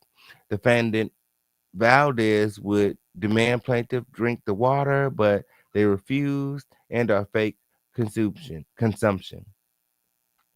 During the transportation, plaintiffs were forced to listen to a device with music similar to a device associated with defendant KK's nonprofit organization, Music Beat Hearts. in order to prevent plaintiff from eavesdropping on defendant's conversations. At certain times, the music stopped playing, and plaintiff John Doe was able to get the earbuds partially out of one ear without defendant noticing to hear conversations about the plans they had for the plaintiff. Plaintiffs were then taken to another location in Cerrito, California. Plaintiffs were able to keep track of their location by remembering cross streets when they were finally let out of the vehicle for stops. At the location, plaintiff observed an RV recreational vehicle arrived at the residence. During this stop, when during the stop is when plaintiff noticed defendant KK was a part of the convoy. At this stop, plaintiff overheard defendant KK being referred to as code name believed to be her middle name, Natasha, discussing visiting the UC Berkeley campus as defendant seemed very familiar with the already familiar the with very familiar with the area and familiar with the city. Upon information and belief, this location was approximately 7 miles from the home in Orinda where plaintiff was assaulted. And you know what? Jaguar was motherfucking in she was in the Bay in 2018. She was doing music out here in the Bay. Yes, she was. So I don't know. Plaintiffs were taken to another location at the Beacon Grand Hotel. Defendant Shane worked at the hotel as a manager. My. Plaintiffs were taken into the hotel through what appeared to be a side entrance. Defendant Valdez, Pelletier, and Gonzalez. Defendant Pelletier told the co-conspirator defendant he would stay at a different hotel nearby so it wouldn't be linked to him. Once inside the hotel, plaintiffs were beaten and drugged by defendant Valdez and Gonzalez. Plaintiffs pleaded with Valdez and Gonzalez to be released for mercy. Defendants Valdez and Gonzalez instructed plaintiffs to sign paperwork at gunpoint when plaintiffs refused. Defendants Gonzalez would pistol whip plaintiffs on the back of their heads. Defendants Gonzalez eventually gave plaintiffs a drink, which caused them to pass out. Plaintiffs spent the night at the hotel with defendants Gonzalez and Valdez taking turns watching them. The next morning, plaintiffs were restrained and bound by their hands in front of a place where and placed into a vehicle. My. Plaintiffs then saw defendants Jaguar Wright and Helena. My. Oh, the kidnapping. Jackie, she good for a kidnapping win. She good for kidnapping somebody win. Hey, Sammy. Hey, friend. Like this video. You guys, we've been live for 4 hours. Remember to support the show. We got Cash App, Super Chat, Venmo, Zelle. The number of the day is 11. Remember to hop out of those bushes and support the show. Know that we cannot do it without your support. It's up and it's stuck. Let's go. Jackie good for kidnapping somebody, right? My. Isn't that why she went to prison for kidnapping her child? Upon information and belief, defendants Jaguar and Helena were in a small sedan, light color, white or beige, a scraper. Okay, on period. When Jackie and Helena sat in the car, it was definitely scraping through the town. My. Plaintiffs were then transported to the location of plaintiff's Parham's brutal assault on Loma Vista Drive by defendants Jaguar and Helena. Defendant Helena was the driver and defendant Jaguar was the passenger. Defendant Helena warned plaintiffs if they tried to escape or run that she would have to shoot. Defendant Helena also warned plaintiffs not to throw up her vehicle. I think that's saying you better not throw up in my car or get sick. My. Defendant Helena mentioned having two partners as backup who were bounty hunters. Plaintiffs were familiar with defendant Helena as she had filed a lawsuit against superstar singer Michael Jackson in 2005 and filed a creditor's claim against the Jackson estate upon his untimely demise in 2009. Plaintiffs were familiar with defendant Helena and her previous Michael Jackson lawsuits and had previously met with defendant at her home in West Hollywood to determine the credibility of her claims and if they were similar in nature to plaintiffs. Plaintiff had reported defendant Helena multiple times to LA and OC FBI field officers for her role in the crime syndicate with defendants Pelletier, Valdez, and other individuals. My, my, my. My, my, my. Okay. Plaintiff attempted to make conversation with defendant Helena in which she admitted she was the same person who had who plaintiffs had met with previously. Defendant Jaguar aggravated stated, "You let them know who you are? That's really great." Plaintiff noticed defendant had large brown bags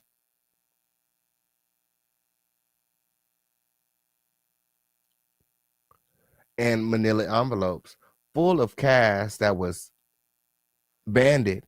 It appeared they were separating the large sums of cash to distribute as they were placing cash into manila envelopes. Defendant Jaguar discussed with defendant Helena how the party started the first black-owned network. Upon information and belief, plaintiffs believe that network to be Revolt TV.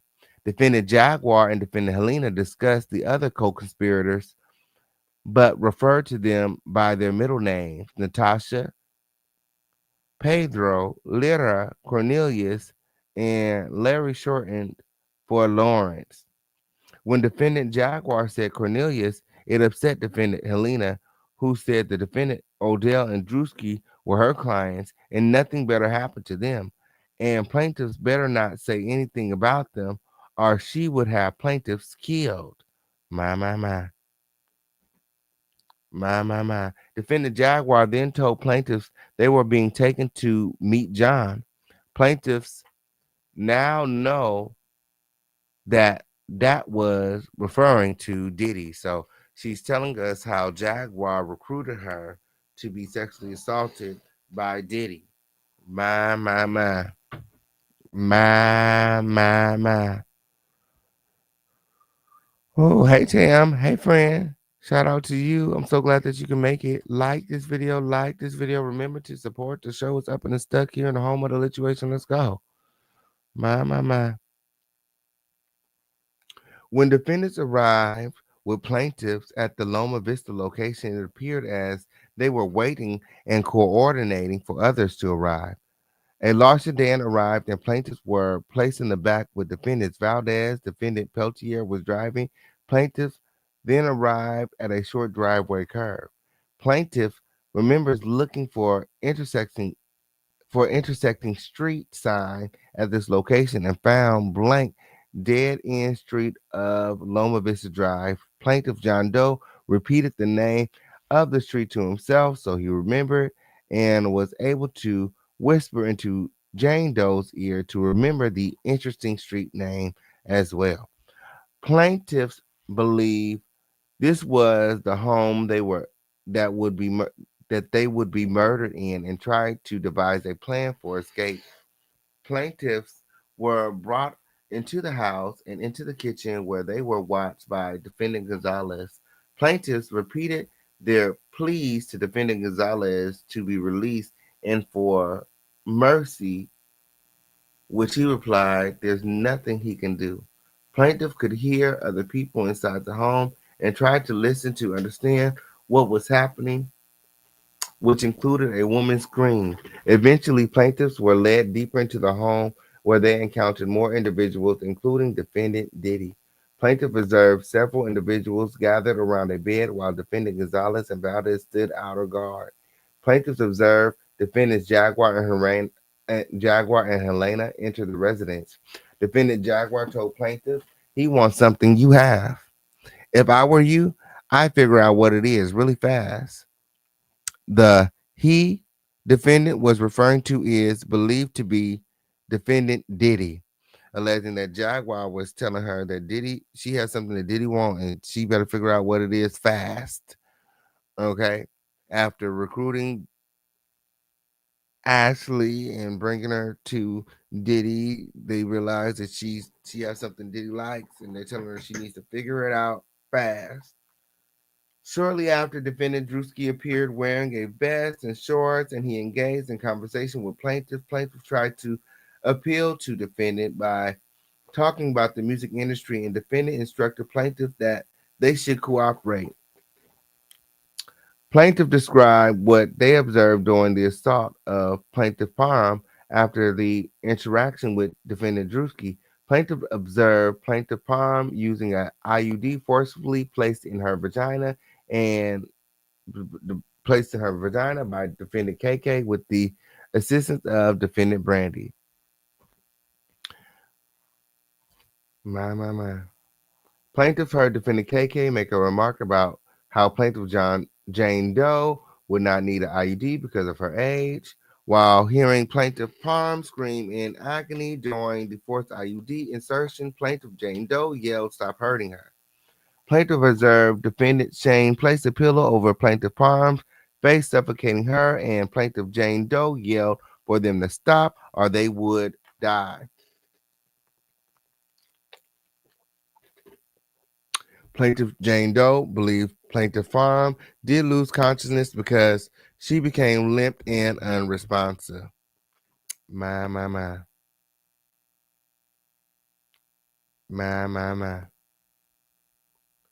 And you know, Crown, it's got a lot of pages when we've been here for some time. I will leave you with this. I will go over that and I will find all the times the Jaguar was mentioned in the lawsuit, and we'll come back. We will absolutely come back when. Yes, it did. Like this video, like this video, like this video when.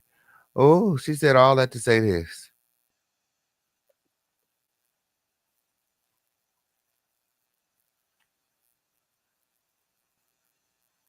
She said all that to say this.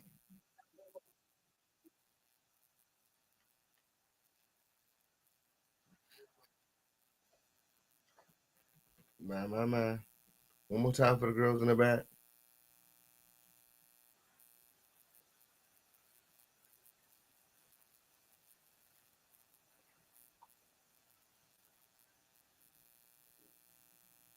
I know, that's right. Shout out to everybody here. Shout out to everybody watching. You guys all make sure that you guys follow me on the you guys don't, it don't have no sound? It didn't give you no sound? I didn't think it did. Hold on. It didn't give me like it was giving sound either, friend. I'm so upset. I think it was in the wrong place. How about now? Because I would walk off those buses and leave those girls there. I would walk out of those hotel suites and leave those girls there knowing what was going to happen to them. I didn't say shit now? because I had to keep my mouth shut so I could keep my spot. How about now? Can you hear it now? Can you hear it now? Because I would walk off those buses and leave those girls there. I would walk out of those hotel suites and leave those girls there knowing what was going to happen to them. I didn't say shit because I had to keep my mouth shut so I could keep my spot. Yes, I just want to leave you guys with that right there. Because I would walk off those buses and leave those girls there. I would walk out of those hotel suites and leave those girls there knowing what was going to happen to them. I didn't say shit because I had to keep my mouth shut so I could keep my spot. Damn, what spot? What spot, man? So again, I'm gonna go through the lawsuit and I'm gonna come back with all the time Jackie was mentioned. Like it's nearly 100 pages. Because I would walk like, off those buses no. and leave those girls there. I would walk out of those hotel suites and leave those girls there knowing what was going to happen to them. I didn't say shit because I had to keep my mouth shut so I could keep my spot. Yes, it did. Or you know, when we come back live, we'll be back live shortly on the receipt book, and we're going to go over Jaguar Wright's response. Actually, her response is very long too. We'll next time we come back live on the Lituation Network, we will go over if there's any new information that's in a lawsuit that I didn't go over today. I will go over in the next live. Absolutely.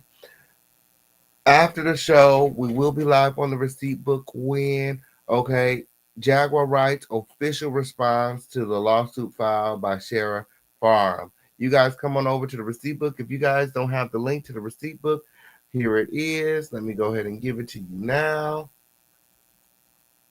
Let me go ahead and give it to you now. I look forward to seeing you guys all on the receipt book because I've been stuck here in a homeless situation. Let's go. Because I would walk off those buses and leave those girls there. I would walk out of those hotel suites and leave those girls there knowing what was going to happen to them. I didn't say shit because I had to keep my mouth shut so I could keep my spot. Because I would walk off those buses and leave those girls there. I would walk out of those hotel suites and leave those girls there knowing what was going to happen to them. I didn't say shit because I had to keep my mouth shut so I could keep my spot. Until next time, Crown Family, I love you all with the love of Jesus.